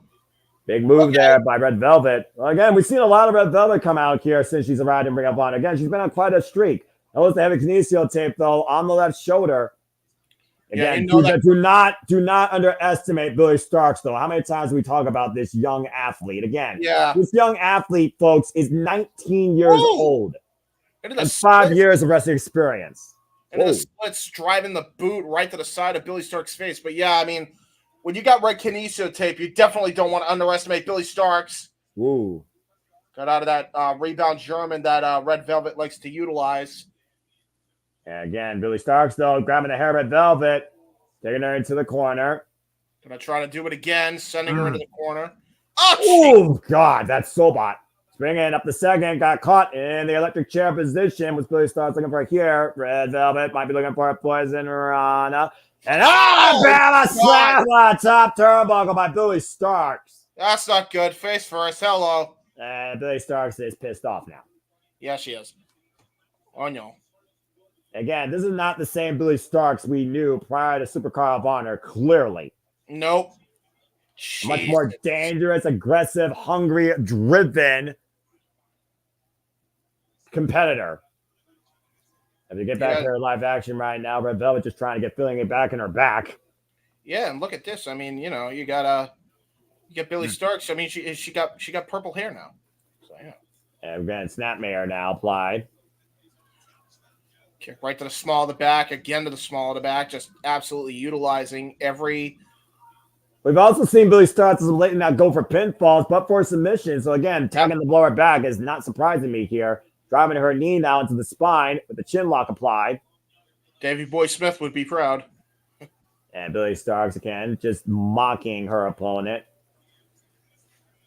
So past the crowd, though, trying to bring Red Velvet back into this fight. Shots to the midsection here. And Red Velvet, swing and a miss. Once again, hooked up by Billy Starks. Hoisting her up. And wondering what she's going for here. Perch at the top turn. Oh, no, in the trail ball. Oh, my God. Oh, and just stop it away. Yeah, and she's stomping away at those injured arms, specifically the one with the kinesio tape on it. Again, I mean, if your opponent shows a vulnerability, why would you not exploit it? Jesus. Smashing her knee into the canvas, too. Maybe I don't mean exploit it this aggressively, but this is not the same Billy Starks I knew prior to Supercard of Honor. No, this is an Athena-inspired Billy Starks. Yeah, from the hair to the facial expressions. She's scary. I mean, honestly, I dig it. The superplex fold over lateral press and a 2 count. Hey, sometimes the proteges that are crazy, they aren't exactly to be trustworthy. See Mariah May and Tony Storm. Just saying. But Billy Starks already had her chance against literally her best friend who wanted to be her minion after the match, after Athena turned Billy Starks to a pretzel. That's true. An incredible match last year at Final Battle. Knife edge chop again. Yikes. Again, she just slowly methodical approach here by Billy Starks. Equally physical as mental, it seems, as of late. And right now, Starks just literally, if nothing else, more confident in herself than ever before in Ring of Honor. Taking the Tulish to Athena, as you said, James, by heart. Yeah. Again, Billy Starks looking for that one victory she hasn't gotten over Red Velvet. Yeah, oh, jeez. Screaming at Mike Posey, the official, again, Yeah, by it's the way. like Athena. I mean, literally, Billy Starks has channeled Athena more as a role model than her own mother. Yeah, true that. Gets to the midsection again. Red Velvet trying to fight back, though, literally just snatched by her hair. By the way, am I delayed on your end, or am I back? Absolutely not. You and I are perfectly in sync, but I'm just looking at the methodical, violent, menacing approach Oh, Jesus. That by hair Billy whip Starks again. here to Red Velvet. Yeah, hair whip again by Billy Starks. And, oh, wait. Ooh. Punch right to the stomach by Red Velvet. Going to try to get some separation. And right now, Red Velvet just trying to do anything possible to fight back in this. Again, look at that face. He's scary. I like it. Quick programming update. It's looking like the Royal Rampage potential call is not going to happen due to JJ's work schedule. However, on that card tonight is a 4-way tag team match, including the Outrunners. So might not be the worst thing to have another dose of those guys on the television. That's Oh! That was worse, though. Some of the turnbuckle pattern. Velvet slapping Billy Starks now in the corner. That's a stank on that Grizzly Magnum, trying to knock the win out of the champion. I mean, hey, who doesn't like the Outrunners? I'm just saying. And right now, Billy Starks forcing out Red Velvet again, up on the shoulder. Into the crossbody reversal. Lateral press. At 2 counts. By the way, after that Grizzly Magnum, the end kick. Oh, boy. You can never forget how dangerous Billy Starks is without this aggressive demeanor and her wrestling alone. I just wanted to point out that after that Grizzly Magnum by Red Velvet, there was spit that flew out of Billy Starks, but I don't think that matters now. Yeah, I mean, she made not the spit out of her, and then Red Velvet got the wind knocked out of her. Oh, O'Connor roll. Maneuver here. O'Connor roll. Deep pin. Able to push out. Billy Starks then face for the top turnbuckle. And Red Velvet. Wow, God, German suplex. How you doing, Jeff? What's up? I was going to say the other thing is to everybody at TNT and Warner Bros. Discovery, when the Outrunners come out, if you could put the name graphic up with the woman's name, that'd be neato. Hey, you. Oh, the rising Easter in the corner. He is not going to stop till he learns her name. Have you, Stunner by Red Velvet. Did you get any DM back from I am focusing on the wrestling unlike you. Damn, and I am focusing on the aggressiveness of Red Velvet here. Yeah, just right hands. They're perfectly legal in this kind of matchup. Jesus. Jesus. Gonna go for a discus punch. Got countered. Race lock here. DDT counter by Red Velvet. And that might be the top of the Starks head. Cover. Hook of the leg. Kick out by the champion. That was great kick out. Good Lord. Red Velvet in firm control as of right now. A lot of forward impact on Billy Starks' head there, especially that DDT. And right now, Red Velvet not taking the bait here early, set up by Billy Starks. Kick again to the midsection. Once again, following up. What's she looking for off the row? Oh. She's trying to think of something. I think she's like almost trying to find a method of attack here. It looked like she was thinking of a springboard, but decided against it. I almost wonder Billy Starks might counter it. I almost wondered if something going on with her knee from earlier, considering the damage Billy Starks did to that as well. That's a good point. I didn't even think about that. Red Velvet right now has Billy Starks come up against the ropes and drives her knees in the back of the head. That is a Meteora of epic proportions. Good night. Damn. And right now, once again, falling through, Cazadora. Billy Starks, though, able to hook her. Oh! Landed face first. Yeah, that was a great counter by Billy Starks. She's not affected by that Meteora to the back of the head. She's going to try to get her bearings back. To the top, and Red Velvet meeting her in kind. Uh-oh. A second rope. On the inside, Red Velvet now going up to the top. Billy Starks out on the top. Going to go for an arm ringer. Oh, God! She got it! Beautiful sunset flip, powerbomb, cover, kick out. That was an innovative sunset flip powerbomb I have not seen in a long time, especially from the top rope. And Red Velvet, though, has to remain composed. She knows that she has some sense of control in this match. It's going to take more than that to put down Billy Starks. And now another hook of the leg, trying to wear her down. Gets a 2.5. Yeah, she knew That she was wasn't even going to closer. get. Yeah, I was going to say, she's trying to wear down and exhaust Billy Stark's energy here. And again, that avalanche victory roll, by the way, out of the corner, has gotten Red Velvet a number of wins. And Billy Starks comes again, though. Get her up. Ooh. Oh, bring her down a knee. Oh! That's submission. That's submission. Yep. That head short submission is applied. Oh, no. And blocked in. Yeah, and the way she had her knee on the small of the back, too. And now it looks like she's going to try to go for the knockout, the pass-out victory here. I think Velvet's out, man. I think Velvet's out. My posing might want to call it here. Pressure underneath the jawline. Cutting off the outside. Velvet trying to fight back, though. Going to try to go for a snapmare, it looks like. Got it. Able to force the break. And once again, the challenger looking to pop again with the knees. Oh, no. This time, Billy Starks got it, though. And he got her in a backbreaker. Uchi of sorts now. Now looking to hook up Red Velvet. And again, another backbreaker. Yeah, Uchi of sorts the cover kick out. That was an Uchi for real, right on the back of her neck. And again, Billy starts getting closer and closer, but also getting more and more frustrated. Now dribbling Red Velvet like a basketball. Basketball. Houston Astros right. Oh, the disrespect. Houston Astros right now might want to scout Billy Starks. Just blowing snot in your opponent's face. That's just disrespectful.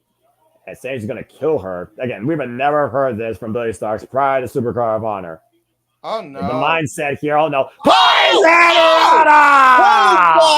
Oh, my God. She spiked her right on her head and neck. And Velvet. Whoa! Spinning kick. Trouble in paradise. Chef's kiss. Could be it. No! Oh, Jesus Christ. Sensational offense by Red Velvet with the chef's kiss, but that was not the kiss needed to kiss Billy Starks' reign to death. Yeah, look at this. Billy Starks trying to get feeling back in her neck by hanging over the apron. You see her clutching her neck. Yeah, but also we talked about earlier though the selfish Supercard of Honor. Who's to say that she's not trying to fool us again? And you see right now, Billy Starks on the apron cannot get pinned or submitted out there either. And Red Velvet, though, looking to add more damage. Billy Starks trying to ground herself, though. Red Velvet trying to hoist up the champion. Climbing shot, though, to the back. Yeah, Red Velvet ain't going to fall for that trick. I'll tell you that right now. Yeah, there's Divas and chances on both champion and challenger. Uh-oh. And Billy Starks able to slip up from underneath. Now hooking Red Velvet, pushing her off. Red Velvet prevents the collision. Back elbow strike. Billy Starks falls down to the floor. Lands on her feet, though. And now Red Velvet, now she's looking for here out of the corner. Gonna try to go for that triangle moonsault, but she doesn't realize Billy Starks met up with her. Gonna be the footing now. And Billy Starks again, a submission. A choke. Yeah, but it's not legal. It's not legal because it's on the top turnbuckle, but that's a shade out of Victoria's playbook. And again, Red Velvet, though, finding back here. Oh! Center from the top!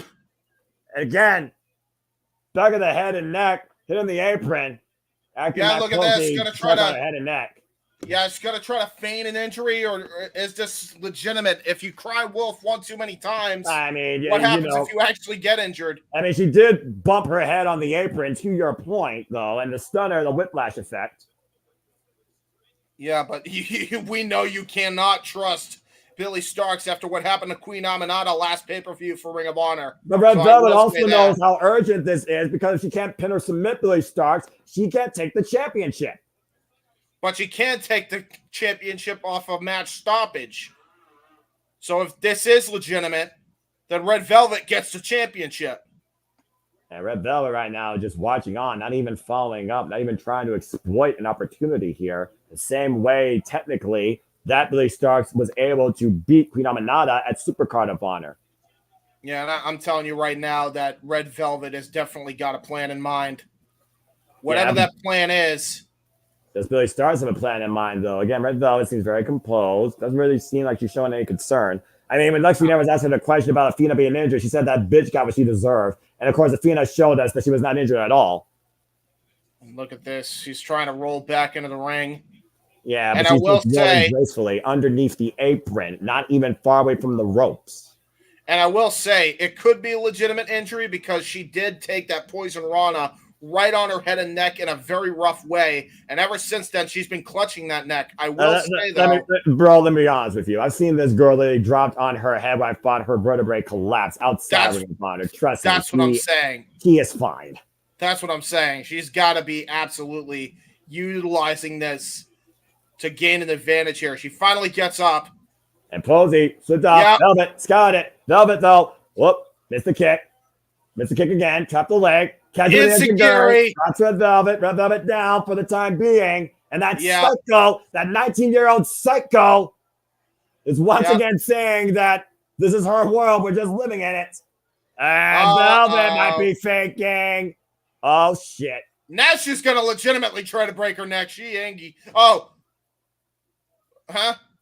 Oh, no! Who faked out who at this point? Hello. Hello, appeal.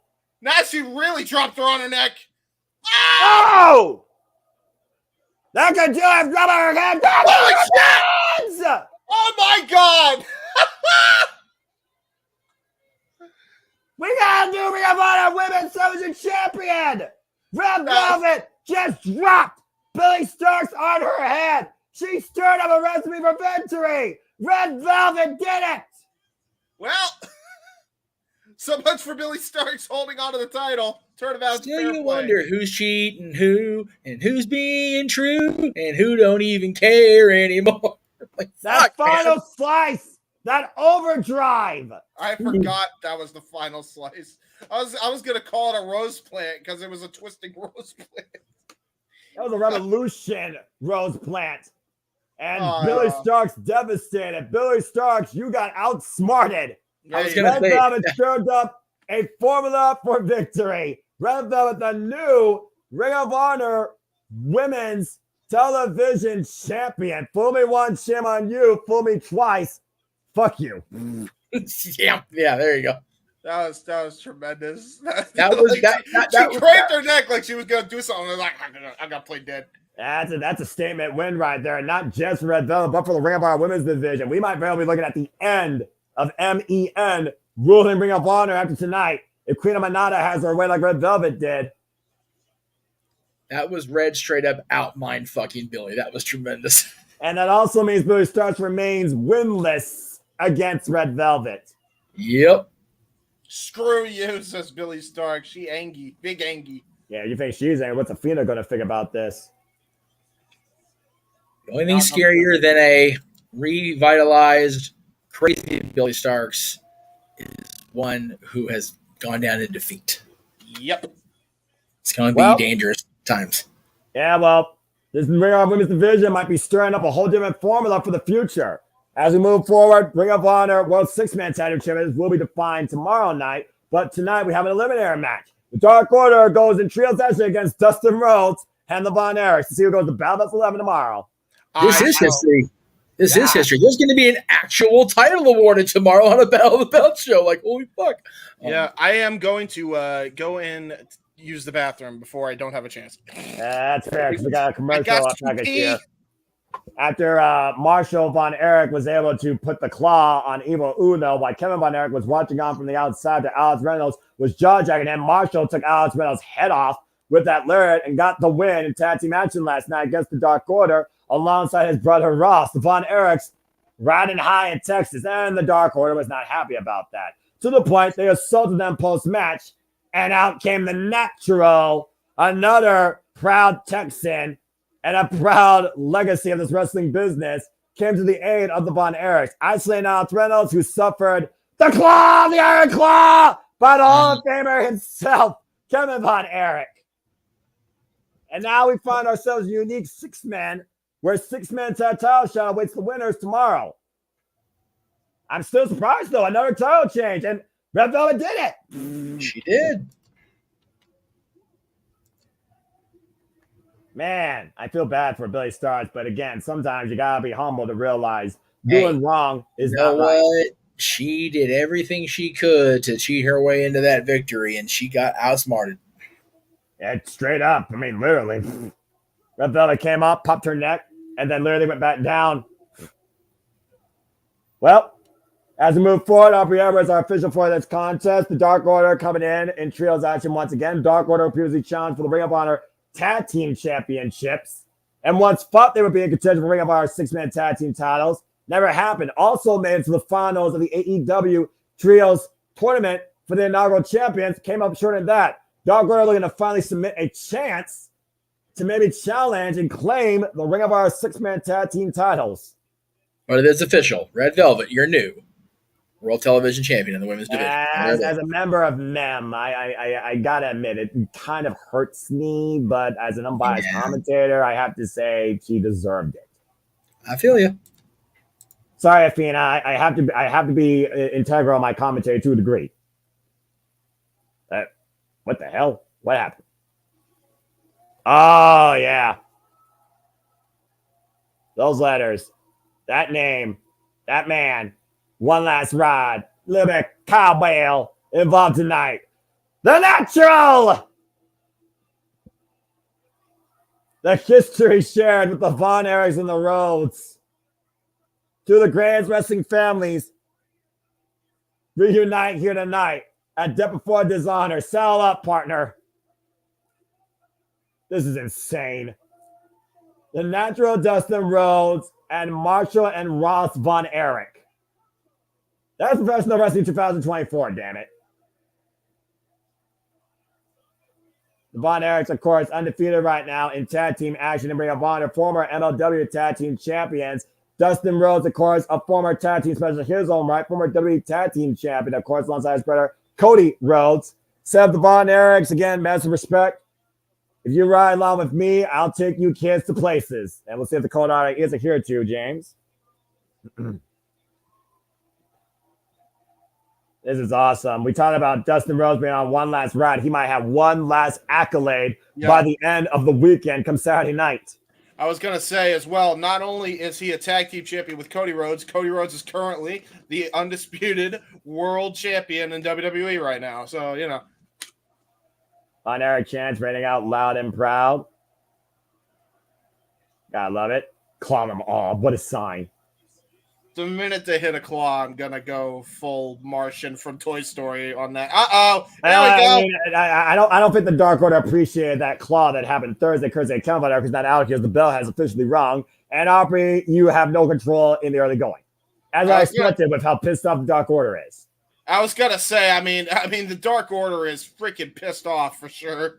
I mean, yeah, the guy Evil Uno was already pissed. Evil Uno was already pissed. Now they got embarrassed by the Von Erich family, and he lost a prestige championship opportunity against his former protege, Alan Angels. He is not a happy camper, to say the least. Yeah, not to mention, Evil Uno said, maybe it's time to change things. Maybe it's time to show I'm one of the best here that's been involved in this business for 20 years. He went on an open challenge singles exhibition and got destroyed by Katsuyori Shibata.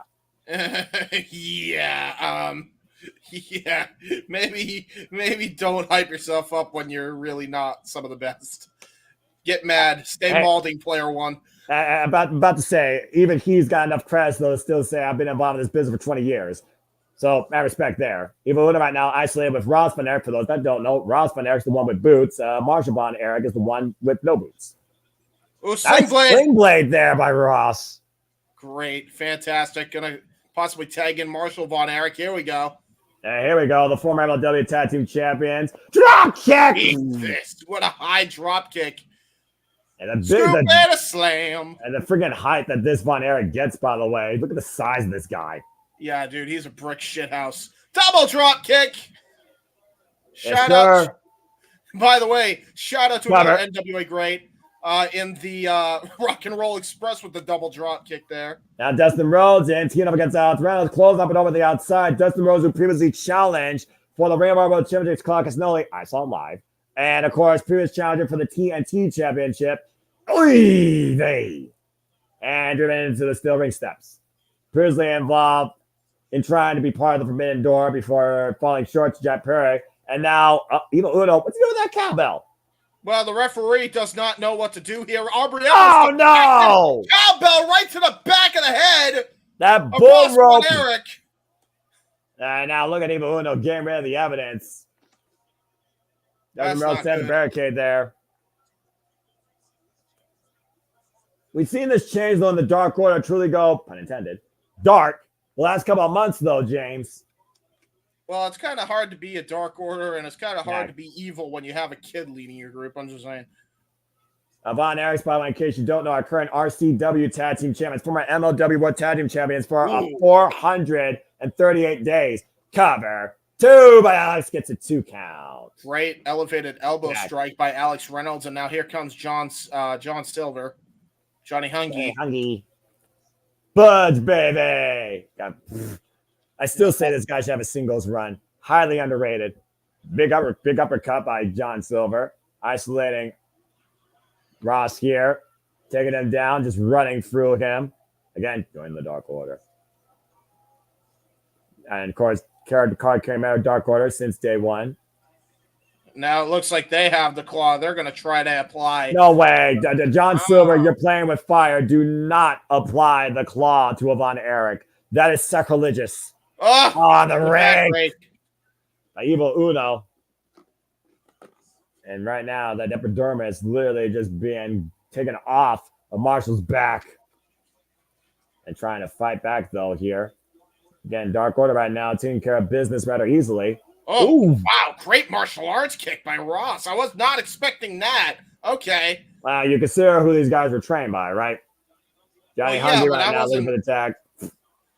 Listen, I know the Ross is usually a wrestling-oriented family. I didn't expect some MMA kicks to be a part of it. I mean, when you're trained out of the Noah Dojo and by Harley Race and Marufuji, I figure you know a little bit or two about kicks and martial arts. And now he's taunting Marshall Von Erich, distracting Aubrey Edwards once again as a result. Well, this is what happens when you have multiple people involved in a match and you're trying to restore order and one team knows how to bend the rules to the point. That doesn't work out, though. Ross fighting back here. Denying the double team. And once again, Evil Uno grabbing the tides. Johnny Hungy grabbing the tides as well. Ross is up and over. Lands on his feet, though. Starts underneath. Lunges. Tammy to Marshall. Oh, Jesus. Here we go. Oh boy. That wild barefooted Cowboys in the ring. Wild. Hands. That was a wild haluva kick, by the way, by the Wild Cowboy. And you see it again. The strength here being demonstrated here. Oh! That was hard landing on the knee for John Silver. Yeah, that was not good for Johnny Hungy at all. He might have a bad knee after that. Oh, he might be looking for that big lariat. He's sizing up somebody. Damn! Jesus.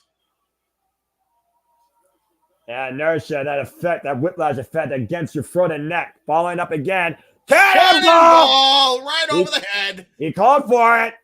Cover. Jesus. 2. No. Not yet. The confidence, though, restored here in the Von Erichs. And he's going to go for No. Wait a minute. Oh, the claw! The claw! The claw! The claw! Timo, no! Damn it, jeez. Freaking Alex Reynolds attacking from behind sends Marshall to the outside, excuse me. And right now, Dark Order again wants to look at to take advantage. Alex Reynolds looking to fly. Evil Uno, no. Team up against Dustin no. Oh, good Lord. Oh, God! Oh, suicide dive suplex combination by the Dark Order. The Beaver Boys now getting in full control. And again, Marshall dropped on his head. Vertebrae compressed on the neck and shoulders. Almost a brainbuster. Cover. 2. No. Dark Order again with a near fall. Aubrey counts 2. She said it was 2. I'm going to call it right now. If Aubrey was the official for Athena's match, Athena's losing that title. Yeah, I was about to say. It's been a historic night here. I mean, it would be also poetic considering Athena was last dropped. Or excuse me, Aubrey was last dropped by Athena. And look at Dustin finally getting his wherewithal after being sent into the steel steps from the earlier cutoff by the Dark Order. And again, Marshall right now isolated with John Silver in the middle of the ring. Still fighting back, though. Big elbow strikes. John Silver, though. Oh, my God. What a tilt-a-whirl German suplex. This little guy is so damn strong. It's ridiculous. Little meat man. And once again, taking Dustin out on the outside. And now Dustin is no longer got his whereabouts. Well, I mean, after going for the barricade and again that bull rope, I mean, yeah, I figured that his bell got rung. Again, Dark Order isolating Von Erich here. Attacking Marshall this time. Evil Uno legal. Falling up again. Big jumping elbow strike in the corner. Their front face lock. Snap German. suplex. They Now see the going small for- the back favored by Marshall here. Ooh. They cover. They will press and a 2 count. Evil Uno into that shin lock, trying to expend more oxygen out of Marshall Von Erich. As long as a Gator roll of sorts he was using there. Yep. Hey, shout out to Brody Lee, who was also a master of the Gator roll. Forever exalted. Oh, Dustin Jesus. Rhodes. Will you leave Dustin Rhodes alone? He's not even involved in the match. He hasn't even been involved in the match because they just keep cutting him off. And now look at this. The Dark Order again with a double team move on the outside when the ref was distracted by Evil Uno. Well, again, and they're insulting Texas now wearing the very hat. Come on now. Oh, I also will say this, though. Again, wow, the disrespect. We talked about this before, James. The Dark Order has been a unit since day one here in AEW. Just tossing the hat into the near the audience at least. Yeah, I think Texas is about to riot here against the Dark Order if they're not careful. I don't think they give a damn. You know, this is a nice change of pace for the Dark Order, a very vicious side of the Dark Order we haven't seen since they first debuted here in AEW. Yeah, right now, again, this big state of Texas. Oh my God! Wow. Uh-oh. Pile driver! Yeah, shades of the Von Erichs. Deep cover, kick out. That was a great match put cover by Evil Uno. That was just pure wherewithal by Marshall to be able to kick out of that. Yeah, I think the will of Texas is willing him on this affair. Ross knows that he needs to get back in this match and make a tag to his brother. And again, we talked about how the Dark Order have isolated the Von Erichs here and insulted all of Texas in the process based on this match. No one wants to join the Dark Order tonight, that's for damn sure. And throwing up the claw for the Dark Order, going for a moonsault as Alex Reynolds doesn't get it. Yeah, crashing enough of a canvas. Critical moment here for Mars to make a tag to his brother Ross or Dustin Rhodes. We can finally get his vision together and get up on the apron. Here's the problem, though. The other member of the Dark Orders can easily do a cutoff if they want to. Oh, reaching out for the tag. The reach is there. Evil Uno again. Oh! Side step. This time Dustin sends Evil Uno to the steel ring steps. And now going to try to go for his... Oh! And now Ross got out Ross. Marshall, though, pop up. What God? Spine on the pun. Elemented spine buster. And John Silver once again trying to take out Dustin. Dustin finally stands ready on the apron. Not entirely. Keep in mind, there's still Evil Uno that's on the outside, Noah. Yeah, I'm kicked off, but Marshall makes the tag to the natural. Dustin Rhodes is in control now. He's got a house full of fire. Clotheslines for Alex Reynolds. And willed on by all of Texas tonight. Big back body drop to Alex Reynolds by Dustin.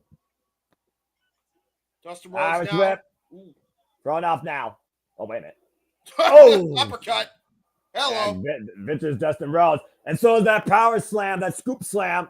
Now John Silver's trying to come in. Gets covered with a power slam as well by Dustin. Evil Uno now trying to come into play. And Dustin can do a power slam as well. Got the trifecta part of it. Everybody stands up when the Dark Order falls down. Curtis the Natural here in Texas. Looking for the final reckoning, possibly. Yeah. Counter. Uh-oh. Combination offense. Is a Guri. O'Connor roll. Cover. Two got the tights. Lunged off. Colliding to John Silver. Reynolds isolated. Uh-oh. No Crossroads. No way. Do it, man. He got it. Crossroads. Cover. To Evil Uno with the save. Evil Uno just in the nick of time, able to break up that cover.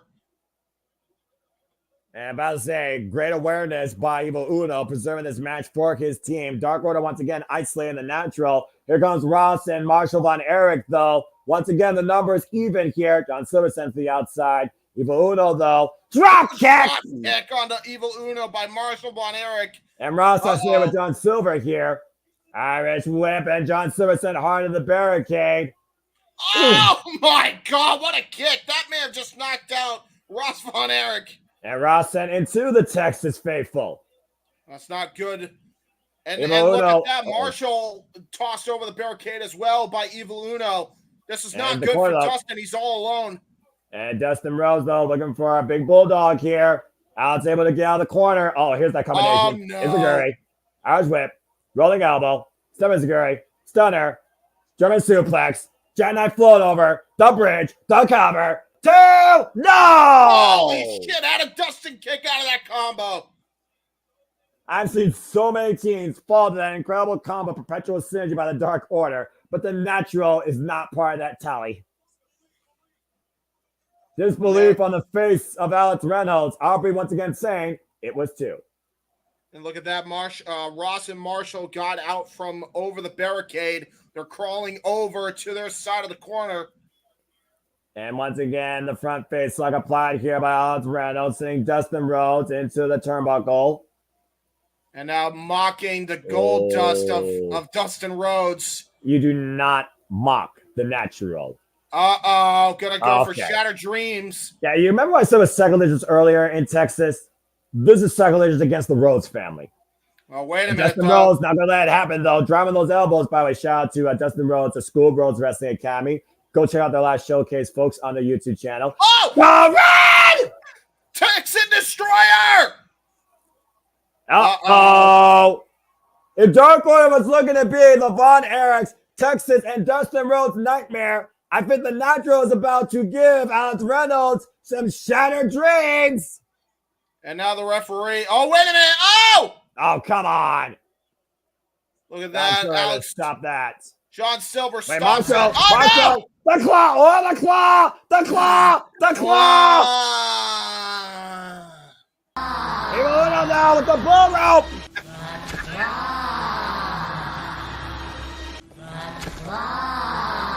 The claw. Oh, Reynolds. Oh, no. Final Reckoning. Oh, no. He got it. That'll be it. I guarantee you that. Von Erichs and Dustin Rhodes Yeah! win. Yeah. Let's go.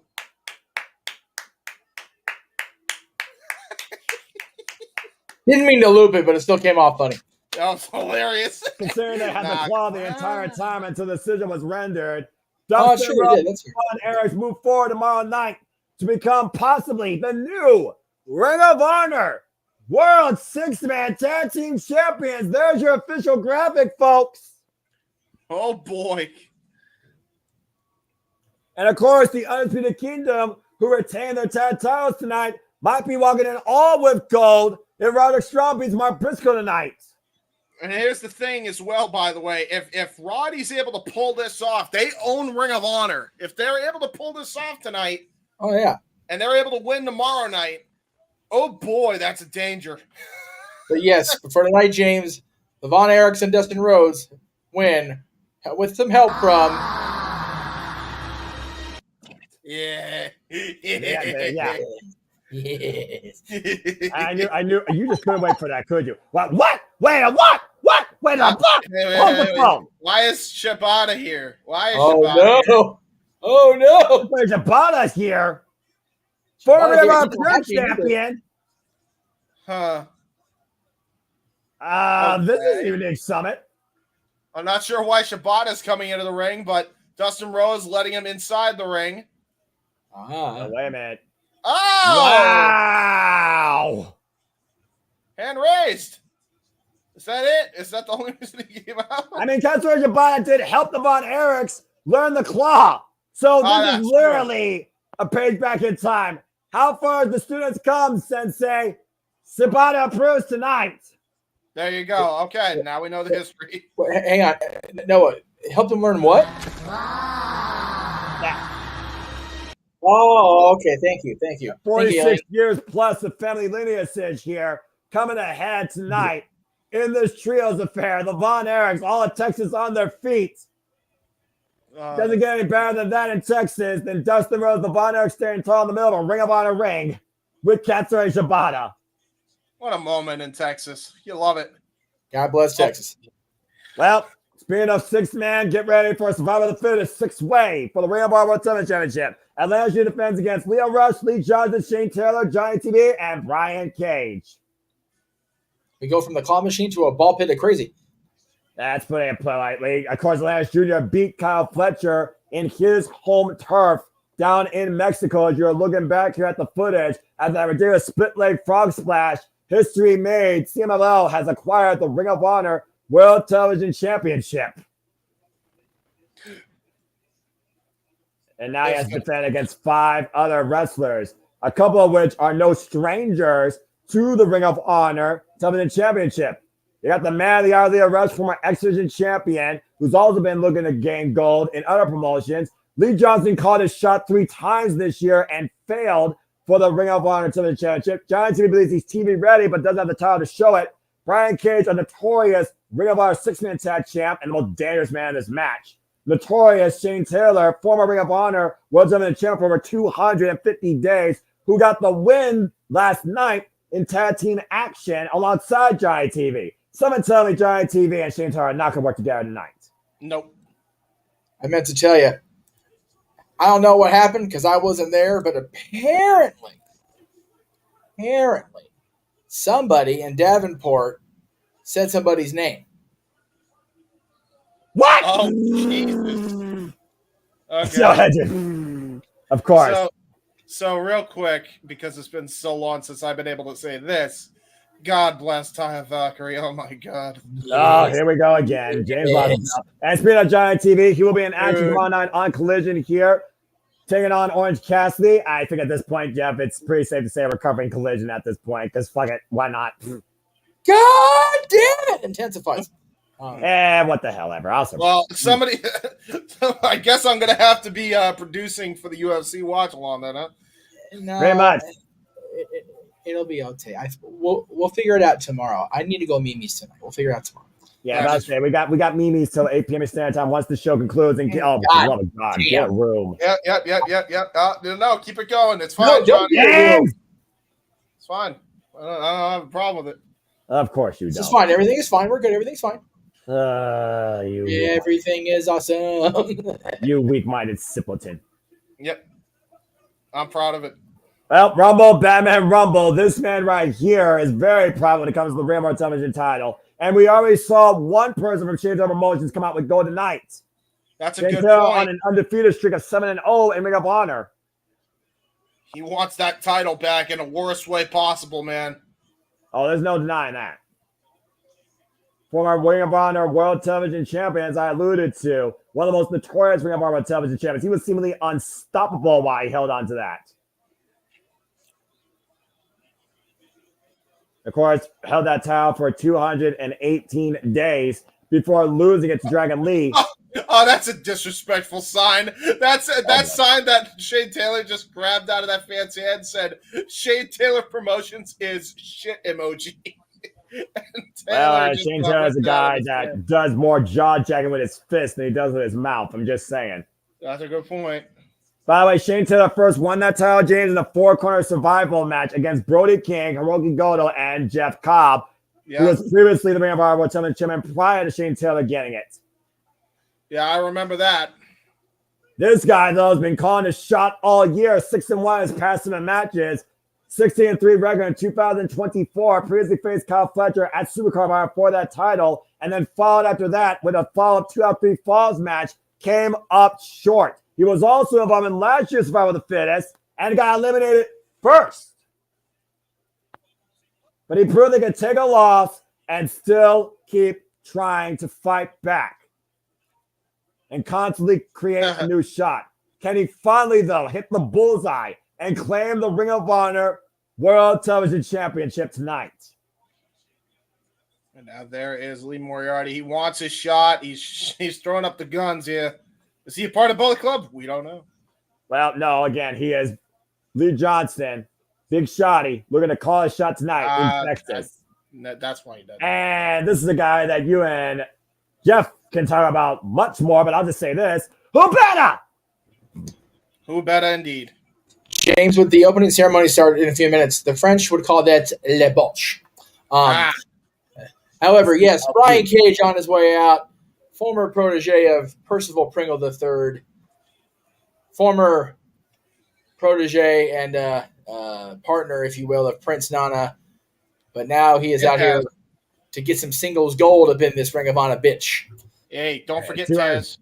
Yeah, I'm about to say, That's valid. Well, I don't mention Taz because A, he blocked me, and B, he was underwhelming on Wednesday, so he can suck my dick twice. Anyway,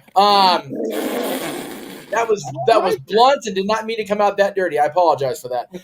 Yeah, I'm about to say, shows him the decorum, boss man. I was gonna say kiss my ass, but I ended up being more hypocritical than I meant to be. So I apologize because I've asked my team to not be that vile against people, so I need to practice what I preach. Exactly. But Taz is an asshole, so he deserves it too. Not to me. He was fine to me. Not to you. He's fine with you. You just mean to me. And here comes the man of the hour, the bad child, ready to make us all feel the rush, Leo Rush. He's not Blackheart tonight, at least tonight. Might change later on. We don't know. Making his 2024 Ring of Honor singles debut tonight. Yeah, that's true. And let's see what sort of game plan Leo Rush can put together here to come out positive. The new Ring of Honor World Television Champion, of course, Brian Cage, former two-time notorious Ring of Honor World Six-Man Tag Team Champion, alongside the Gates of Agony in the Mogul Embassy. They held those titles for a combined 361 days. And Brian Cage, to your point, also a TW champion and a former Impact World Champion. Let's also point this out as well as Atlantis Jr. comes out, the television champion. Leo Rush is, in fact, a part of the United Empire over in New Japan Pro Wrestling, as far as I'm aware. I'm not sure what Leo Rush is part of New Japan Pro Wrestling, but I know Atlantis Jr. right now is our current Ring of Honor Television champion with a record of 2-0.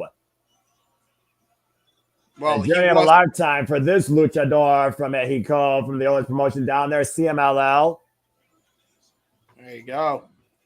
Atlantis Jr. right now, who got this match out of nowhere, it seemed, was able to find a way to beat Kyle Fletcher on his domain. And again, like I said before, it's not the first time we've seen competitors from other promotions hold gold in Ring of Honor. Minoru Suzuki is also a former Ring of Honor World Television Champion. Mayu Iwatani is a former Women of Honor champion. Tomoyo Ishii, former, as we talked about earlier, Ring of Honor World Television champion as well. And LS Jr. following in the footsteps, of course, of his father. This is going to be a good match, I can already tell. Well, I mean, it's kind of hard not to have a good... Oh, wait, is this going to be a... Oh, no, everybody's coming into the ring. Okay. Like I said, James, if I was this pinfall elimination, pinfall or submission, you are eliminated. Last man standing or last man remaining will be the Ring of Honor World Television Champion. It's the second time ever in this company's history that Survivor Fitness is determining a Ring of Honor title, the television title. Right on my team that's looking for a code of honor. Good luck with that with this field. No way you're getting a code of honor with all 6 of these problem children. I'm sure a few will. Johnny, okay, there you go. The bell rings are underway. And now Johnny Mundo didn't even shake anybody's hand, just talking strategy with his wife. Oh, my God. Well, Atlantis Jr. just got super kicked by Leo Rush. Tope. Oh, boy. Say Leo Rush, again, might be the most dangerous competitor here, being the fastest amongst the field, if we're being honest. Oh, no. Give me this. Give me this one-on-one. The meat division's in play, and so is Johnny TV.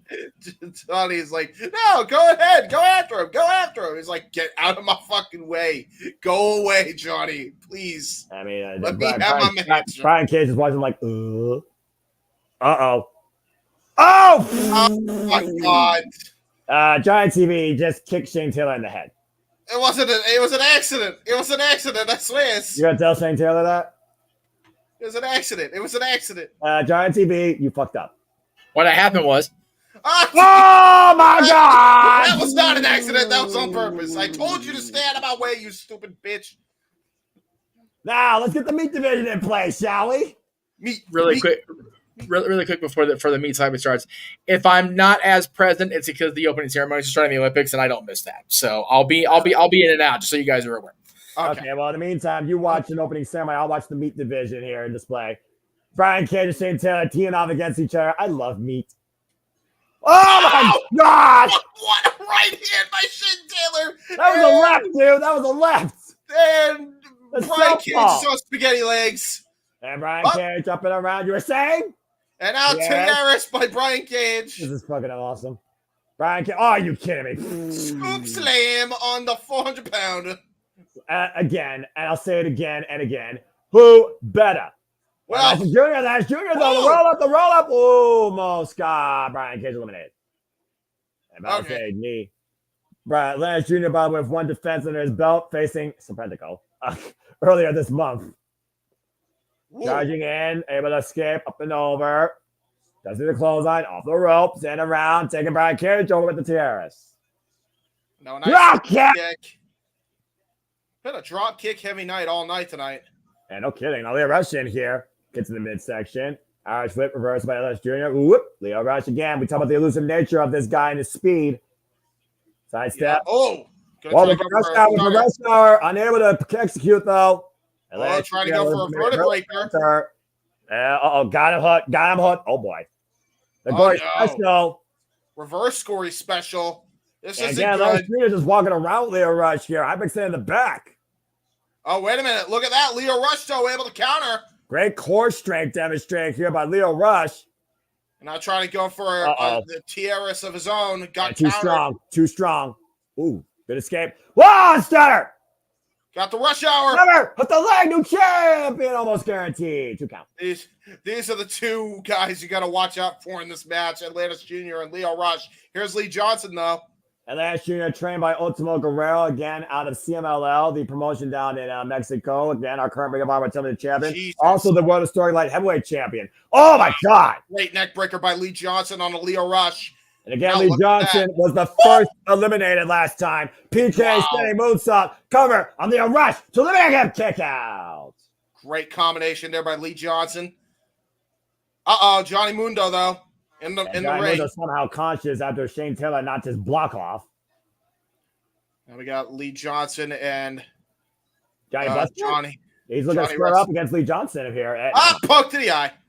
I mean, in this matchup. He wasn't TV ready. Lee Johnson was not TV ready for that. Whoa! Nice Demetrius Johnson style takedown there by Johnny TV. And the King of Parkour, the Mayor of Slamtown, the former Impact World Champion and Lucha Underground World Champion. WWE Intercontinental Champion follows through with that knee strike underneath the jawline. And that was a double cartwheel.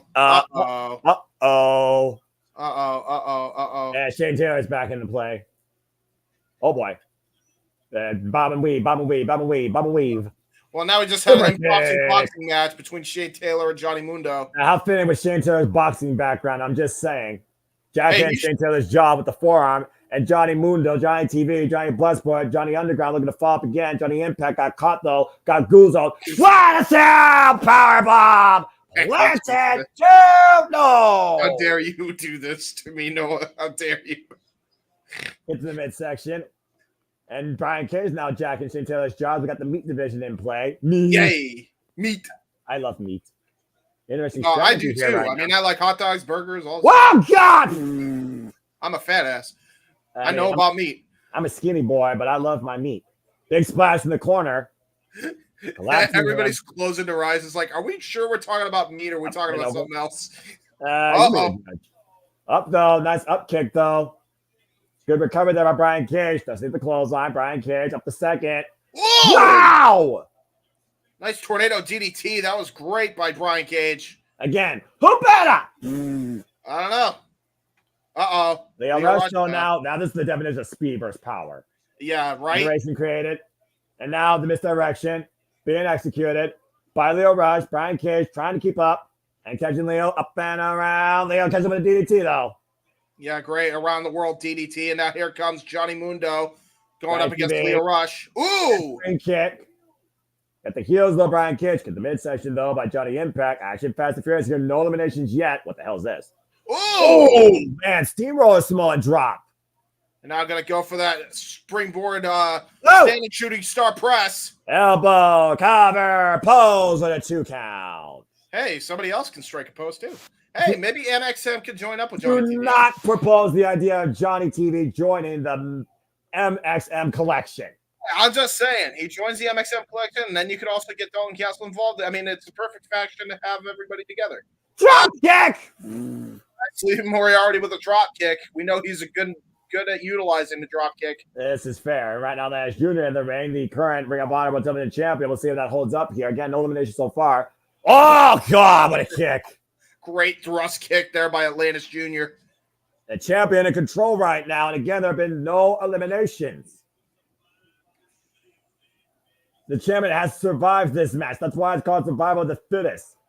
Yeah, exactly. And now look at that's going to go for Oh, top rope maneuver here. Suicide dive. See that takes Shane Taylor off his feet. And now, wait a minute. Wall from Cleveland. What the hell has Leo Rush got planned? I don't know. I sense something reckless. Oh! Whoa! Bottom rope, Spaceman Asai moonsault. Yeah, about to say bottom rope moonsault. Just keep it simple, James. All right, we're not Marvinello here. But Lee Johnson, look at the fly! Tope con hello. Do you notice how he go flat in midair, literally flattening himself, stood himself upright while in midair? Right. No. And the man, Mr. Parkour himself, showing us why he is TV ready. Jesus, corkscrew plancha by Johnny Mundo, Impact, Nitro, whatever you want to call him. Bloodsport, Impact, Anakin. And Brian Cage, come on, Brian. You're not cruiserweight. Don't you eat it. Don't you eat it. Brian. What the hell? It's Ski Rake. I'll say it once, I'll say it again. Who better? Don't pick on hello by the machine, Brian Cage. You heard me right. That's insanity. What the hell is Brian Cage got planned here? He's got two people. What in the hell is going on here? No way. No way. No way. No way. Shane Taylor, look at the fly. Brian Cage preventing that. Oh, Chase Brian Cage down with a lariat. Yeah, I was about to say, there was no way that he was going to do that, or is he still? I was scared. Again, this is a very prideful man. Rumble, Batman Rumble. Everyone's denying that. Yeah, everyone's like, get rid of him. Get rid of him. I feel like Shane Taylor is public enemy number one for reasons. Yep. Considering his history. Being teed off right now by four men. Refusing to stay down, and oh boy. Gang of four right here. Oh, again. You want to get rid of Shane Taylor, former television champion. What a headbutt, though. And about to say a headbutt to the chest. Leo Rush up and over on his feet. Oh, my God. Yes, hello. Kamagori, nice knee strike. Short range lariat, 6'9" Lance Jr. Now we got the two meat man up. Rising knee by Shane Taylor. I wonder how much Shane Taylor can handle here. Ooh, and you're knocking to Brian Cage. Rumble, Batman, Rumble. Yep. Survivor of the Fittest so far has one man on his feet and none eliminated. Oh, Jesus. Trying to go for a cannonball, got dodged. Yeah, I'm about to say, Lee Johnson just got out of the way of that. Super kick. Go right now, the second rope. Disaster kick. Great move there by Johnny Mundo. Frog splash! Cover 2. Shane Taylor's eliminated. Holy shit. Wow, I did not expect that out of the gates. So now it's down to Brian Cage, Johnny Mundo, Leo Rush, Atlantis Jr., and Lee Johnson. Again, like I said, this elimination match, everyone has to be eliminated. And we just eliminated the former Ring of Honor World Television Champion. To your point, the biggest threat here amongst the field. And right now, everyone ganging up. Lee Johnson sends to the outside. It looks like Johnny TV has scouted Leo Rush here. We got Leo Rush and Johnny TV. This is going to be a parkour speed fest. Irish whip. Hard in the corner. Leo Rush falling again. And again, Johnny TV slips between the ropes, slips underneath. Back inside the ring. Floats in between. Super the leg by Leo Rush, though. Again, don't blink. Rolling kick. Almighty Christ. But look at that. Johnny. Dominates Johnson out of nowhere.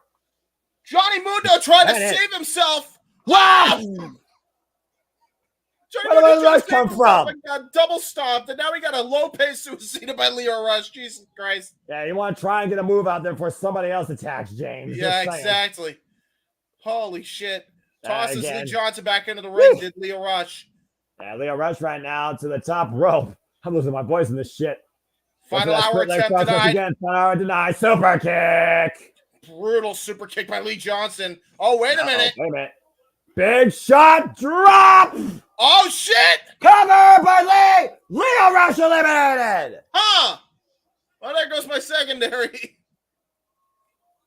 Leo Rush stopped dead in his tracks. Speed reduced to 0 off that. And now here's Johnny Mundo back into the ring. Brian Cage in as well. Leo Rush eliminated.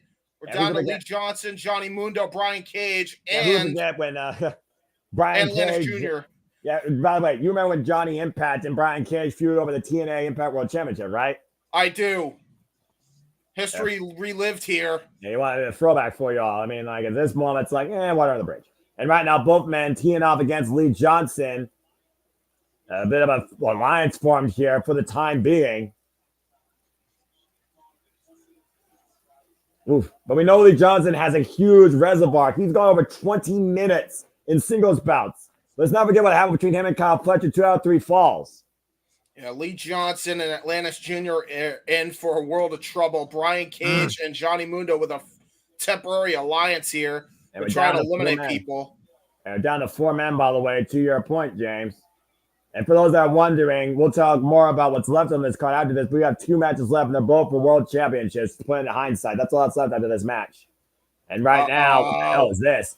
Oh God! We're going to get eliminate Lee Johnson. No! Kicked out. That was a great suplex crossbody combination by Johnny TV and Brian Cage.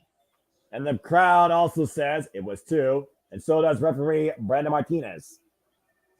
And right now we're still down to 4 men. Taya Valkyrie watching on from the outside. You know she's going to play a factor here at some point. Yeah, speaking of TNA history, a former TNA Impact Knockouts world champion. And AAA Arena de Lena's champion.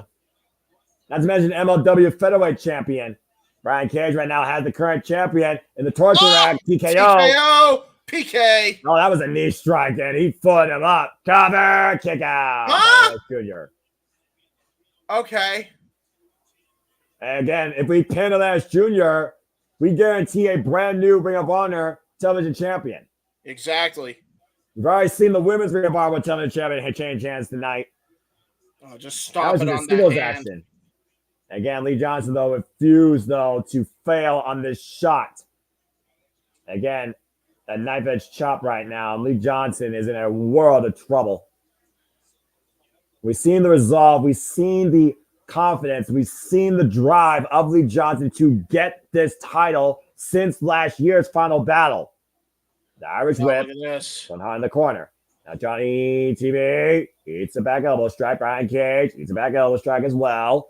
Both men right now trying to take Lee Johnson. Johnny and TV sent face first to the apron. Brian Cage, though, looking to hook up Lee Johnson. Possible power bomb. Lee Johnson able to scout it. Step into Seguri. Rocks the machine. Lee Johnson now trying to get the full momentum on his side here. He's the only one in the ring with the machine, Brian Cage. Now the separation created. Doesn't need the clothesline. Lost the super kick that time. Super kick to Johnny TV. Pop up. Oh God. Pop up power bomb. No. Oh! Disaster kick powerbomb combo. That's gotta be it. He's out. Yeah, Lee Johnson that's done. is eliminated. This is not good. Atlantis Jr. is in a disaster of a time here. We're down to Brian Cage, Johnny TV, and the current Ring of Honor World Television Champion, Atlantis Jr. Yeah, We're halfway through this match. And Atlantis Jr. has no fronts left here. This is bad for him. Again, Johnny TV, so aptly named, looks to finally be TV ready. Literally tight rope walking Atlantis Jr. Kick to the shoulder blade. Yeah, just kicking him right in the shoulder after stomping on his arms.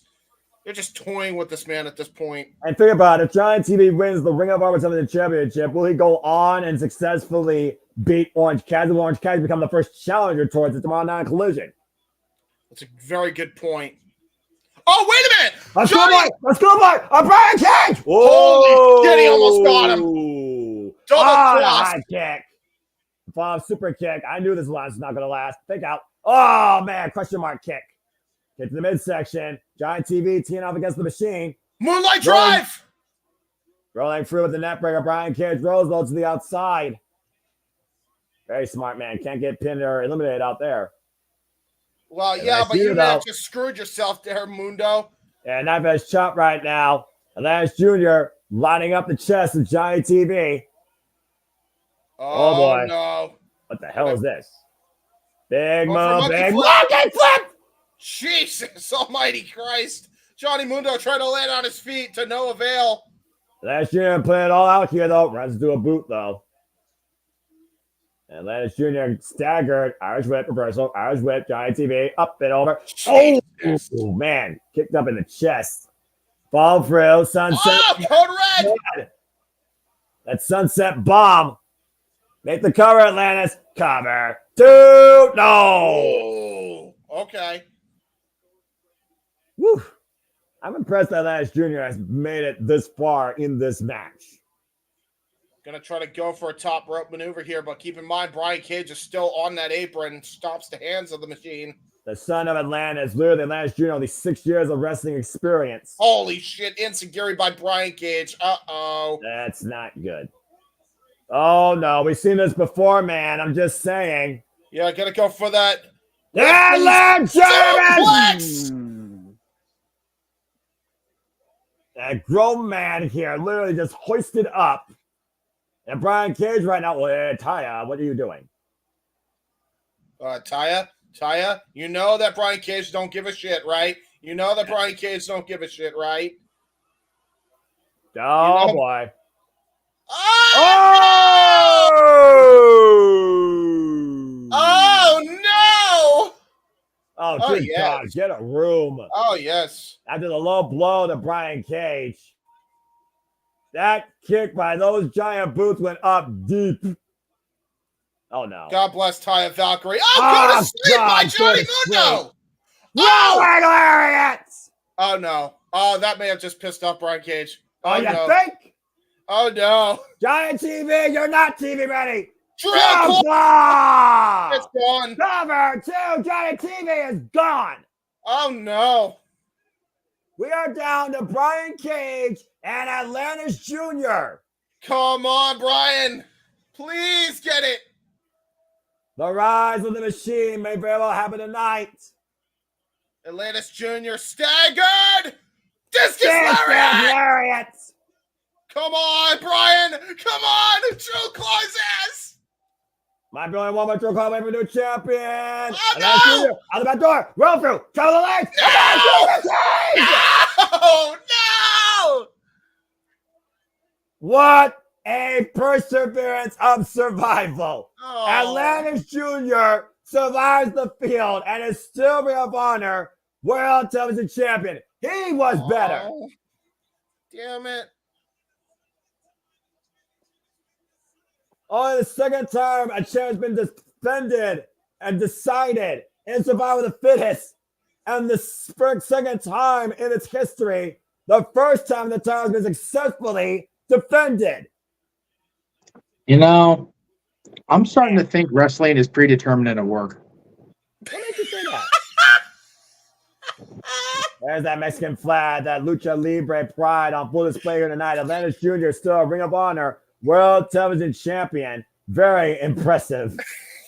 You didn't know that before, Jeff, until this match. Well, I mean, Brian Cage should have just rolled this guy up, and he lost, and it seems so phony. I don't know. Maybe it's just me. I don't know.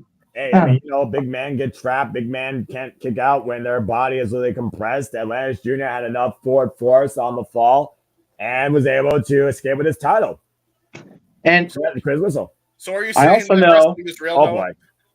I also know that pro wrestling is predetermined and has entertainment value to it, because only on the Olympics can a WWE Hall of Famer be a torchbearer and it be Snoop Dogg.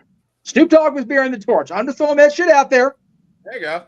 All right. Well, that's what we've come to now, I guess. That's what we call irony.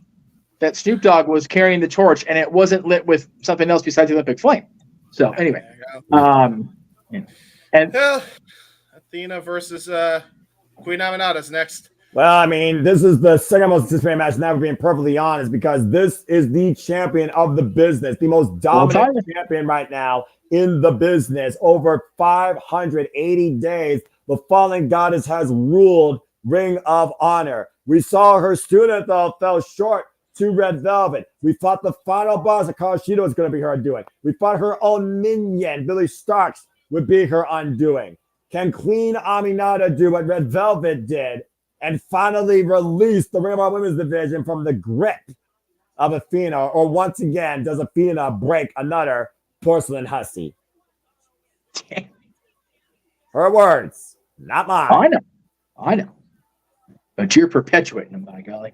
I mean, again, as a prime MVP of MEN, I have to support my minion overlord and my Ring of Honor Women's World Champion, Athena, respectfully, because she deserves it.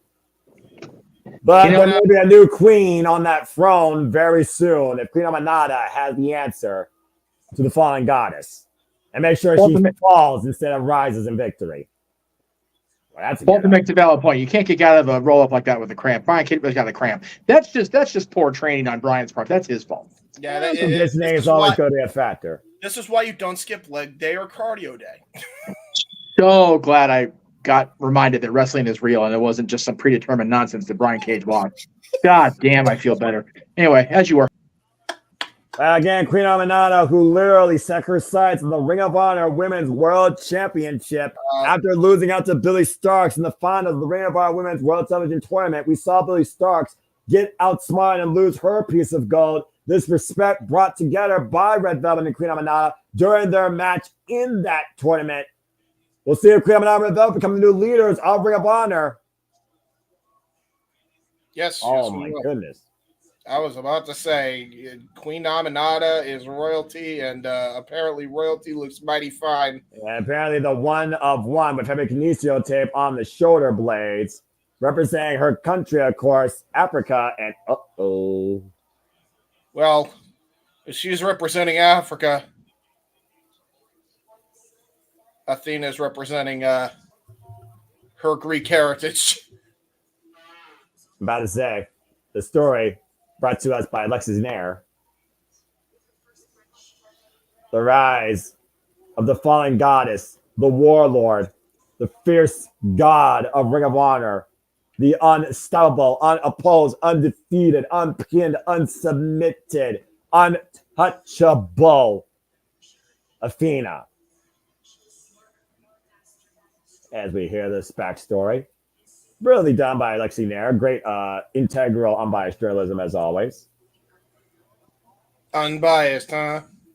Yeah, I got completely unbiased. What are you trying to instigate here? I mean, she's literally telling the story of Athena. May I remind you that Athena has been the Ring of Honor Women's World Champion since Final Battle 2022, beating Mercedes Martinez in this state, her home state, Texas. Just saying. And again, has been the Ring of Honor Women's World Champion for 595 days, going into what is now her 21st defense. With victories over Bert Vixen, Maria Shafir, Mia Yamashita, Willow Nightingale, Yuka Sagasaki, Diamante, Angelina Love, Layla Hirsch, Billy Starks, I said earlier, Nyla Rose, Red Velvet at Battle of the Belts 10, and of course her greatest effort and foe in the final boss, we were calling her Hikaru Shida, all fall before the fallen goddess. And I think more of the same could very well happen tonight. It's going to be a good show. It's been an incredible show. Hey, by the way, I actually met Athena, so I met her first, Walter. Thanks. All hail Ring of Honor Women's World Champion. And I don't think she's got a bum leg no more. Oh, clearly not. Oh, boy. We are seeing the physical embodiment of dominance in professional wrestling on a weekly defensive basis in Athena, our Ring of Honor Women's World Champion. Now, keep in mind that Athena, even though her leg is at almost 100%, it's still not 100%. You'll notice the kinesio tape on her knee. Yeah, but James, you know as well as I do, even if she's less than 100%, she will do anything to hold on to that championship. That's a good point.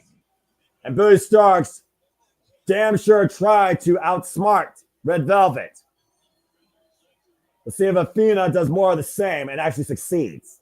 Or as Queen Amanada found an answer to the puzzle that is the fallen goddess Athena. Can you break her? Can you beat her? Can you outsmart her? Can you submit her? Lexi Nair, bring us to our introductions. This is our semi-main event at Death Before Dishonor.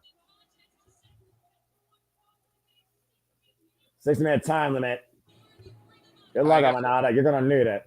I guess I'll be saying here we go when the ending of both matches. Well, consider the most important, well, I'm not going to say most prestigious, but the most respected, defended, most dominant champ right now in the wrestling business that's a woman on the Western Front. I think it's fitting. Yes. On a 4-match winning streak. We have our record 11-1. No disrespect to Jordan Grace and Roxanne and Bailey and Liv Morgan.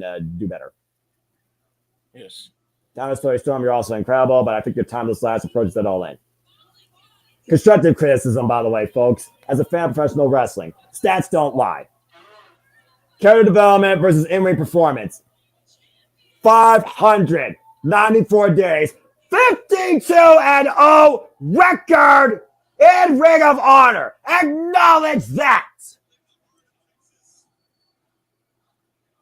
Raised deep in the heart of Texas, trained by Pukati out of their Wrestling Academy. You know he's definitely happy about this. James, you know what to do. The champion Athena, as the title is held up by referee Mike Posey. The challenger Queen Aminata here in Texas. Woo boy. The heartland of America. Both women in their corner.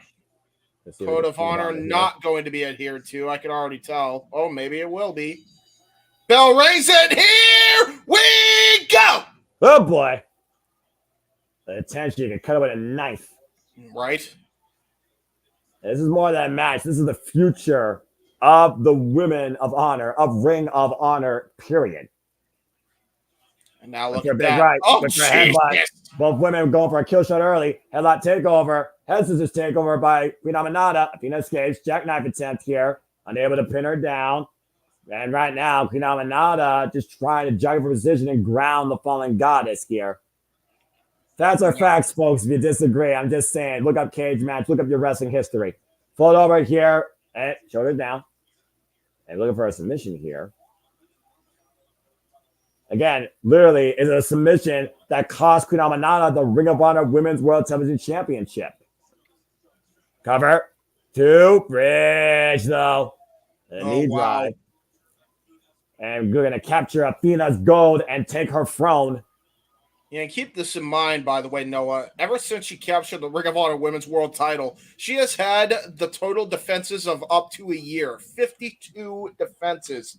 This is no slouch in the middle of the ring that Queen Aminata has to dethrone.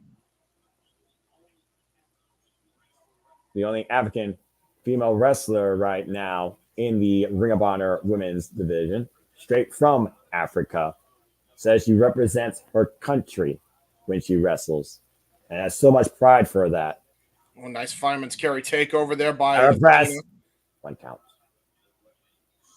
And let's keep this in mind as well. I mean, there's a lot of pride for both women here, considering Athena's championship lineage. She wants that reign to continue.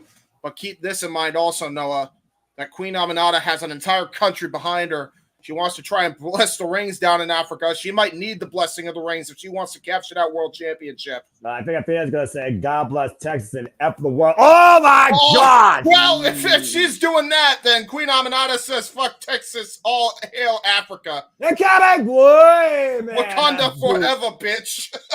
And that boot almost drove into Athena's face. Now Athena looking to follow up with the trophy. Suicida driving Queen Aminata head first in the barricade. You'll notice, by the way, though, when she went for that Lope Suicida that Athena likes to employ, she actually stepped over with her good leg and not tried to land on the bad leg. Oh, gosh. Sends her into the barricade. This is typical Athena strategy. I'm sure Sky Blue, who's injured, get well soon, is not being biased at all in this match, as well being a former victim of Athena. Last year at the Foot of Honor, Athena made history with Phil Nightingale, as both those women were the main event. Queen Aminata is not the main event tonight. And Willow Nightingale took Athena to her absolute limit. It was by rep decision that Athena won that night.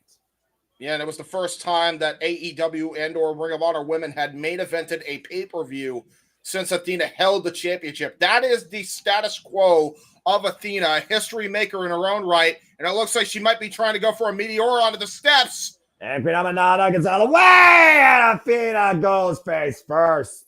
Great drop toe hold counter. That was just textbook wrestling there by Queen Aminata. Oh, no. Oh, no. Gonna go for that dear long God, kick into the stairs. Athena, get out of the way! Get out of the way! Oh! Hip attack denied! Tried to go for Aminata. lights, camera. Tried to go for lights, camera, action. Shades of Toni Storm, the AEW Women's World Champion, did not get any of it. Got only steel. And again, you give Athena a moment and she will make you pay. Uh-oh. Oh, dear no. Lord. Strength. Doorbuster and dropped on her knees and chest on the floor. Yeah, that's not good. The Fallen Goddess in firm control right now in the early going of this match. Gotta admire that. That comes back to that veteran experience. We talked about before how Athena creates opportunity and exploits it to the highest advantage of violence. Take a look again here. Tossing Queen Aminata. Oh, no. Man. I don't like athletic Aminata right now, favoring her lower back here and just finally getting up to her feet. Of course, Talguna just has to be a pinfall switch inside the ring. There's a Madam attempt here. Athena answers in kind, not going to win out of Aminata. Big uppercut there. Yeah, this is not going to be good for either woman. It looks like Athena definitely has devious intentions with those stairs. And the thing is, Red Velvet is familiar with Billy Starks. Queen Aminata is not familiar with Athena. This is the first ever encounter against each other. Challenger right now holding her chest to trying to regain her oxygen. Yeah, clubbing that upper back, by the way, which is absolutely put together by heavy kinesio tape, if you notice over the hair, Noah. Yeah, I'm about to say, I noticed that during her entrance. Again, you give your opponent, for the champion, a target. She's going to exploit it. Heavy cravat here applied by Athena right now, applying pressure to the neck, head, and shoulders. Capacity crowd on can here at the Esports Stadium. Here in Arlington, Texas for Ring of Honor for Honor, a phenomenal show. We've already seen 2 titles change hands tonight. Now that's the midsection. Yeah, trying to go those elbows to the midsection to try to break this cravat lock. Oh, wait a minute. There you go. Nice transition by Aminata there. Oh, but nope. Ankle pick, no, by Athena. Up kick, no, by Aminata. Okay, we got range with those long legs. Oh, God! Big chop off that big right. Athena rocked. That's not good for Athena. And a backbreaker. Jesus. Stands her on her feet. Wobbly legs. Clothesline. Big clothesline. Turning Athena up and over. And the queen in control right now. The Fallen Goddess. Possibly going to go for a fisherman superplex into a the neck breaker. Big a neck breaker, man. The whiplash effect off that impact. Cover by Amada. And Athena kicks out. The crowd actually is a bit split here. Of course, they respect the athleticism that Queen Aminata has brought to Ring of Honor, and they might be thinking that change may be up in the air, but also Texas knows what Athena represents, not just Ring of Honor, but for their home state, something good in wrestling. People who watch Ring of Honor know Athena. People who watch Ring of Honor know what the Women of Honor mean in this day and era. Hoister her up, attempted powerbomb. Athena trying to fight back, though. Oh, nice. Aminata taking up and over. And out of the leg chair. Super the leg by Athena. Looking to follow up again. Off the side. Pump kick to the side of the head. Now hooking up Aminata. Mean net breaker. Turning her around. Waist lock. Hoisted up on the shoulder. Oh, that knee strike. That knockout knee strike. Good night, Queen. The Queen has fought in Sordo. Wow. Well, I question if she was able to get all of that because it looks like she may have struggled to get her up into the twisting motion for that knockout shot for her finisher. Yeah, to your point, this is a great match. Very evenly competitive so far. I'll give Aminata her credit. But Athena right now, champion, poised, calm, firmly in control. Been a phenomenal night here. We've already seen the Ring of Honor Women's Television Championship change hands, as well as the Ring of Honor Pure Championship change hands. All other ties have successfully defended, and those steps still with the butt print of Aminata there. Oh boy, this ain't gonna end well. Yeah, I was about to say, ooh, wow! Suplex. Great snap suplex by Queen Aminata. And there's that incredible athleticism you talked about earlier by the Queen, rocking Athena to the apron. Oh no, gonna go for that long kick. He's set up for it. That's not good for Athena. Athena does this once, does it again. What? God! Oh, hello! Bing bong. And that was the kill shot against Billy Starks, but it didn't win her the title. Oh no, she's gonna go for it again. Oh, not from the side. Oh! Oh, Jesus. Drive-by kick, shades of Roman Reigns, a variation of it. What a war cry by Queen Aminata after that assault. Yeah, you got to do everything that you can to try to knock out Athena and try to get that championship. Keep in mind, she was able to defeat one of the toughest women in pro wrestling, Masha Slamovich, on one leg. She is tougher than nails. And Queen Aminata on the top rope. Double stomp. Did not get all of it. I think she grazed with her heels. Shoots the half. Hook the leg. Kick out by Athena. And that's why I say you can't afford missteps, quite literally in this case. Athena is too tough. You see the wounds of battle right now. You see Queen Aminata's bleeding from the left ear. That's going to affect her equilibrium. Yeah, she definitely got caught with something earlier on in the match by Athena. And again, she can maintain this forward control, though Queen Aminata might have a chance to change history here in the Real Women's division. Oh, now right look now, at this. hoisting up Athena. Athena on her feet. Went for the big shot. Again, Queen Aminata scouting, though. Snapmare, takeover. PK kick to the spine, lining up the spine of Athena. Follow up again. Looking to run through that boot. Kick up by Athena. Super kick, side of the head to Queen Aminata. Rocking her big elbow smash. KO shot by Athena. No. Yeah, that was a full-on bull hammer elbow. Shout out Wade Barrett. That was ridiculous. Drop the boom a whole different way for a 2.5. The longer these bouts go, though, I imagine it still favors the champion more because she knows what this environment is like to go to those deep waters, to find a way to win. Her longest match as champion was against her own student, Billy Starks, 28 minutes, 30 seconds. Second longest bout was against Hikaru Shida, 22 minutes, 31 seconds. Nobody's been able to take Athena as far above the 20-minute mark besides Shida, Starks, and Willow. And every single one of them she's defeated is the key to that. And again, defeated Masha Slamovich, TNA Knockouts Tag Champion at Prestige Wrestling on one leg. She has defeated the who's who of professional wrestlers everywhere she's gone. And she's looking to rock Texas. Handstand. Queen Aminata. Waistlock. Not good. Not good. Oh, no. German suplex in the corner and the head whiplash off the turnbuckles. Yeah, right off the middle turnbuckle. Oh, no. Oh, no. God! Kill shot kick again. And that freaking driving boot to the side of the head. Aminata hooking her up. Oh, no. Oh, what the hell is this? Eric Crash! The champion is down, but not out. 2.5. Oh, my God. That was just pure wherewithal by Athena. And Queen Aminata in the fight of her life. Athena once again in a very, very worthy challenge here tonight. I will give Queen Aminata credit where credit is due. Imposing her will to get this match, by the way. And this might be the wake-up call that Aminata needs, realizing who you are in the ring with. It's not about the insults. It's not about the mind games. It is about if you truly can out-wrestle the seemingly unstoppable.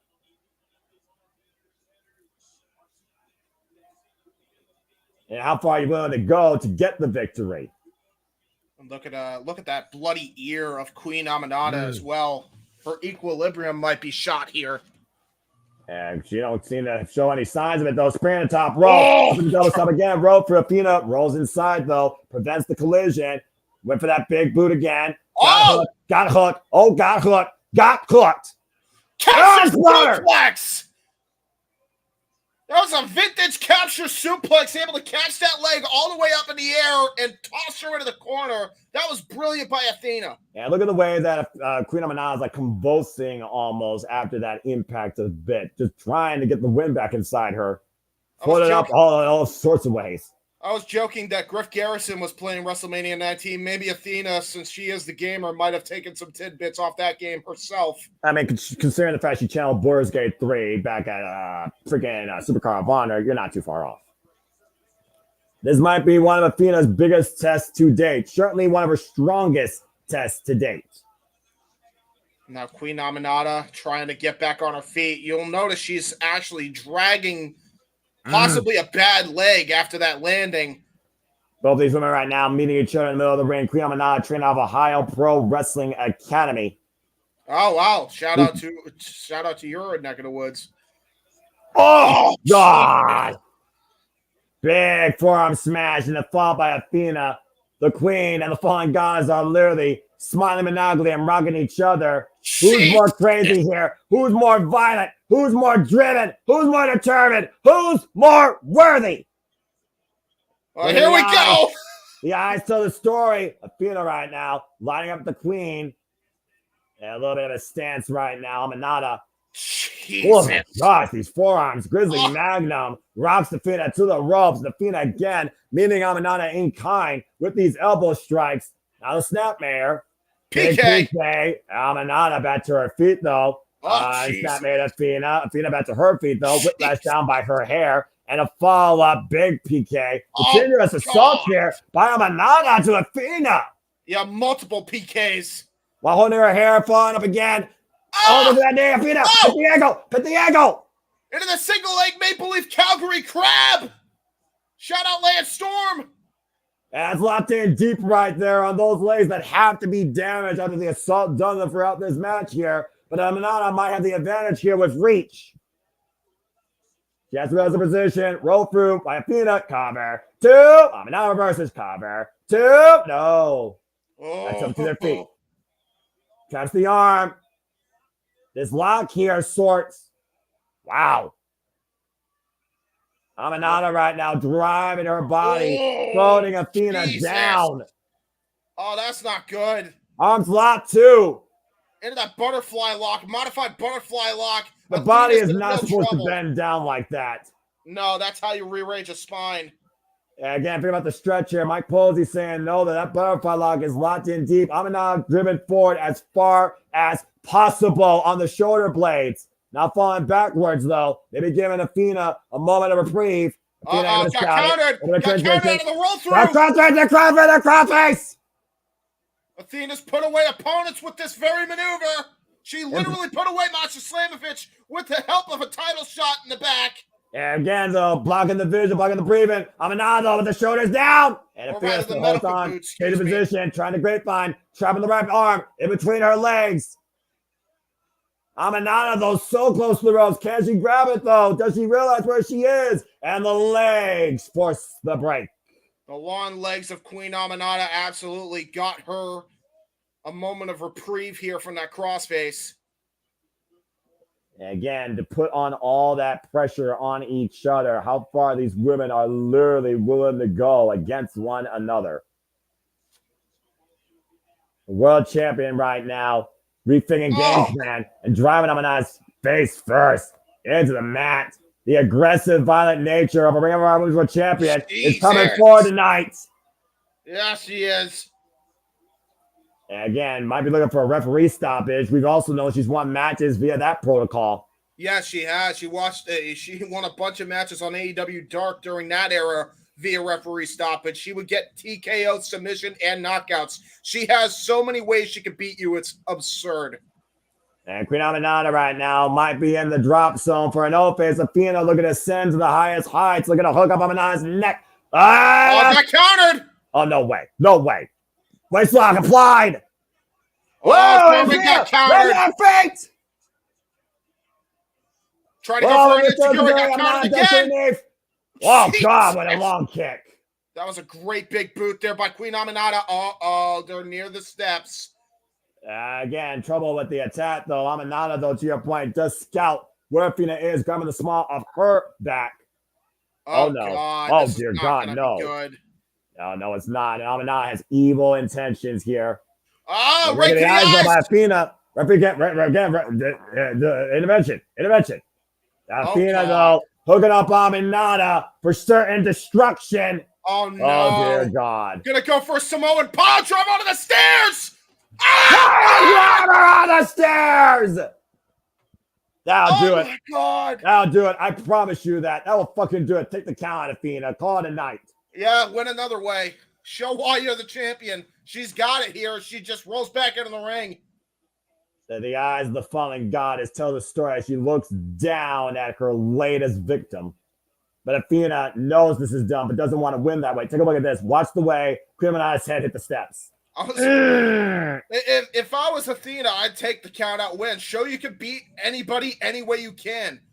count out would just add to her repertoire at this point. And Skull to steal, but again, after what Queen Amidala Red Velvet imposed and Red Velvet beating her prize pupil, Athena's in here for more than just defense. She's in here for a statement. Yeah, and look at this, into a match Indeed, cover. down the legs. No! Kick out somehow by Queen Aminata. That was a pure textbook Matchbox cover. And Queen Aminata has rage in her eyes. There's anger behind those eyes, and there might be some sudden surprise in Athena's eyes. What the hell? Oh, God. Jesus. Oh my God, what a headbutt! Oh, my God. He's knocked out people with that. Holy Shit. shit. Now, double underhook. Look at the hoist Athena up. Impact Buster into the Impact Driver. You're kidding me. Wait a minute. Look who's coming down, though. Billy Stark's trying to get him up. And Red Velvet coming to the aid. And Billy Stark's Red Velvet on the outside.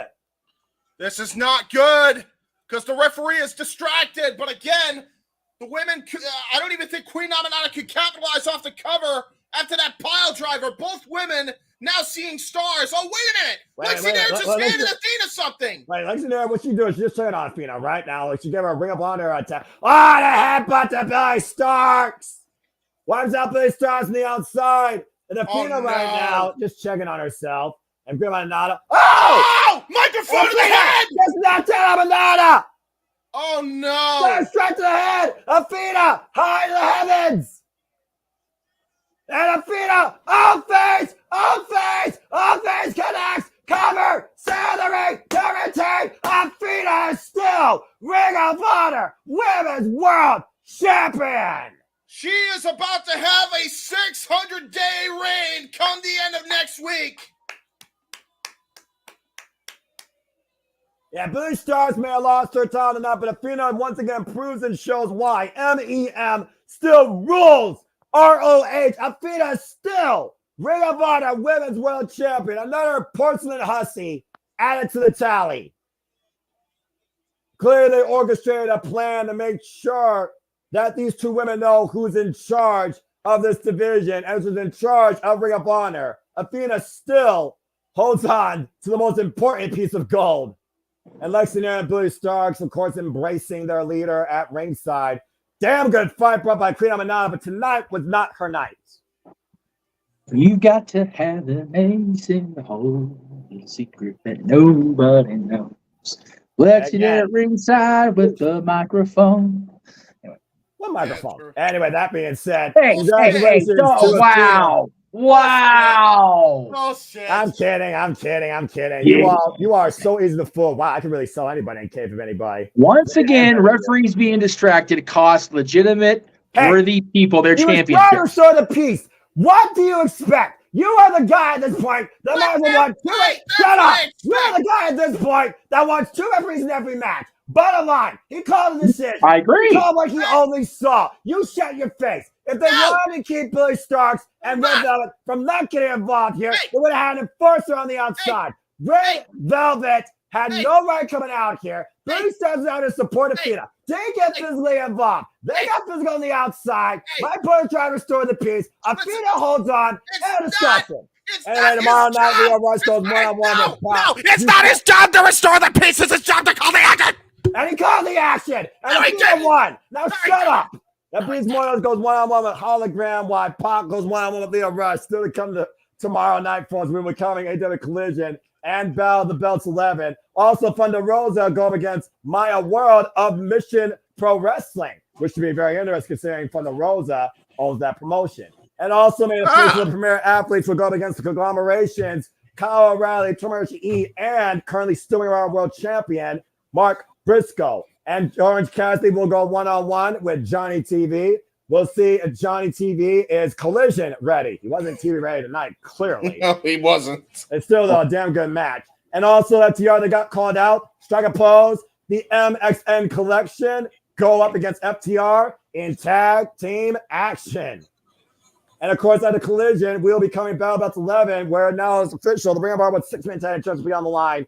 Under the Kingdom contends against Dustin Rhodes and the Von Erichs for the vacated Ring of Honor World Six-Man Tag Team titles, and also a Women's World Championship eliminatory match. Thomas Tori Storm runs it back with Taya Valkyrie. Beat her as an outcast. Can she beat her as she's timeless, or earn herself a future opportunity at the Women's World Championship? And also, there's a eliminatory match tomorrow night for the Semi Women's World Championship, as Will Nightingale will go one with the former AAA Arena champion against the virtuosa Diana Perazzo. But coming up next, it's our Ring of Honor, Death Before Dishonor main event. Mark President defends the Ring of Honor World Championship against Roderick Strong. Just have it for the freaking belts. I know. Why? Why? It's whatever. It's whatever. It's whatever. It's whatever. It's whatever. It's whatever. Anyway, that's what's been a phenomenal night. We saw, of course, Billy Starks lose a Ring of Honor Women's Television Championship against Red Velvet. We saw the Ring of Honor Pure Championship Kane's hands as Tiger Style beat Willa Yuta. Massive respect with both those men. We saw the Von Erichs and Dustin Rhodes beat the Dark Order. We saw an insane lucha opener as the Beast Mortals beat Commander. I still can't believe that shit happened. We also saw Texas Deathmatch. Legit Lana Hirsch may have dislocated her shoulder and broke her wrist as she did beat Diamante. We saw the conglomeration get fucked by the parasite of the business, Don Callis. Fuck that guy. And freaking hell. Yeah, fuck that guy. Anyway, the Undisputed, I understand that reference. The Undisputed Kingdom. I was going to say something. The Ring of Honor World Tag Team Championships. Somehow Lennox Jr. outlasted the field and was truly the survivor and the fittest. Still the Ring of Honor World Television Championship. And of course, we just saw our fallen goddess, the leader of Ring of Honor, most prolific women's champion in the business, Athena, still hold on, set to retain her Ring of Honor Women's World Championship. And now we prepare for this, our main event. For the Ring of Honor World Championship, Roderick Strong looks to claim the gold against Mark Briscoe.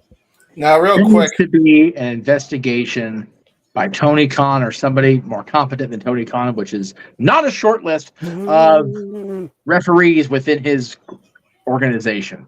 There was 2 instances tonight that had a referee not got distracted. Matches would have turned out the way they should have turned out. Yep. And I'm not saying I'll be average as a repeat offender, but I'll be average as a repeat offender. So that's a different conversation for another day. Let's go down to Bobby Cruz for introduction to our main event.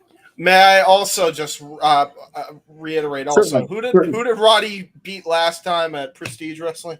I forget. Timothy Thatcher. There you go. So he is definitely coming in after a hellacious win. I am telling you right here and now, because I'm going to go back and watch more of the Olympics. But I will say, if this attempted fetal murderer wins this world title tonight, I'm overdue for a conniption anyway. Jeff, protect your mentality and protect your blood. I shall not allow my mentality to be corrupted by a attempted fetal murderer once again becoming a world champion in this industry. I refuse to allow that to be a thing. Your choice. I mean, and at the end of the day, for you. If my belief in the fact that wrestling is not predetermined has been restored by Brian Cage having a cramp and not, being booked to lose, because what the fuck is that? Then we'll be okay. Because Mark Briscoe will pull it out because Mark Briscoe's fucking crazy.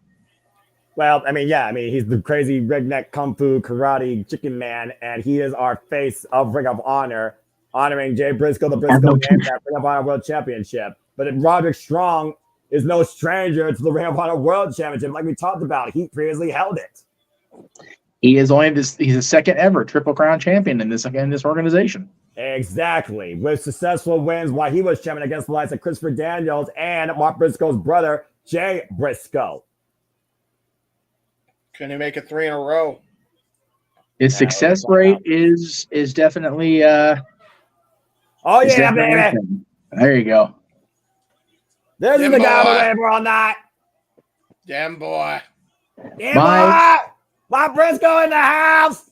We gonna fight like we can't fight till we can't fight no more.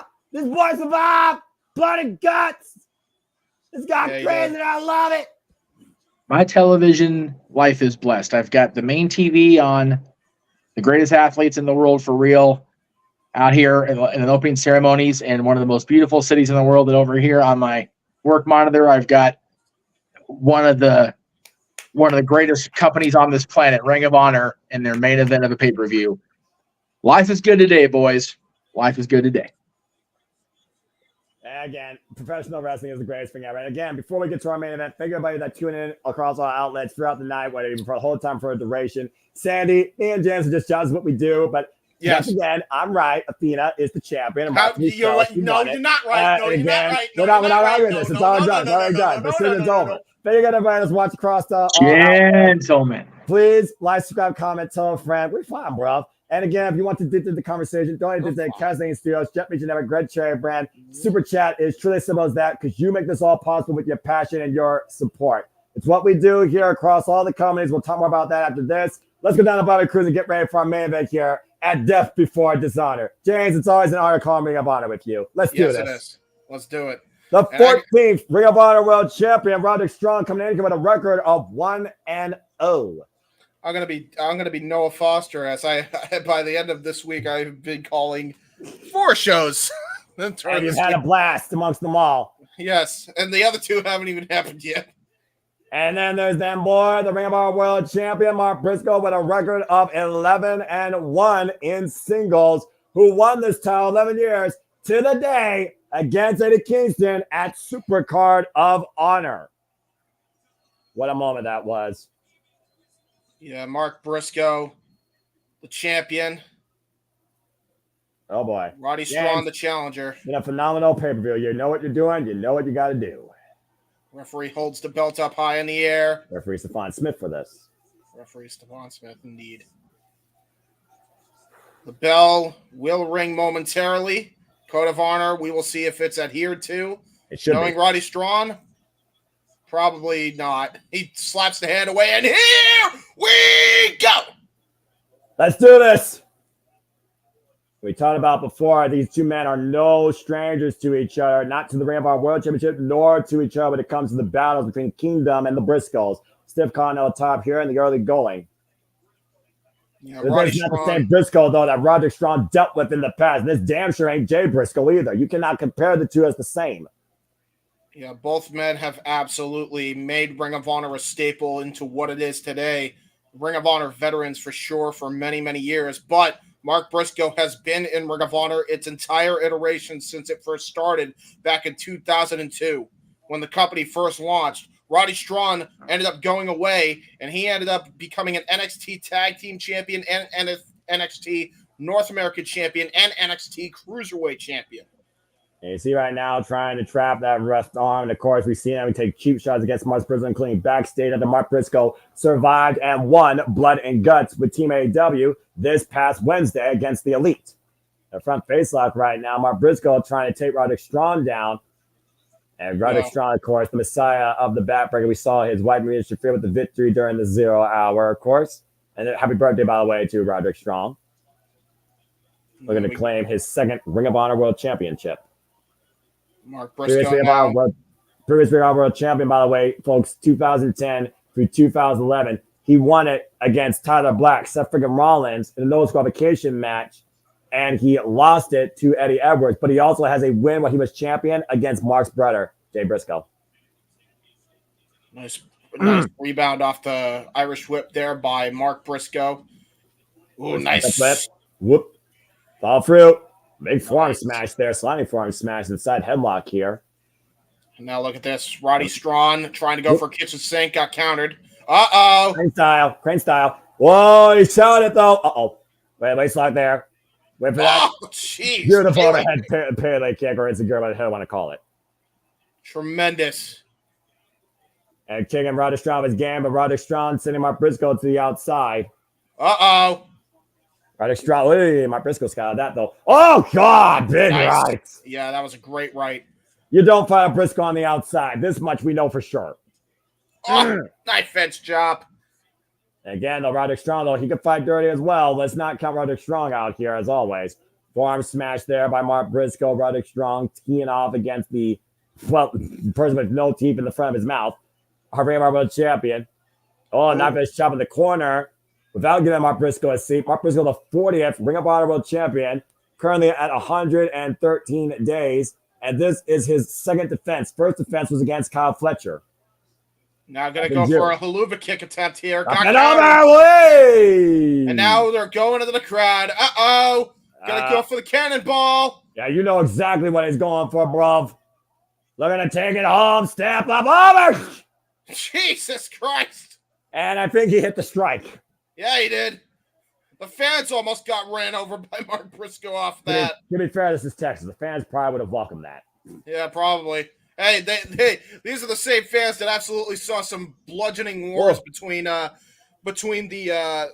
original 6-man trios teams of the Von Erichs and the Freebirds. So there is that. That's accurate. Good callback there with your wrestling history. Speaking of history, we're talking about the Ring of Honor World Championship, the title that defined this company since its inception, originally back in 2002 to your point, held by Loki, Samoa Joe, Austin Aries, Xavier, Roderick Strong, Homicide, Bryan Danielson, CM Punk, Kevin Steen, and of course, Jay Briscoe, Jay Lethal, Adam Cole, amongst so many other greats over the years. Great cartwheel Death Valley driver. Going to try to go for a froggy bow attempt again. He missed it once already. Oh, the knee! Countered. God, the knee. Oh, man, that was bad. Yeah, I think both men may have injured themselves off that one. Mark Briscoe with his elbow, and Roddy Strong might have tweaked his knee off that counter. That's one of those things where you block a high-risk move, you put your own body in harm's way. There's the first backbreaker. Start your count, folks. There you go. Messiah the backbreaker in full form here. And the guy that can pull a backbreaker out of any position or any region of the ring. Another knife-edge shot by Roddy. We saw this guy use Orange Cassidy's pockets for a backbreaker revolution. I'm just saying. That is true. Irish whip thrown off in the corner. Hard Irish whip again. Hard impact to that back. Let's keep in mind, no matter what this result, Roderick Strong has a chance for gold, not just tonight, but tomorrow night at Battle of the Belts 11, as we crown new Ring of Honor 6-man World Tag Team Champions. Yeah, and he's a former Ring of Honor World Champion, former Cruiserweight Champion, and NXT Tag Team Champion, and North American Champion, like I said. And then you add his AEW All-Atlantic International Championship to the list. And again, just eyeing the crowd, raising their ire. And of course, he is a tag team specialist, like you said, many, many times over with multiple people. Jack Evans, Rich Swann, of course, more prolifically, Kyle O'Reilly. Oh my God, it felt like a gunshot. Knife edge chop galore. And again, you see that way it was just dented in the freaking chest. Again, these movements right here. And Mark Briscoe, though, this boy, he's going to man up. He's going to keep fighting back till he can't fight no more, as he said in the video promo ahead of tonight's show. Irish whip reverse, Irish whip, throwing torso first into the turnbuckles. Roderick Strong. Oh! There goes the redneck karate, redneck kung fu. And going Irish whip, up and over, lands on the apron. And again. Oh! Definitely caught him in the jaw that time. Yeah, he did. Pinpoint position, also with that big boot to the face. Nice big boot. Never like a little bit of redneck kung fu on a Friday night, am I right? Yeah, exactly. And of course, they're just reaching night there as they're in Texas, 2 hours behind us. And Roderick Strong goes to the outside. Come on, Briscoe! Oh, wrecking ball drop kick of his own. Taking a page out of his opponent's playbook. And right now, Briscoe in firm control, and he might be looking to take another all-time classic from another all-time great that went hardcore. Guns up, bang, bang! Catch this Jack Elbow drop from the apron. Mark Briscoe channeling Mick Foley. And one of the main faces of Mick Foley, being honest here. And again, crowd loving it. Getting a little crowd participation and encouragement. Oh, look at that! Wearing the kid's hat, the Boston Red Sox hat. You love to see it. Yeah, I'm surprised Texas isn't talking about that, to be fair. Yeah, oh my God, the amount of times anytime any Bostonian wears their merch and they get booed out of the building. I've heard about that. Whoa, man. Jesus, barely got that drop kick. He got enough of it, though. The driver to Strong in the opposite corner. Clement Clariot in the corner here. And again, folks, this is our main event. Fisherman Buster. Got it. Plant it right in the middle of the ring. Cover. 2. No. Good God. This show's been fucking phenomenal. This has been one of my favorite shows this year. Dude, again, and Ring of Honor just... you think, they're not really building Ring of Honor good enough, and then they pull out a pay-per-view out of their ass like this every single time. Them boy, man. Them boys. We man up. We man up tonight calling wrestling. Now, gonna try to go for the Jay Driller. Shout out not Jay the Briscoe apron, on the apron. Not on the apron. That would kill Roderick Strong. Yeah, Roderick Strong knows what's coming too. He'll Headbutt to the gut. Hoist it up. Fireman's carry. Change of position. Mark Briscoe changed position, though. I think he was trying to go for the Olympic slam off the apron, by the way. Got countered out of it. More sidewalk slam. Backbreaker on the apron. Blocks the boot. Oh, showtime. Yeah, nice cane uppercut. The redneck karate coming in full effect. I love this guy. Oh, no, I don't love that. That is a great. No. God! Oh, back suplex. I think the back of the head man just ricocheted off the apron. That was bad. Man, that was the most devastating backbreaker so far this match. Says he's Mr. ROH. Well, he might prove that tonight if he wins this matchup. I mean, if you hold the Ram World Championship, it is a hard argument.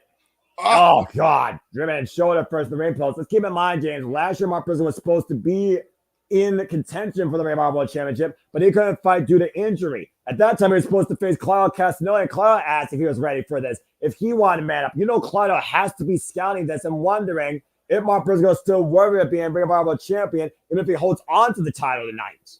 And that looks like a Hey, God! Face first into the post. That fan who looks like he's a truck worker there, he's not happy about Mark Briscoe getting assaulted like this.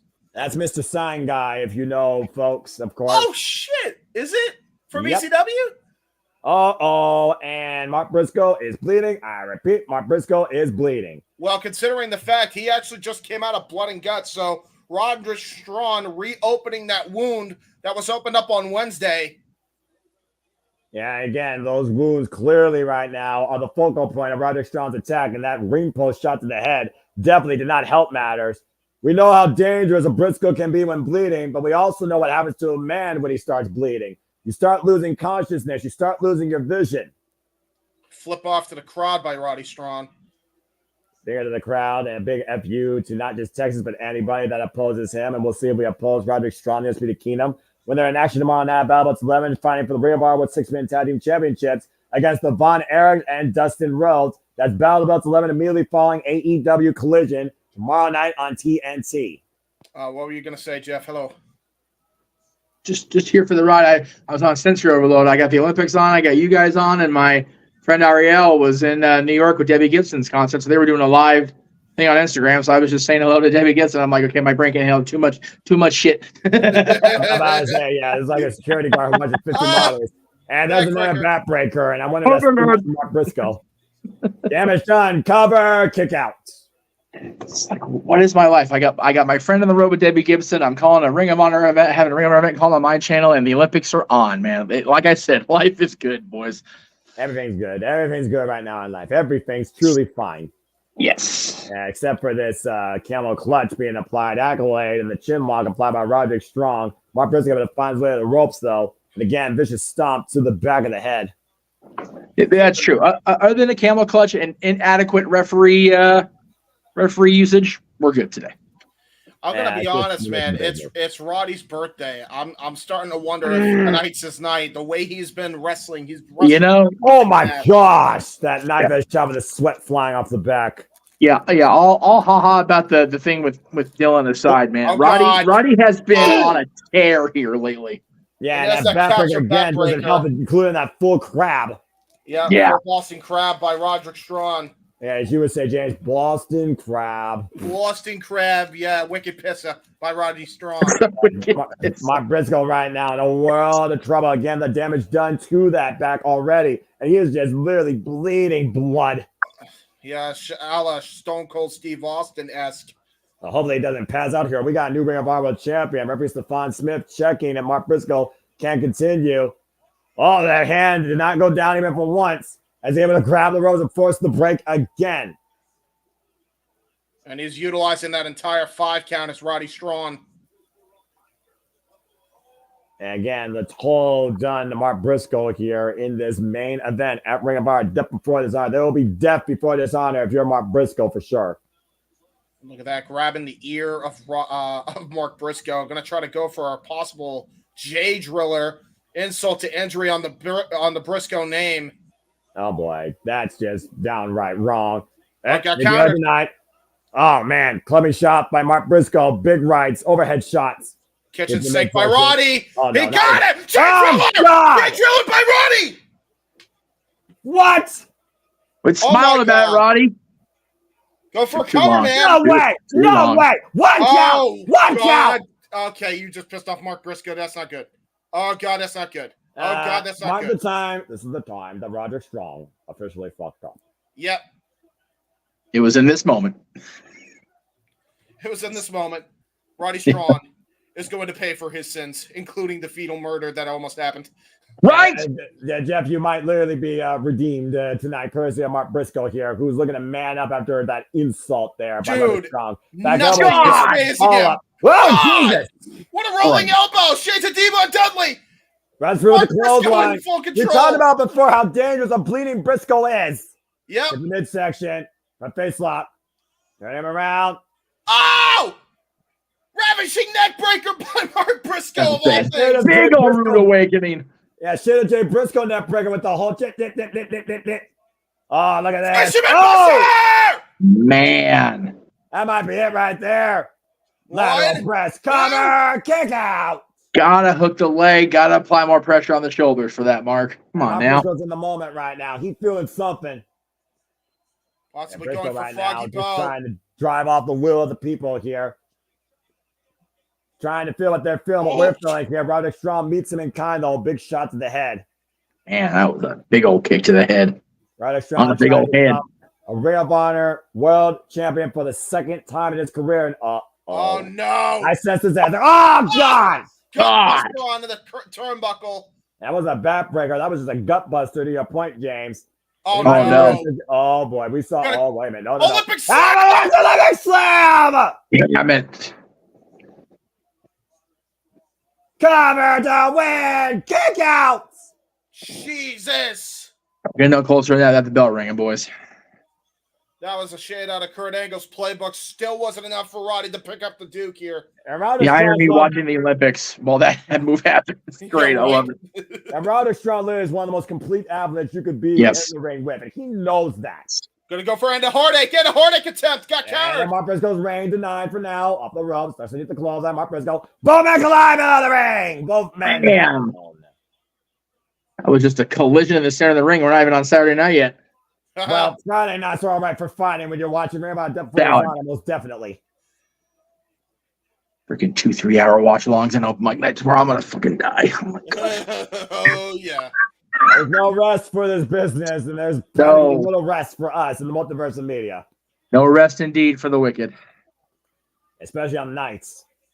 And once No, again, I- Mark Briscoe, Roderick Strong, rising back to their feet. Main event for the Ring of Honor World Championship, most prestigious prize in professional wrestling. Big forearm smash there.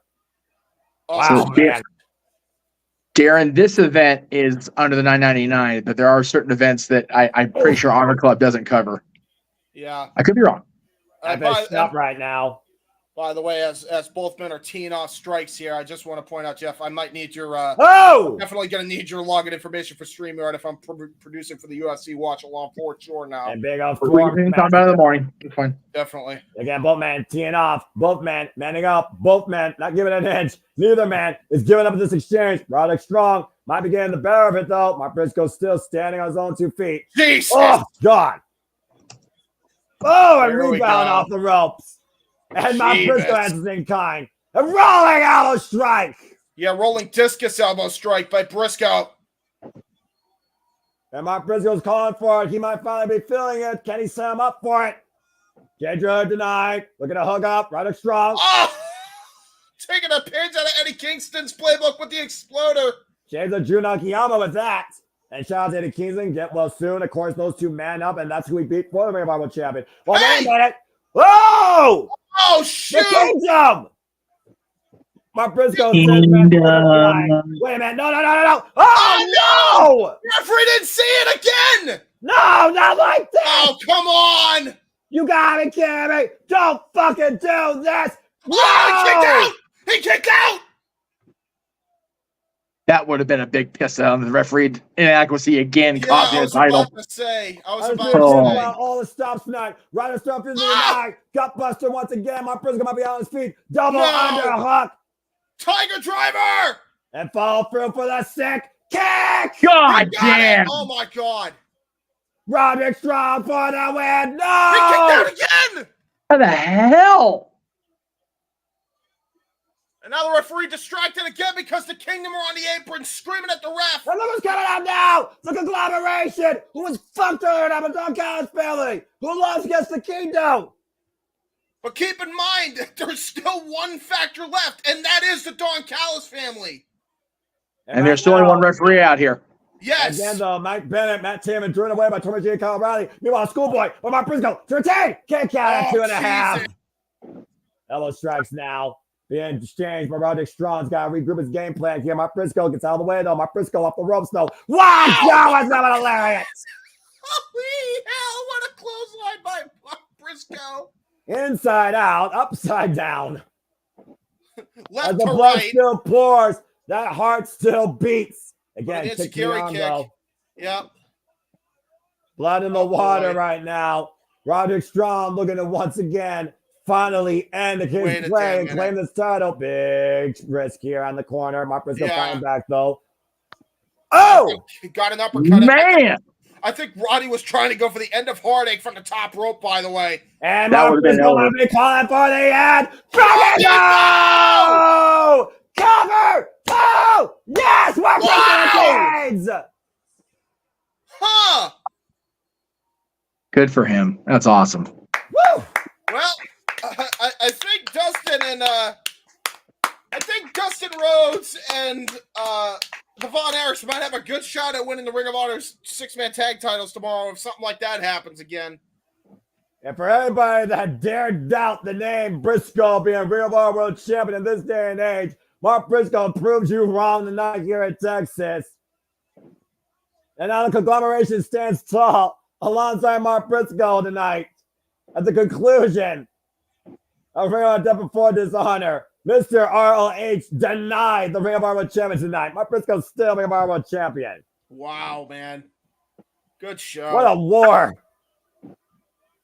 And Roderick Strong thought he had every possible game plan, every possible advantage, and he nearly did.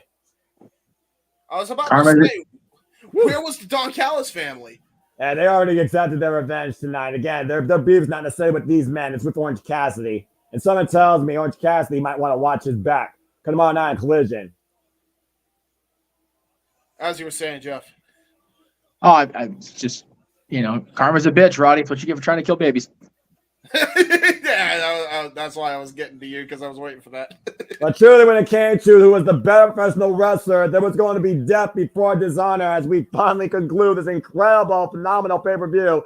For James Keeper and for Jeff fucking Meacham, I'm Seminole Foster. On the words of Chris Coleman and Ian Cabani, happy wrestling, everybody. Thanks for tuning into our coverage of Ring of Honor, Death Before Dishonor.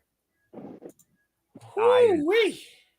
That was phenomenal professional wrestling. Damn it. What a pay-per-view. Computer, turn off Fire TV. Woo! Damn, I feel fucking good. That was incredible. Great shit. Oh my God, that was awesome. But alas, Mr. Foster, not counting the now fully added 3 hours of AEW tomorrow night, we've only just begun. You're damn fucking right. Check it out.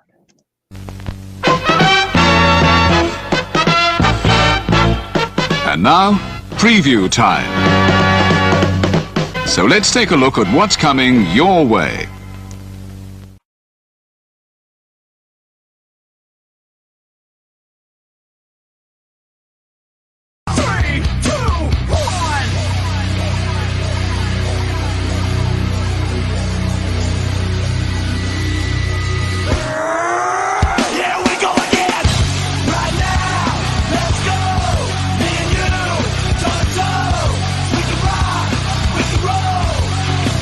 Here we go again!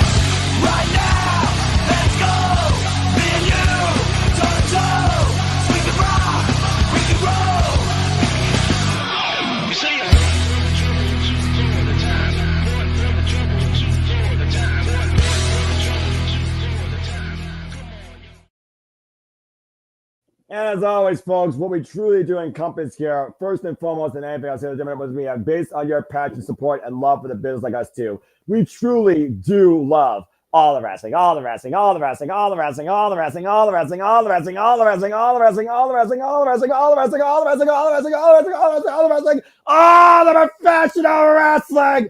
Damn it! And combat sports and our sports too. Yes. We cover all the things. Yes. And sometimes we do dumb things and cool things on the internet. That's right. accurate. Like breaking Lewis with that Olivia Newton-John reference. Hey, that's my shirt. Is that on Teespring yet? Please It is not. It is not. I know. That's okay. I need to get this one on there too. So, you know, there is that. Yeah, that's true. But yeah. All right. So now that we got that shit out the way. Exactly. My goodness. He'd be off. 2 shows tomorrow night. Watch along style. UFC 304 with the Heat Man and Mr. Reliable, except on Tuesday for no DQ because I had him first. Walter will do this. And then at 10, actually, it was going to be at 10 p.m. and now it's going to be at 8 p.m. because Tony Khan hates me. It's going to be a show. Noah and JJ. I know JJ works tomorrow, so I don't know if he's going to be able to be part of that. We'll have to coordinate now that it is apparently going to be a collision. That hell, I might have been fucking color commentary, whatever. I mean, you want to join me or you want me to just join Styles? I don't give a fuck. I call anything I want. I will make the decision when I've had more sleep than I had last night, which as of now is going back to Thursday night. Excuse me, Wednesday night. Yeah. So anyway, we'll make that decision. But those are coming up tomorrow, along with open mic night once we're all done and we have any sort of voice left. Right. Bloodsport will be on Sunday again with James and Walter losing their voices all weekend. Meech's Musings on Monday. Stat Boy returns on Tuesday. NXT Great American Bash doubleheader. Which, by the way, ladies and gentlemen, if you act now and get those super chats in, Noah Foster will be joining Chase University and rooting against his beloved Roxanne Perez as a member of Chase U. Get that payout in, kids. She's not winning. Well, it doesn't matter if she wins because if you're in Chase U, you have to root for her. And then if she wins, you get the Chase U shirt to go with. She's not winning. Okay. I'm not the one that put your foot in your mouth. I didn't do that to you. I did not cause this to happen. This was of your own volition, sir. You did this. Just like Roddy Strong tried to kill my son. Y'all are just causing problems left and right. Terrible. Poor refereeing tonight. Inadequate refereeing tonight. 15 things go right in my life, including Athena retaining the title and freaking 2 fans go off the damn rails and hold against me as always. Go freaking figure. Well, but I mean, to be fair, you did successfully break James that night before the fucking main event show even started. So there was that. You know what? That's fair. It was worth it. And we did. We were broken. We just want her to wrestle one more match too. All right, kids. I'm gonna go watch the rest of this. They haven't lit the freaking torch yet, so we're just kind of like just waiting around for it. But it is what it is. Thank you all for watching tonight. We much appreciate it. We've been along for goddamn nearly 6 hours. It wasn't even an AEW review. It was here forever. Hey, when you're not thinking about time, you're just enjoying professional wrestling. That's right, baby. Look at the clock. This flowed so much better. Like I didn't realize it had been 6 hours. Look at the clock. Holy shit. It's awesome. I love that. I love how the wrestling makes you feel on a Friday. Yeah, not a bunch of pointless, overbooked branding, marketing bullshit. That's right.